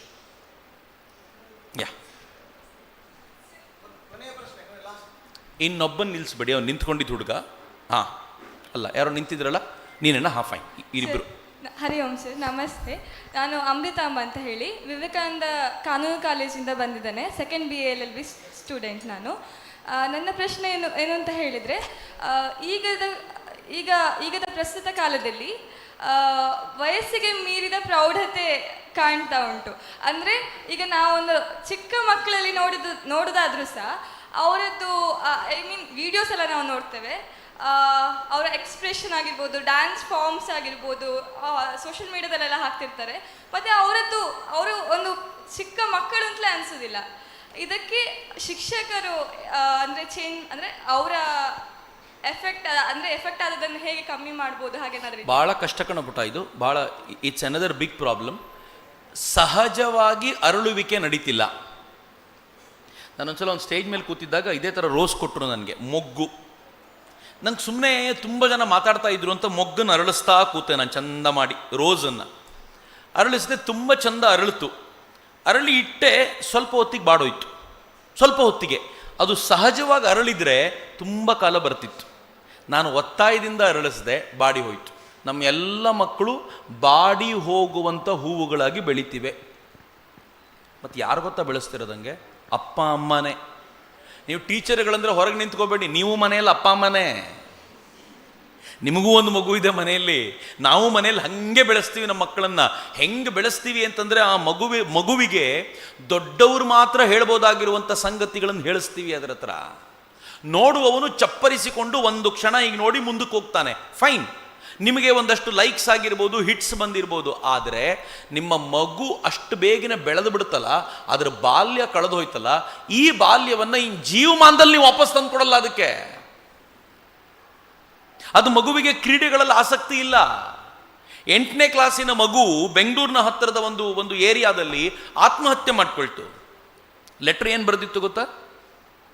ನಾನು ಎಲ್ಲರ ಪೋಸ್ಟನ್ನು ಲೈಕ್ ಮಾಡ್ತೀನಿ, ನನ್ನ ಪೋಸ್ಟನ್ನು ಯಾರೂ ಲೈಕ್ ಮಾಡೋದಿಲ್ಲ, ನನಗೆ ಕಂಡ್ರೆ ಯಾರಿಗೂ ಆಗೋದಿಲ್ಲ ಅಂತ ಆತ್ಮಹತ್ಯೆ ಮಾಡ್ಕೊಂಡಿತ್ತು. ಬಿಲೀವ್ ಮೀ, ನಾವು ಇಂಥ ಪೀಳಿಗೆ ಸೃಷ್ಟಿಸ್ತಿರೋದು ನಂಗೆ ಭಾಳ ಬೇಜಾರು ಅನ್ಸುತ್ತೆ. ನಂಗೆ ಕೆಲವೊಂದ್ಸಲ, ನಾನು ನಿಮ್ಮ ಹತ್ರ ಹಂಚ್ಕೋಬೇಕು ಅಂದರೆ ಕೆಲವೊಂದ್ಸಲ ಅನ್ಸುತ್ತೆ ರಿಟೈರ್ ಆಗ್ಬಿಡೋದು ಒಳ್ಳೇದು ಅಂತ. ಇಲ್ಲಿವರೆಗೂ ಏನೋ ಒಳ್ಳೇದು ನೋಡಿದ್ದೀವಿ, ಇದನ್ನ ನೋಡಿ ರಿಟೈರ್ ಆಗ್ಬಿಡೋದು ಒಳ್ಳೇದು, ಮುಂದೆ ಏನಾಗುತ್ತೋ ಏನಾಗ್ಬಿಡ್ಲಿ ಅಂತ ಅನ್ಸುತ್ತೆ ಕೆಲವೊಂದ್ಸಲ. ಆದರೆ ಈ ಪುಣ್ಯಾತ್ಮ ಬಿಡೋದಿಲ್ಲ. ಆ ಪುಣ್ಯಾತ್ಮ ಹೇಳ್ತಾನೆ ಮತ್ತೆ ಹೋಗು ಅಂತ ಚಾಟಿಯಿಂದ ಬೀಸ್ತಾ ಇದ್ರೆ ಏನು ಮಾಡ್ಲಿಕ್ಕಾಗೋದು? ಸುಮ್ಮನೆ ಕೂತ್ಕೊಳ್ಳಿಕ್ಕೆ ಬಿಡೋದಿಲ್ಲ. ಹಂಗೆ ಅನ್ಸುತ್ತೆ ಭಾಳ ಬಾರಿ. But who can change this? ಪೇರೆಂಟ್ಸ್ಗಳ ಜೊತೆ ಇದನ್ನು ಡಿಸ್ಕಸ್ ಮಾಡಬೇಕಾಗಿರೋದು ಟೀಚರ್ಸೇ. ಅವ್ರು ಹೇಳಬೇಕು ಅವ್ರಿಗೆ, ದಯವಿಟ್ಟು ಇದನ್ನು ಕಡಿಮೆ ಮಾಡಿ ಅಂತ. ಬಟ್ ಕೇಳುವ ಸ್ಥಿತಿಯಲ್ಲಿ ಈಗಿರಲ್ಲ. ಬಟ್ ಸ್ವಲ್ಪ ಕಾಲ ಆದಮೇಲೆ ಗೊತ್ತಾಗುತ್ತೆ. ಅದಕ್ಕೆ ಒಂದು ಪೀಳಿಗೆ ಕಳೆಯುವವರೆಗೂ ಸಹಿಸ್ಕೋಬೇಕು ಕಣಮ್ಮ. ಈಗಿನ ಮಗು ಇರ್ತಾನಲ್ಲ, ಅವ್ನು ಹಿಂಗೆ ಮಾಡಿ ಮಾಡಿ ಅವ್ನು 10 ವರ್ಷಕ್ಕೆ 25 ವರ್ಷ 30 ವರ್ಷ ಆಗ್ಬಿಟ್ಟಿರ್ತಾನೆ. ಅವ್ನು ನಿಜವಾಗ್ಲೂ 30 ವರ್ಷಕ್ಕೆ ಬಂದಾಗ ಕಣ್ಣೀರು ಸುರಿಸ್ತಾನೆ, ಥೂ ನಾನು ಏನಾಗ್ಬಿಟ್ನಲ್ಲ ಅಂತ. ಹೀಗಾಗಿ ಅವನ ಮಗನನ್ನು ಸರಿ ಮಾಡ್ಲಿಕ್ಕೆ ಪ್ರಯತ್ನ ಪಡ್ತಾನೆ. ನೆಕ್ಸ್ಟ್ ಪೀಳಿಗೆ ಅವ್ರು ಈ ಟೀಚರ್ ಹೇಳ್ತಾರೆ ಬಂದು, ಮೇಡಮ್ ನನ್ನ ಅಪ್ಪ ಅಮ್ಮ ಹಾಳು ಮಾಡಿಬಿಟ್ರು, ನನ್ನ ಮಗನನ್ನು ಸರಿ ಮಾಡಬೇಕು, ಪ್ಲೀಸ್ ಹೆಲ್ಪ್ ಮಾಡಿ ಅಂತ ಕೇಳ್ತಾರೆ. ಸೊ ಅಲ್ಲಿವರೆಗೂ ವಿಲ್ ಹ್ಯಾವ್ ಟು ವೆಯ್ಟ್. ಏನೂ ಮಾಡ್ಲಿಕ್ಕಾಗೋದಿಲ್ಲ. ಕಾಲಾಯ ತಸ್ಮೈ ನಮಃ ಅಂತ. ಧನ್ಯವಾದ ಸರ್. Thank you.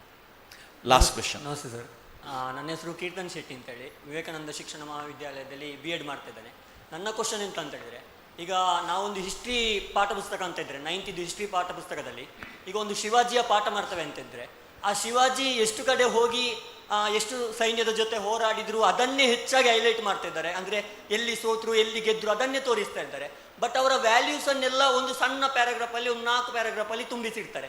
ಇದು ಎಷ್ಟರ ಮಟ್ಟಿಗೆ ಸರಿ? ಅಂದರೆ ಇದು ಸರಿ ಯಾಕೆ ಅಂತಂದರೆ, ಶಿವಾಜಿಯ ಹೋರಾಟಗಳನ್ನು ಪುಸ್ತಕದಲ್ಲಿ ಓದಿ ವ್ಯಾಲ್ಯೂಸನ್ನ ನಮ್ಮ ಬೆಸ್ಟ್ ಟೀಚರ್ ಹೇಳ್ಕೊಡ್ತಾರೆ ಅಂತ ಬಿಟ್ಟಿದ್ದಾರೆ. ಮತ್ತೊಂದು ಬಿಕಾಸ್ ದೇ ರೆಸ್ಪೆಕ್ಟ್ ಯು ಅಲ್ಲ, ಅಂದ್ರೆ ನೀ ಕಲ್ತ್ಕೊಂಡು ಹೇಳ್ಬೇಕಲ್ಲ ಈಗ. ಅಲ್ಲ ಸರ್, ಅದು ಕರೆಕ್ಟ್, ಓಕೆ. ಆದ್ರೆ ನನ್ನ ಕ್ವಶನ್ ಅದಲ್ಲ ಸರ್. ಅಂದ್ರೆ ಈಗ ಶಿವಾಜಿ ಉದಾಹರಣೆ ಮಾತ್ರ ತಗೊಂಡದ್ದು ನಾನು. ಅಲ್ಲ, ಯಾರದ್ದಾದ್ರೂ ಫಾರ್ ದಟ್ ಮ್ಯಾಟರ್, ಯಾರದ್ದಾದ್ರೂ ನಾನು ಅದಕ್ಕೆ ಹೇಳೋದು. ಈಗ ಶಿವಾಜಿಯ ಬಗ್ಗೆ ಪಾಠ ಇದೆಯಲ್ಲ, ನಾನು ನಿನ್ನನ್ನು ಕೇಳೋದು, ನೀನು ಶಿವಾಜಿಯ ಪಾಠ ಮಾಡೋಕ್ಕಿಂತ ಮುಂಚೆ ಹ್ಯಾವ್ ಯು ರೆಡ್ ಯುಗಾವತಾರ? ಶಿವಾಜಿಯ ಕುರಿತಂತೆ ಇರೋ ಪುಸ್ತಕ ಓದಿದೆಯಾ? ಶಿವಾಜಿಯ ಪಾಠ ಮಾಡೋಕ್ಕಿಂತ ಮುಂಚೆ ಸಾವರ್ಕರ್ ಮೇಲೆ ಶಿವಾಜಿ ಬೀರಿದ ಪ್ರಭಾವ ಓದಿದೆಯಾ? ಶಿವಾಜಿ ಪಾಠ ಓದೋಕ್ಕಿಂತ ಮುಂಚೆ ಸಮರ್ಥ ರಾಮದಾಸರನ್ನ ಓದ್ಕೊಂಡಿದೆಯಾ? ಶಿವಾಜಿಯ ಪಾಠ ಓದೋಕ್ಕಿಂತ ಮುಂಚೆ ಶಿವಾಜಿಯ ನಂತರ ಬಂದ ಪೇಶ್ವೆಗಳು ಇಡೀ ಹಿಂದೂಸ್ತಾನವನ್ನು ಹೇಗೆ ಕಟ್ಕೊಂಡಿದ್ರು ಅಂತ ಓದ್ಕೊಂಡಿದ್ಯಾ? ಇಷ್ಟು ಓದಿ ಶಿವಾಜಿಯ ಪಾಠ ಮಾಡಲಿಕ್ಕೆ ಅಂತ ನಿಂತರೆ ನಿನಗನ್ಸುತ್ತೆ ಟೆಕ್ಸ್ಟ್ ಬುಕ್ ಪಕ್ಕಕ್ಕಿಡು, ನಾನು ಹೇಳ್ಕೊಡ್ತೀನಿ ಕೂತ್ಕೋ ಅಂತ. ಏನು ಅದ್ಭುತ ಅನ್ಸುತ್ತೆ. ಅಂದರೆ ವೆನ್ ಯು ಹ್ಯಾವ್, ಈಗ ನಾನಿಲ್ಲಿ ಮಾತನಾಡ್ಲಿಕ್ಕೆ ನಿಂತಿದ್ದೀನಲ್ಲ, 1 ಗಂಟೆ ಮಾತನಾಡಬೇಕು ಅಂದರೆ ಒಂದು 10 ಗಂಟೆಯಷ್ಟು ಸರಕ್ಕಿದ್ರೆ ಏನು ಬೇಕಿದ್ರೂ ಮಾತಾಡ್ಕೊಂಡು ಹೋಗ್ಬೋದು. 1 ಗಂಟೆ ಮಾತಾಡಲಿಕ್ಕೆ 20 ನಿಮಿಷದ ಸರಕು ನನ್ನ ಹತ್ರ ಇದ್ದರೆ ನಾನು ಏನು ಹೇಳ್ತೀನಿ ಗೊತ್ತಾ? ಇವತ್ತು ಬೆಳಗ್ಗೆ 5 ಗಂಟೆಗೆ ಹೊರಟೆ, ಫ್ಲೈಟ್ ಹೆಂಗಿತ್ತು ಗೊತ್ತಾ, ಫ್ಲೈಟಲ್ಲಿ ಹಿಂಗಾಯಿತು, ಮೋಡಗಳು ಎಷ್ಟು ಹಿಂಗೆ ಹೇಳ್ಕೊಂಡು ಕಾಲ ಕಳಿಬೇಕು. ಆ್ಯಂಡ್ ದೆನ್ ಯು ಅಂಡರ್ಸ್ಟ್ಯಾಂಡ್ ಈ ಮನುಷ್ಯನ ಹತ್ರ ಸರಕಿಲ್ಲ ಅಂತ. ನಮ್ಮ ಮಕ್ಕಳು ಸರಕಿಲ್ಲದ ಎಷ್ಟು ಜನರು ನೋಡ್ಬೇಕು ಮರೆ ಪಾಪ. ಸೊ ಹೀಗಾಗಿ when you have a textbook, ಅದರಲ್ಲಿ ಎಷ್ಟಿದೆಯೋ ಅಲ್ಲಿರಲಿ, ಅದಕ್ಕಿಂತಲೂ ಅಗಾಧವಾಗಿರುವಂಥ ಸಂಗತಿಯನ್ನು ನೀ ಹರಡಿಸಲ್ಲ ಮಕ್ಕಳ ಮುಂದೆ. That's what I C. ಇನ್ನೊಂದು ಕ್ವಶನ್ ಸರ್, ಅಂದರೆ ನಮ್ಮದೊಂದು ಸ್ಟೂಡೆಂಟ್ನವ್ರದ್ದೇ. ಅಂದರೆ ಈಗ ಪಠ್ಯಕ್ರಮ ಮಾಡ್ತಾರೆ, ಕರಿಕ್ಯುಲಮ್ ಇದು ಮಾಡ್ತಾರಲ್ಲ, ಸೊ ಅದರಲ್ಲಿ ಬುದ್ಧಿಜೀವಿಗಳ ಪಾತ್ರ ಎಂತ ಅಂತೇಳಿ. ಬುದ್ಧಿಜೀವಿಗಳು ಅಂದರೆ ನಿನ್ನ ಲೆಕ್ಕಕ್ಕೆ ಯಾರು? ಅಂದರೆ ಈಗ ಉದಾಹರಣೆಗೆ ಈ ವಿಧಾನಸಭಾ ಸದಸ್ಯರು ಅವರೆಲ್ಲ ಇರ್ತಾರಲ್ಲ, ಅವರ ಪಾತ್ರ ಎಂತ? ಆ್ಯಕ್ಚುಲಿ ಅವರಿಗೆ ನಮ್ಮ ಸ್ಟೂಡೆಂಟ್ನವರ ಬಗ್ಗೆ ಎಂತ ಗೊತ್ತುಂಟು ಅಂತೇಳಿ ಅವರು ಪಠ್ಯಕ್ರಮ ರಚನೆ. ಕೆಲವೊಂದ್ಸಲ ಟೀಚರ್ಗಳಾಗಿದ್ದವರೇ ಮಾಡಬೇಕು ಅಂತಿರಲ್ಲ, ಸಂಶೋಧಕರು ಇರ್ತಾರೆ. ಅನೇಕ ಬಾರಿ ಕ್ಷೇತ್ರ ಕಾರ್ಯ ಮಾಡುವಂಥ ಸಂಶೋಧಕ ಟೀಚಿಂಗ್ ಮಾಡಿರಲ್ಲ, ಆದರೆ ಅವನು ಹಲ್ಮಿಡಿ ಶಾಸನದ ಬಗ್ಗೆ ಅಧ್ಯಯನ ಮಾಡಿರ್ತಾನೆ. ಅವನು ಬೇಡವಾ, ಬೇಕು ಅಂತ. ನಾವು ಈ ಆ್ಯಂಗಲಲ್ಲಿ ನೋಡೋದನ್ನು ಬಿಡಬೇಕು. ನಮ್ಮ ಕರ್ತವ್ಯ ಏನಂದರೆ ಈಗ ಹಿಮಾಲಯವನ್ನು ಏರಬೇಕಾದ್ರೆ ಹಿಮಾಲಯದ ತುದಿಯನ್ನು ನೋಡಿದರೆ ಯಾವತ್ತೂ ಏರ್ಲಿಕ್ಕಾಗೋದಿಲ್ಲ. ಹಿಮಾಲಯದ ತುದಿಯನ್ನು ಫೋಟೋದಲ್ಲಿ ನೋಡಬೇಕು, ಏರಬೇಕಾದಾಗ ಮುಂದಿನ ಹೆಜ್ಜೆ ಮಾತ್ರ ನೋಡಬೇಕು, ಆವಾಗ ಮಾತ್ರ ಏರ್ಲಿಕ್ಕಾಗೋದು. ನೀನು ತುದಿಯನ್ನು ನೋಡಿದರೆ ಆಗೋದೇ ಇಲ್ಲ. ನೀನು ವಾಕಿಂಗ್ ಶುರು ಮಾಡು ಎಲ್ಲಾದರೂ ಒಂದು ಕಡೆ, ಒಂದು 5 ರೌಂಡ್ ಅಂತ ಇಟ್ಕೋ. ಮೊದಲನೇ ರೌಂಡಿಗೆ 5ನೇ ರೌಂಡ್ ನೆನಪಿಸ್ಕೊಂಡ್ರೆ ಸಾಕಪ್ಪ, 2ನೇ ರೌಂಡು ಅನ್ಸುತ್ತೆ. ಮೊದಲನೇ ರೌಂಡಿಗೆ ಈ ರೌಂಡ್ ಕಂಪ್ಲೀಟ್ ಮಾಡಬೇಕಷ್ಟೇ ಅಂತ, 2ನೇ ರೌಂಡ್ ಶುರುವಾದ ಈ ರೌಂಡ್ ಕಂಪ್ಲೀಟ್ ಮಾಡಬೇಕಷ್ಟೇ ಅಂತ ಹಿಂಗೆ ಮಾಡಿಕೊಂಡ್ರೆ 5ನೇ ರೌಂಡ್ ಕಂಪ್ಲೀಟ್ ಆಗಿದ್ದೇ ಗೊತ್ತಾಗೋದಿಲ್ಲ. ಹೀಗಾಗಿ ಅವ್ರು ಏನೇ ಮಾಡಿಕೊಡ್ಲಿ ಕಣ, ನನ್ನ ಹೆಜ್ಜೆ ಮುಂದೆ ಏನು ಅಂತಂದರೆ ಇದನ್ನು ಎಫೆಕ್ಟಿವ್ ಆಗಿ ಮಕ್ಕಳಿಗೆ ಕೊಡಬೇಕು ಅಷ್ಟೇ. ನನ್ನ ಗೋಲ್ ಅಷ್ಟೇ. ಇದನ್ನು ಹೆಂಗೆ ಎಫೆಕ್ಟಿವ್ ಆಗಿ ಕೊಡ್ತೀನಿ ಅಂತಂದರೆ, ಮಗು ಸೈನ್ಸ್ ಮ್ಯಾಥ್ಸ್ ಎಲ್ಲ ಮರೆತು ಬಿಡಲೇಬೇಕಿದ್ರೆ ನಾನು ಹೇಳ್ಕೊಟ್ಟಿದ್ದು ನೆನ್ಪಿಟ್ಕೊಳ್ಳುತ್ತೆ ಅಂತ. ಸೈನ್ಸ್ ಟೀಚರು ಹಾಗೆ ಅನ್ಕೋಬೇಕು, ಸೋಷಿಯಲ್ ಸ್ಟಡೀಸ್ ಮರೀಲಿ, ಎಲ್ಲ ಮರೀಲಿ, ನಾನು ಹೆಂಗೆ ಪಾಠ ಮಾಡ್ತೀನಿ ಅಂದರೆ ನಾನು ಹೇಳಿದ ಮಾತ್ರ ನೆನ್ಪಿಟ್ಕೊಳ್ಳುತ್ತೆ ಅಂತ. ಒಂದು ಹೆಜ್ಜೆ ಮಾತ್ರ ನೋಡ್ತೀನಿ ಅಂತ. ನಮ್ಗೆ ಏನಾಗುತ್ತೆ ಗೊತ್ತಾ, ಇವರೆಲ್ಲರ ಬಗ್ಗೆ ತುಂಬ ತಲೆ ಕೆಡಿಸ್ಕೊಂಡು ನಾವು ಹಾಳಾಗೋಗಿರೋದು. ಈಗ ನೀನು ಬೇಡ ಅಂತ ಹೇಳಿದ ಮಾತ್ರಕ್ಕೆ MLCನ ಹಾಕೋದು ಬಿಡ್ತಾರಾ? ನೀನು ಬೇಡ ಅಂತ ಹೇಳಿದ ಮಾತ್ರಕ್ಕೆ ಅವರಿಗೆ ಬೇಕಾಗಿರುವಂಥ ಲೆಫ್ಟಿಸ್ಟ್ ಮೈಂಡ್ ಸೆಟ್ಟಿನ ಇತಿಹಾಸಕಾರನ ತೋರಿಸೋದನ್ನು ಬಿಡ್ತಾರಾ? ಇಲ್ಲ. And why you are fighting? ನನ್ನ ನೆಕ್ಸ್ಟ್ ಸ್ಟೆಪ್ ಇರೋದು ಅಷ್ಟೇ, ಯಾವುದೇ ಟೆಕ್ಸ್ಟ್ ಬುಕ್ ಕೊಡು, ಹೆಂಗೆ ಮಾಡಬೇಕು ಅಂತ ನನಗೆ ಗೊತ್ತಿದೆ, ಐ ವಿಲ್ ಡೂ ಇಟ್ ಅಂತ ಅಲ್ವಾ? ಅಷ್ಟು ನಾನು ಮಾಡಿದ್ರೆ ಆಯಿತು ಅಂತ. Fine, thank you.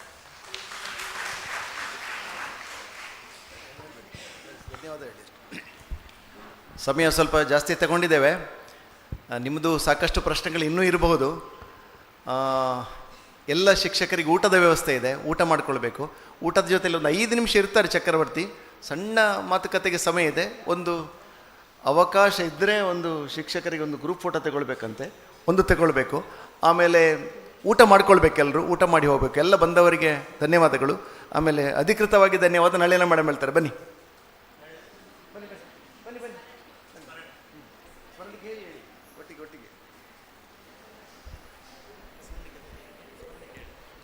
ಬಂದಂತಹ ಸಂಪನ್ಮೂಲ ವ್ಯಕ್ತಿಗೆ ಸ್ಮರಣಿಕೆಯನ್ನು ನೀಡಬೇಕಾಗಿ ವಿನಂತಿಸುತ್ತಿದ್ದೇನೆ.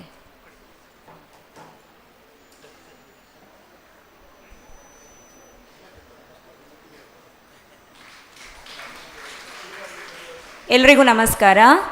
ನಮ್ಮ ಇಂದಿನ ವಿವೇಕ ಶಿಕ್ಷಣ ರಾಷ್ಟ್ರ ನಿರ್ಮಾಣ ಎಂಬ ಅತ್ಯಂತ ಅದ್ಭುತವಾದ ಪರಿಕಲ್ಪನೆಯನ್ನು ತಮ್ಮ ಅರ್ಥಪೂರ್ಣ ಮಾತುಗಳಿಂದ ಎಲ್ಲರ ಮನಮುಟ್ಟುವಂತೆ ಮಾಡಿದಂತಹ ಗೌರವಾನ್ವಿತ ಶ್ರೀ ಚಕ್ರವರ್ತಿ ಸೂಲಿಬೆಲೆ ಇವರಿಗೆ ಆತ್ಮೀಯ ಧನ್ಯವಾದಗಳು.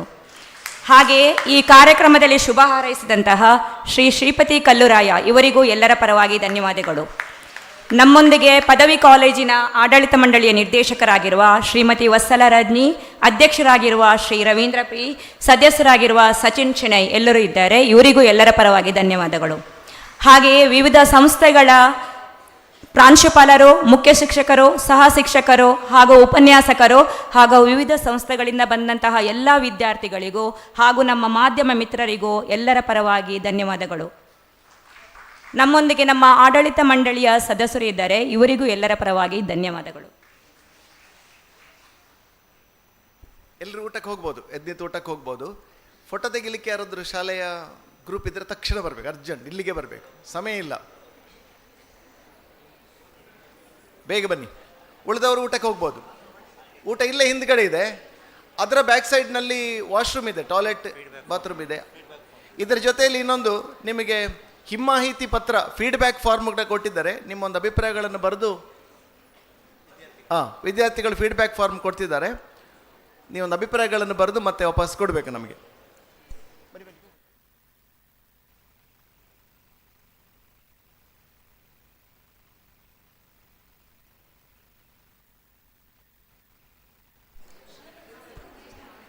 ಶಿಕ್ಷಕರಿಗೆ ತಮ್ಮ ತಮ್ಮ ಶಾಲೆಯಲ್ಲಿ ಈ ಕಾರ್ಯಕ್ರಮಕ್ಕೆ ಹಾಜರಾದ ಬಗ್ಗೆ ಹಾಜರಾತಿ ಪತ್ರ ಬೇಕು ಅಂತ ಇದ್ದರೆ ನಮ್ಮ ಕಚೇರಿಯಲ್ಲಿ ಇದೇ ಬಿಲ್ಡಿಂಗ್ನ PUC ಆಫೀಸಲ್ಲಿ ಕೊಡ್ತಾರೆ. ಇದೇ ಬಿಲ್ಡಿಂಗ್ನ ಕೆಳಗಡೆ ಇದೆ ಆಫೀಸ್. ಅಟೆಂಡೆನ್ಸ್ ಸರ್ಟಿಫಿಕೇಟ್ ಕಚೇರಿಯಲ್ಲಿ ಕೊಡ್ತಾರೆ, ಬೇಕಾದವರು ಪಡ್ಕೊಳ್ಬಹುದು.